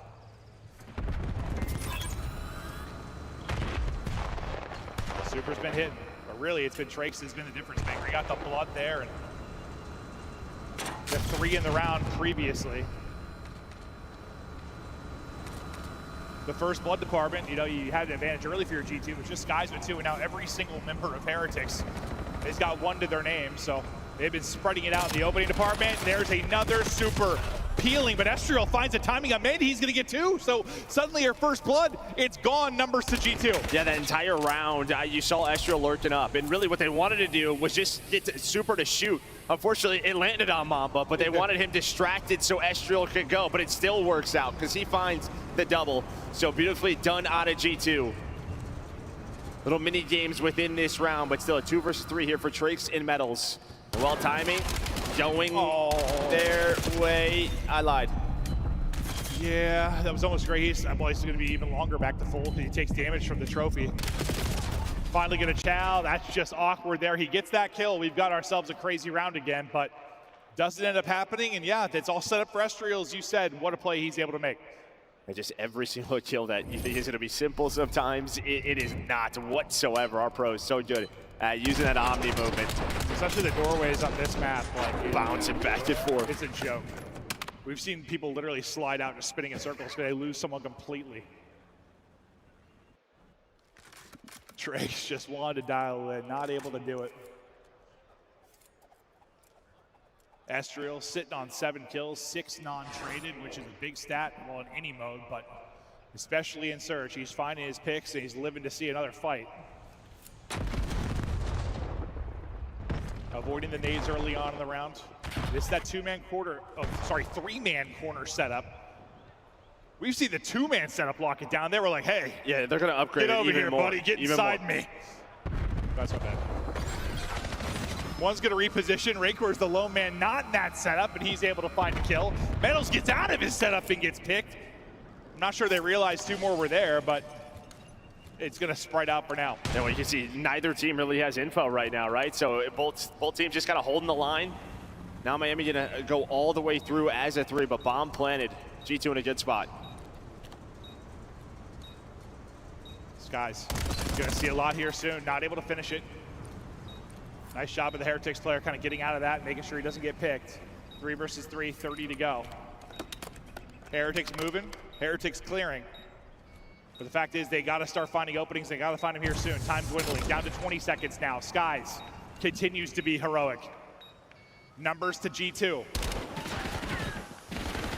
Shrimp just going to go ahead and send it. The team will find the kills. Nice round from G2, and now we're evened up at 4-4. Yeah, and that just takes so long from the Miami side. The reason is right, they all push through B. So they don't know that G2 took window, right? You had no presence there, you have no information on it. So they're going through the Minnesota side, clearing everything. Plus you knew Skies was somewhere in the area, but it takes so long. That was one of those blind counter rounds. I mean, you had 3 players stacked there. They're playing, it just went to the opposite Well, side. no, yeah, just once it's planted, they could wrap back and maybe clear a window, but they opt to go all the way through, and they have no idea where G2 is. Yep.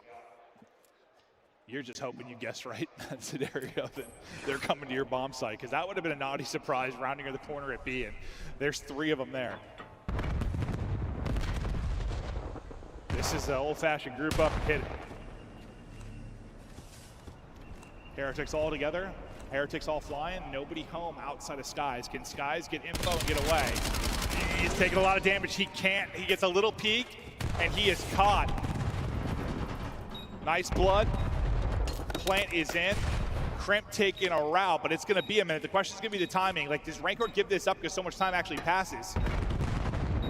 Or does he keep holding? I mean, they got numbers is the problem. They were missing a player. Oh, my God. Oh, my God. He just slid right under. But it may not matter, just he's going to live. He's going to live, and his teammates got it, killing his teammates straight on the other side. That looked insane, though. If somehow he got through and killed 2, he would have been like, I'm so sorry, that's my bad. I swear to God, I was holding it. You just hit the slide if you're Kremp across, and you just don't see him right over the barrel. But yeah, Skies, he's sort of the info guy over towards B. Just checks it a little bit too late. Just some nice wall bangs from the Dravic, and that player, he's one bullet, just hits the shots. Yeah, it's like he wasn't there to start. Like, he repositions back there for maybe just a quick peek, but his peek is, oh my God, there are 3 people flying at me. And he just had nowhere to go. I don't know if that was a... I'm not sure if they wanted a different setup there, or if that's just his job is to get a quick spot check and then reposition. Yeah, it's just, they're just looking for info, but yeah, he can't die.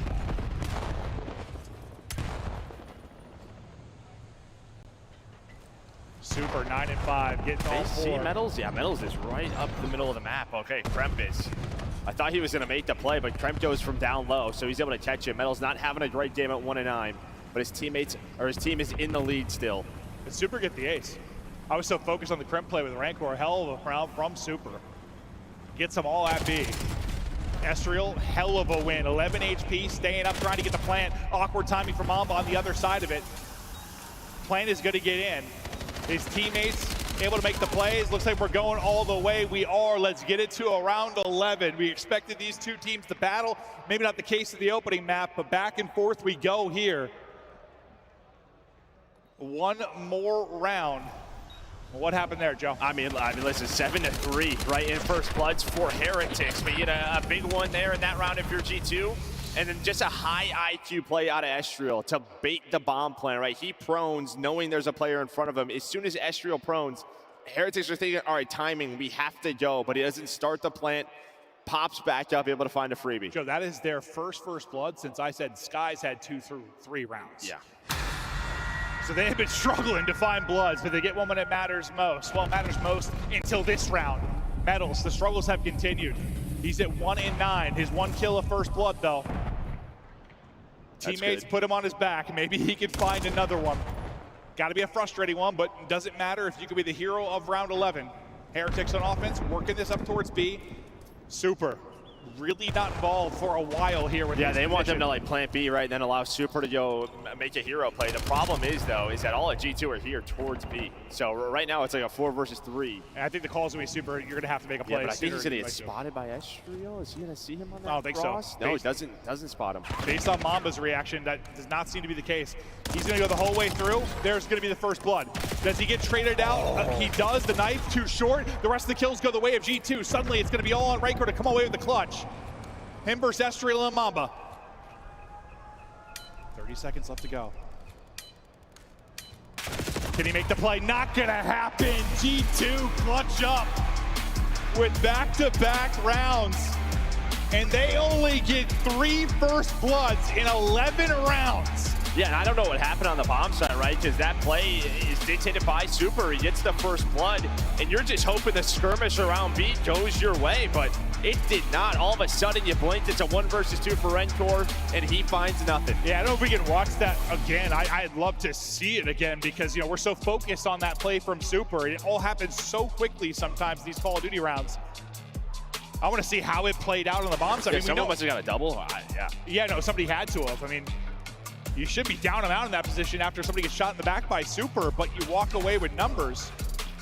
Yeah, 3 first blood. That is it for this G2 team, but you're still able to get the dub. And, you know, sometimes it's like that. Like, Super gets in right at the same time other kills go down. It's not like a clean first blood per se, but still, I mean, that's a pretty staggering difference in the first blood department.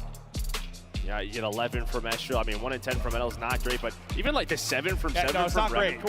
591 damage though. So he was just like helping out. Like you rarely see a stat like that. He's usually the damage dealer at least. Metal's just like, guys, let's just forget that one. Let's keep moving on. Thank you for getting me to around 11 with a chance, but 250 to 146 opening map. G2 were, honestly, it was one of the better scars we have watched. It was very, very controlled. And then that clutch factor we've been wanting a Minnesota team to have. They have it there in the map too. They're up 2-0, maybe running away with this one. Yes, talk us through maps 1 and 2. Wow, I think we're all a little bit shocked here. Congratulations to G2 ending the S&D spree for Miami. And I heard you guys getting a little bit critical here on the desk during those final rounds.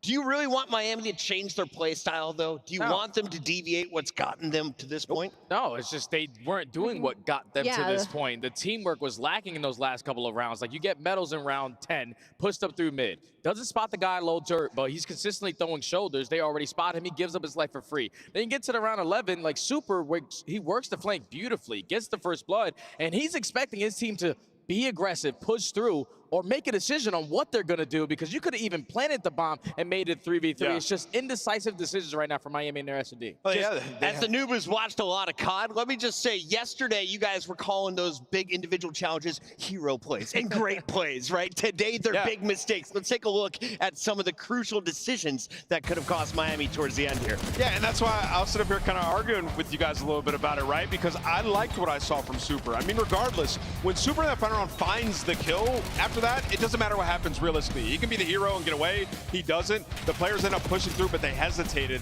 and they get 2-piece, which that cannot happen, right? So for Miami, I mean, this is more credit to G2. I mean, they capitalized. They know what Miami is trying to do. Metals, he had 15 kills on this map last time that they played it. They know he likes to get aggressive through mid, so they sent a guy low dirt and had a couple guys playing in the second to last round right in front of him, just waiting for him to make that play. So I think G2 just did their VOD research and had a couple of really good rounds here, and what's the difference? I think they were just like confident until they weren't. Like, I remember one play where they get that first blood over on the top side of the map, and they all instantly as a team made the decision to make that wrap and go plant A instead, and it sent G2 Minnesota, it sent them for a loop. They didn't know what to do. They felt uncomfortable. But then the following rounds, I mean, you and Jay already kind of touched on it and what happened. It felt like the comms might have fell apart a little bit. The timing might have fell apart. A couple of just getting really aggressive for no reason, you know, trying to force a couple of gunfights instead of playing the patient game, which I feel like we're not used to from Miami, especially when it comes to search and destroy. Yeah, First Bloods should have been a story here, and that is something that the coaches will discuss after the match. For now, though, we've got to take a look here at our maps, because the first one, this is what blew my mind. You're not just beating Miami in the hard point, you're beating them by 104 points, Nameless. Yeah, and it really was the second rotation. I mean, we see from the P2 into 3, into 4, locked it down, back to back to back. G2 just came alive. And Jay, we're in the green room saying, like, are Miami gonna win a singular rotation here? Man, they just didn't do it, man. At this point, it was way too late of a comeback. With the way that G2 were holding down some of these hard points, when you go from the P2 to P3 and then all of a sudden you blink, you're up by 100. Just little mistakes that you don't want to capitalize on you from Miami. And usually Miami are great at having comeback. Nah, but G2 said they closed that door immediately. It was one of those rare occasions where all of G2 Minnesota was shooting. You know, like, it's not just, oh, Kremp was starting off really hot, or Estriel was, you know, doing 180 tricks on them. No, it was all of them. And I feel like that's what made it difficult for Miami to put themselves back in it, because, I mean, you have your AR have an uncharacteristic going negative, and suddenly, like you guys said, you're down 100 points, you're not winning any rotations, and you're over-committing to a lot of these old 10, 15 seconds that really aren't keeping you in the game.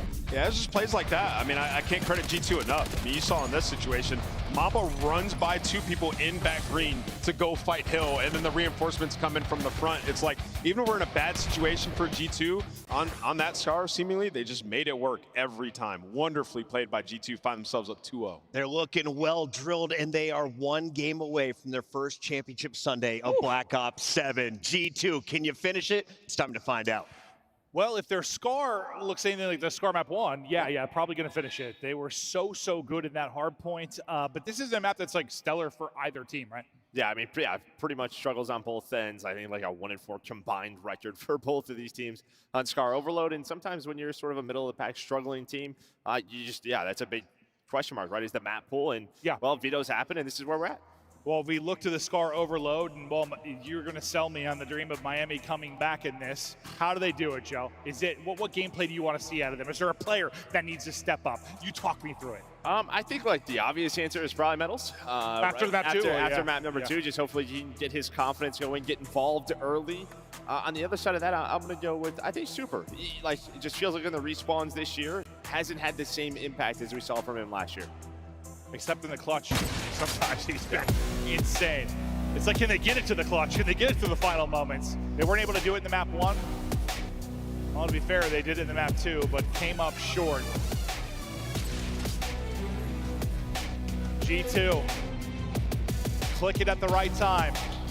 Firing on all cylinders and looking to move on to a championship Sunday with a 3-0. They haven't always looked great, but they've had moments of brilliance. Looking for another one here, or is this where the dream comes alive for Heretics? They have been warriors. They have battled. They have gone deep in series. If they're going to get deep into this one, they've got to get a dub here on the Scar Overload. Remember, this is always the map where, G2 are a little bit different than everybody else. They will run multiple Dravics with Kremp and Estriel. They win that win that aggression. Whoa. Yeah, he was an angry one. Yeah. Man, that was like extra. Dude, that was a double moaner. Wow. Holy hell. What did he eat for breakfast? Heretics, though, they're finding the kills, and they're finding the opening. Mamba's going to feel massive from the back. He's got, well, I was going to say he has help from Skies, but he doesn't need it. Mamba finding the kills. Now they'll try to rally this out of here. You still have Rancor forward. You no longer have Rancor forward as Estriel will shut him down. Trying to move this. Oh, nice little snap. Nice little 180 there from Metals to disrupt any flow here from G2. They have not been able to cross this line at Motel, and Trakes is just ripping heads. Yeah, nice shots for both of the SMGs to, keep the pressure on. I mean, you have Estriel in the middle of the map, but everybody else really just coming off a spawn. Kremp up top now. You imagine he's going to get double teamed. Absolutely does. Is Super on the pinch. You just want to work this objective, but it's actually going to reset. He's hoping they can wrap it towards him, but his teammates fall. Yeah, it's just one of those times where you take a route, you get into a good position, but the rest of the squad is not there to then support that play. They'll continue to take risks. One of these times you feel like it's going to work out. Nobody really finding any kind of opening offensively yet. G2, though, starting to get some members forward. That forward member, though, is going to get clotheslined. Kremp can't turn that into a double, so their mid presence is gone for now. But most of these fights have just been happening around that 50-yard line, and there hasn't been a clean 3 or 4 dead. It's mostly been traded by other sides, so. I mean, there's another example of it, right? You feel like you're about to go, and then Super works the white wall, able to find one, then a nade lands. Yeah, it's just like the momentum is stopping right away for both of our teams. Super takes that route again, makes the play, as you said. And now can they turn this into something? A good opportunity. That's going to be 2 dead. Great chance to do it. Kremp gets that kill. He's got to track back, though, because they lose everybody else, and that's going to lead to a score. Heretics going to get it through. A nice play, and finally some offense here. Yeah, I mean, just great openings by Super, right? 10 and 5 from him. Continues to find the timings through the pinch, through plane side. Having to deal with him just so annoying right now for G2, leading to that 1-0 lead. Skies, we talked about how much better he has been, but struggling here. And well, this is the reason why Super is just winning all the gunfights. Well, you said you think he would be the one you want to step it up maybe a little bit in the respawns. He's doing exactly that. Big part of their defense, big part of their offense, and now we work to get this forward again. Trakes leads the way. Trakes gets dropped. Metals, a multi would be terrific here to maybe help out your EMP carrier. I'm not sure he needs help because Super not missing right now. That's 2 with a pistol.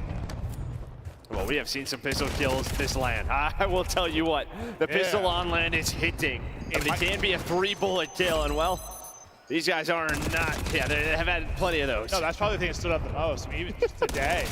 That Hydra one? Yes, there have been some pistol kills that defy logic. thing is insane. Opportunity though for G2. 1 for 1 thus far. Rancor chowing out and dropping. I mean, that's what, 3 for 3. And when you're the defensive team, as long as you're trading efficiently, most likely you're not going to be giving up a score. Behind enemy line, so that last guy, they lost 3. The last guy was Mamba. I don't know if they forgot about him, but Mamba's still going to be lurking. And Mamba's going to go ahead and turn that into 2. They killed everybody but him. Is that just a name not being called? Or? I mean, he just gets through. I think there's just some timings Motel side, and they don't expect him there. He turns it into 5 in a row, but the problem is, again, you're going on these routes, you're taking them, you're finding the kills, but your teammates die. Yeah, great play from Mamba, but it's just not going to lead to much. If anything, maybe it leads to no movement forward for Heretics, but you'd love to turn this into a score. With 20 seconds remaining, Heretics, job done on the first side. You're up 1-0. You're selling the comeback, but you still got 5+ minutes to play to get this done. And, well, we might not be done yet because Kremp is forward. Still haven't added 30 seconds for overtime if they're going to need it, but they might be able to rally this through. But he's got to deal with 2 up to the mid-cut. He needs help from his teammates. Good job finessing here from Estriel. Getting there should be Sky. Sky's just got to finish the kill, and he does. Snaps on a trace, at least enough to back him up. 20 seconds now in OT to get it forward. Swinging it to the other side. Their point man Mamba is going to drop. Sky's still alive and well. Nice little wrap and route from Crimp. He gets in behind 2, slams a 3rd. There's the score. Tie it up 1-1. What a closing there from G2. I mean, Skies, he just lays in the corner and Trace forgets about him. Just sprints right into a mid-cut. That gives him the opening. And then what's going on in the base is, yeah, they're just getting destroyed by Crimp.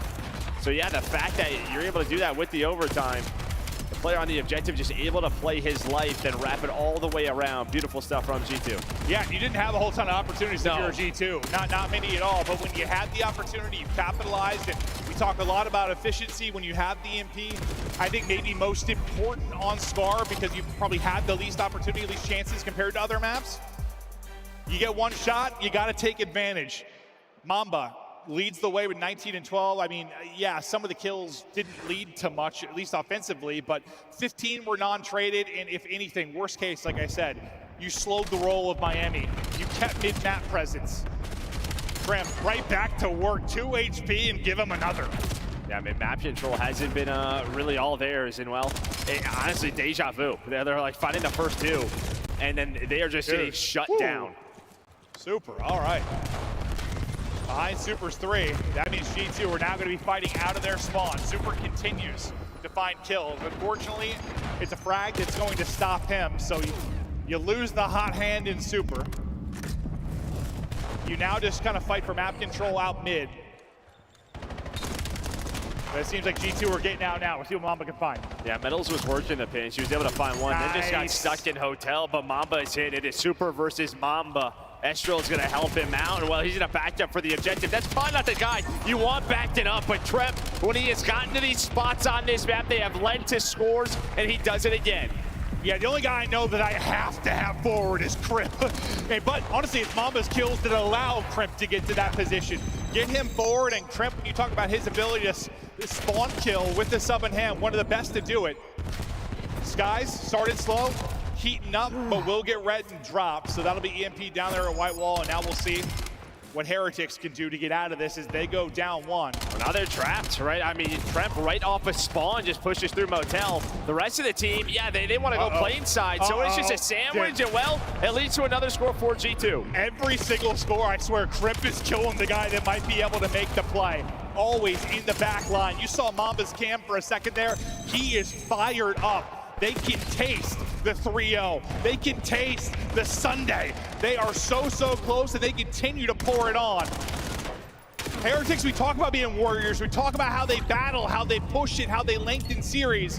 They got to show us something. They got to show us something. Yeah, even in Overload this weekend, right? Couple of wins, both by 1 goal. So they have just been persevering through, but it just doesn't feel like it's going to happen right now. Got to find something special. Looking for something special. Who will deliver something special? Estriel might be the one doing that. He gets 2, Crimp gets 2. That's what I talked about at the start of this series. They were oh my God, the pistol. Onto Rancor, adios. Can they get another one here? Unfortunately, the guy that you probably want to have a sub in hand is the guy that has the EMP. No, that's what we talked about. That's the thing we'll change. Let's never let Crimp pick it up, even though that pistol kill was disgusting. But this is where they found trouble last time, Miami, is getting this objective out of here. This time, they're able to find those kills. So, can they push this up and put the pressure on G2? Discombobulated, out of sorts. Not finding any openings. They just go topside? Getting outclassed, but maybe you find a timing. I mean, we can obviously see what's there. Now the problem is going to be the flank, maybe. Crimp's going to get in behind enemy lines. He's going to stop the EMP. The rest of the teammates going to drop it a chance here. Second should go through. Gets it across, gets the score. Heretics now within 1. You still have what? Trakes forward? Okay, well, sorry, Trakes, he's going to be gone. You still have Super in position to maybe make a play. Yeah, Tracy's able to like play his life there. Maybe they have a chance, but instead jumps up, finds 2. So G2 off his spawn, able to find a couple of kills, just relieve some of that pressure. But Metals, he pulls out the M15 right back to it. This is what pressure on G2. This is what they love. Metals with the pistol, wrap it back to the EMP. Super is already pushed up. He's able to find Mamba, but has to get across. And well, it's Big Daddy Crimp. Oh no, that was the chance. That was the moment. Metals with an insane play, but now it's back to the drawing board. 60 seconds to go. And I think it's just because he had to wrap back. Oh boy, Skies from up top. Hold me closer, Tiny Dancer. Skies is moving. And maybe if Metals just stays pushed up there with Super, someone off spawn can grab the objective, that turns into something else, but just could not get across. Skies shutting it down. He knows how clutch they can be. He wants to give him no opportunity to make the play. Skies' streak will come to an end. But Heretics tournament about to come to an end. They need something. They got to muster something. 20 seconds to go. Got to get EMP. Got to make a play. Trying to find the kills first. Is not able to do it. Time for Minnesota to get into spots and lurk. They find every single kill. Heretics have got to get out. They've got to be perfect. Not able to win the first fight topside. Not able to win the second fight at mid. Mamba chopping him up. G2 is roaring. G2 into the top 4, and Sunday, this team has showed up this weekend. Great series out of G2 and into the top 4 in a rematch versus FaZe, which we saw earlier in the tournament. But a lot of 3-0s today, and they add another one to the board. We had, quite a few really this weekend. You think back to Thursday, yesterday, I think we only had the one. We didn't have a lot online, I feel like. No, I know. I feel like a lot more game 5s. You've had, what's the one game 5, right? It was the Koi series, yeah? That they went the distance? Yeah. This one I thought for sure was going 4 or 5, but we were very wrong. This G2 team, holy hell. And I think it's just that map too, right? If you're really locked on it, you have to lead if you're Miami, and then G2 makes some big time adjustments to end that out. And maybe the moment is that defensive hold there after Metals got whatever 3 or 4, and you're flying forward of your Heretics, go over the tie score, and it's just the defense that holds for G2. Yeah, Kremp somehow got past Super, just whatever that timing was, when Metals wraps to grab EMP, and then he just holds it. I don't know what we want to, I think we need a stat for like the kills that Kremp gets in Overload.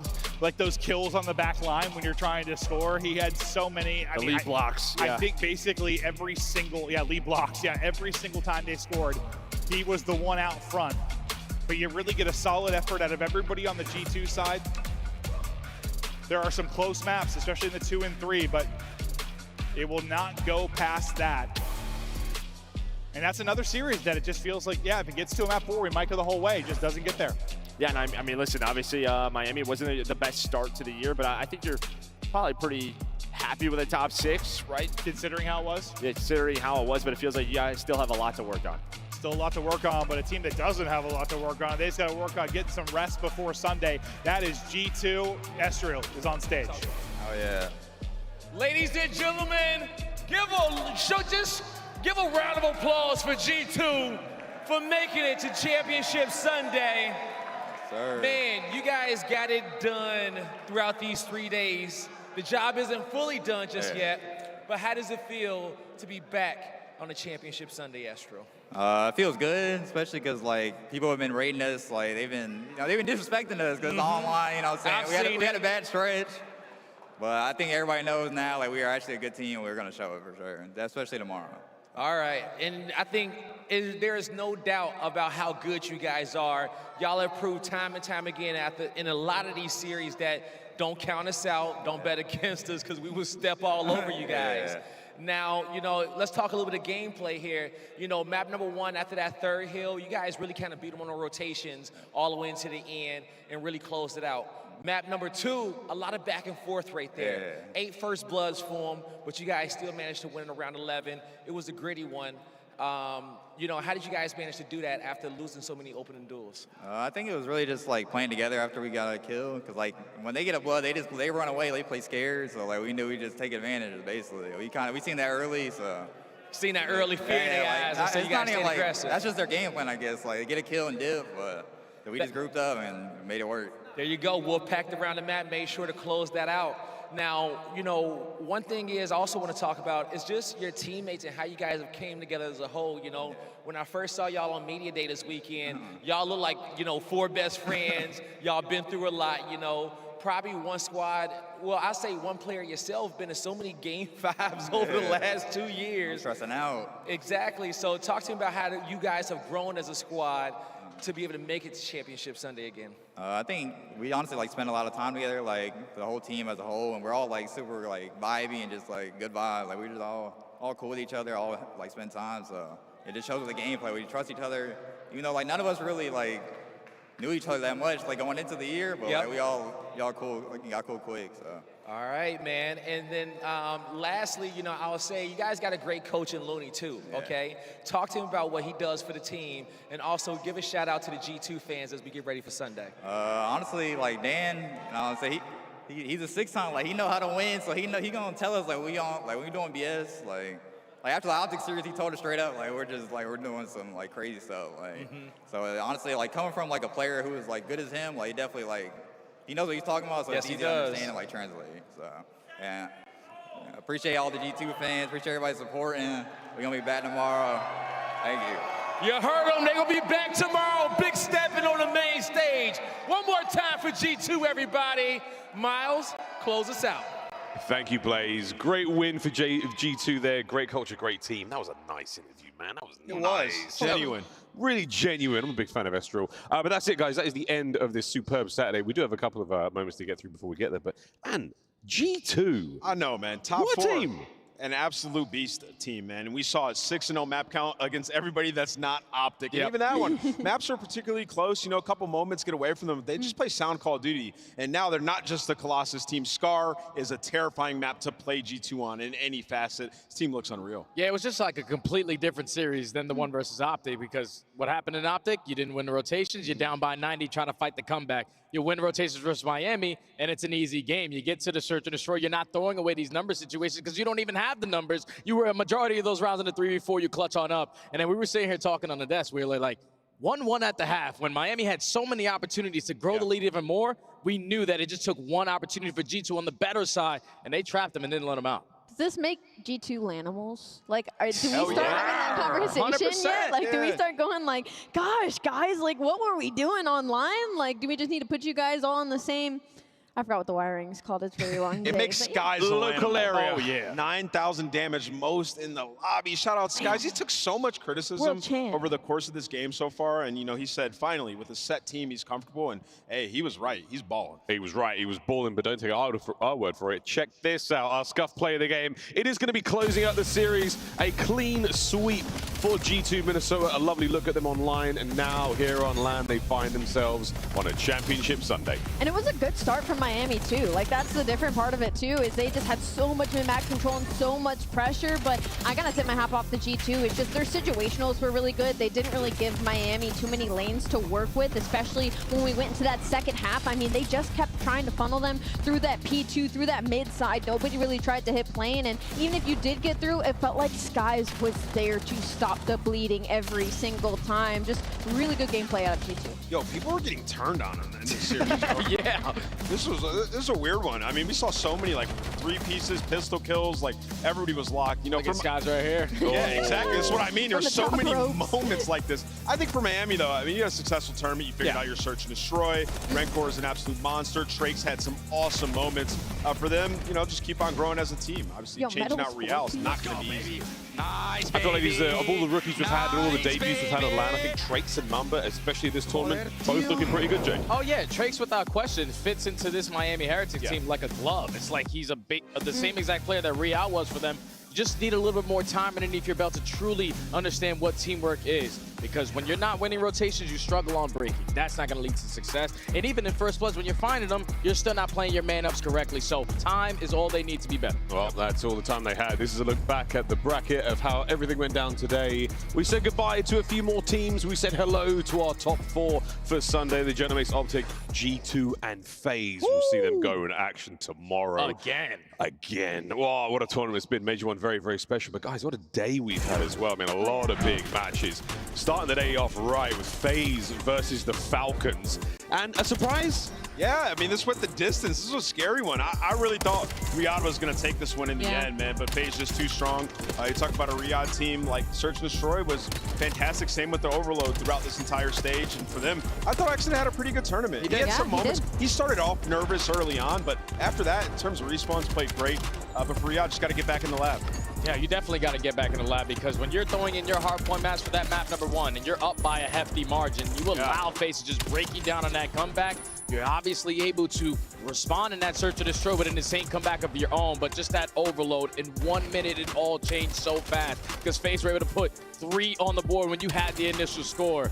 Falcons just couldn't get that breathing room that they want, couldn't find the consistent slaying around that middle map, and FaZe just capitalized. Ali, for a tournament with so many teams who are so closely contested online, it feels like we're getting a lot more 3-0s. Yeah, I was actually, as soon as you started saying that, I knew where you were going with it, and maybe that's just the way the LAN's going to work. I mean, this is our first major event of the year. When things are really close online, the momentum, the way that it works is a little different. I mean, we saw it with the Paris Gentlemates, right? Like, LA Thieves, they had a really good first showing, and then it was kind of nothing after that. Paris Gentlemates, I can't even take that serious. Thieves ruined my Saturday. Okay. The Thieves got slammed today. We got to be unacceptable performance on this team. And the only win they got was versus Carolina, and they onliners, brother. I don't know what to think about this Thieves roster. Oh no, well, Thieves. We're officially calling Carolina onliners, valid. Well, I mean, I'm calling Thieves. They're not even onliners. Yeah, I don't know.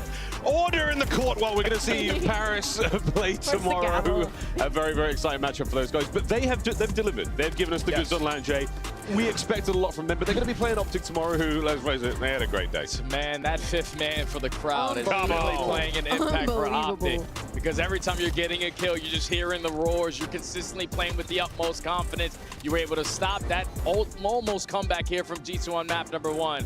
But then to actually finding picks, you're playing your numbers correctly. You're getting early scores in overload so you can have that lead and just play a little bit safer. Optic have figured it out at the right time, man. It's just such a real conversation of, like, imagine having the talent of any of these players, like a crumb of the talent of Shawnee or a crumb of the child of Mercules, and then every single time you get a kill, it doesn't matter how useless it is, the entire crowd is screaming. I would be delusionally confident, and with these players that already have the muscle memory to be as good as they are, world champions back-to-back, I mean, of course they're going to start slamming teams like this. Honestly, I'm not really shocked with Optic Texas and the big turnaround performance here on LAN. Oh, great stuff for these guys. Vegas as well. Well, one thing for Simp and Draza, they got to eliminate both their former teammates, Cell and Avizi today.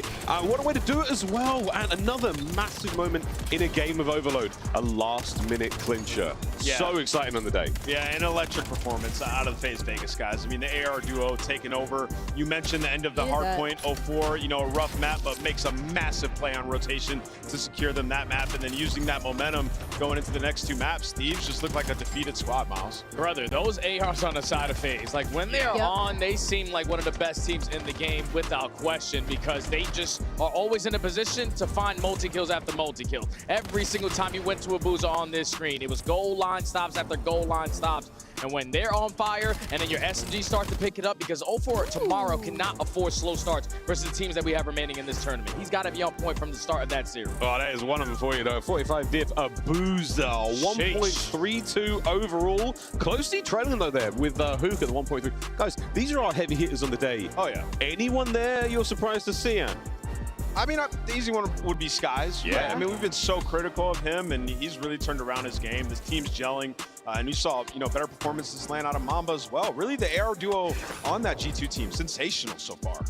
I wanted to shout out Hook in that just because I feel like he was kind of been left out of the conversation with Optic Texas. But moving on to our KD leaders, I mean, Mercules, I don't think there's a whole lot of shock there. Honestly, with any of these players, I think the biggest story is just the fact that there are 3 Gentlemates players sitting right in this sandwich that all have a 1.2 KD. That's very impressive. Jay, AR dominant on top. Yeah. Brother, I don't know if it gets any easier than this. The M15 got to be the land gun. It's usually the SMG, but the fact that Neptune is the only one Shout up out there. Neptune, bro. He's him, man. Holding it down for the submachine gun players. Gentlemates and Optic, there will be our winners bracket matchup in the lower bracket. We say goodbye to G2 or to FaZe tomorrow. What a Sunday it will be here at Major 1. Coming at you in Texas. First and foremost, though, what's going on tomorrow? Our stage is set for a wicked Sunday. FaZe G2 up first, followed by a healthy dose of Optic Gentlemates.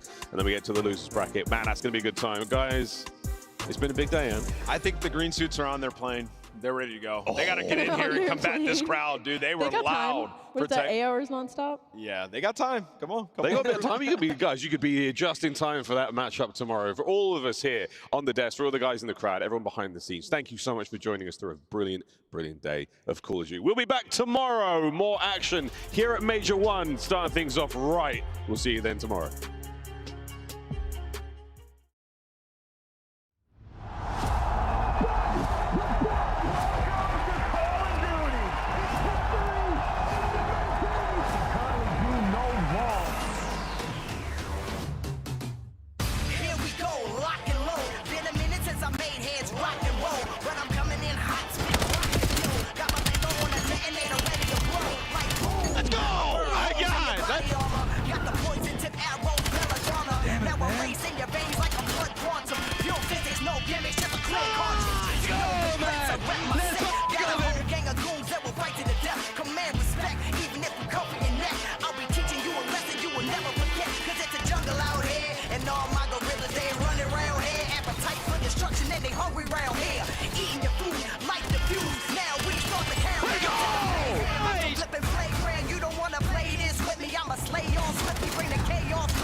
These guys are putrid. What you gonna do? Tell me what you gonna do. What you wanna do? You wanna run with the best, better buckle up. Is that your pride on the floor? Better pick it up. Knuckle up, buckle up. Are you tough enough? Better prove it. You wanna ride with the best, better buckle up. Is that your pride on the floor? Better pick it up. Buckle up, knuckle up. Are you tough enough? Prove it.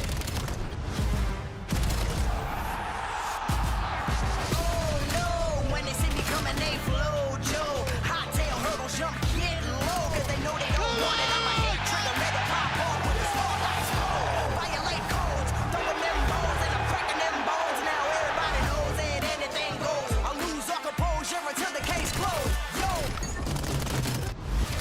You know is that your pride on the floor? Better pick it up. Knuckle up, buckle up. Are you tough enough? Better prove it. You wanna ride with the best? Better buckle up. Come on, man. Better pick it up. Buckle up. Knuckle up. Are you tough enough? Prove it.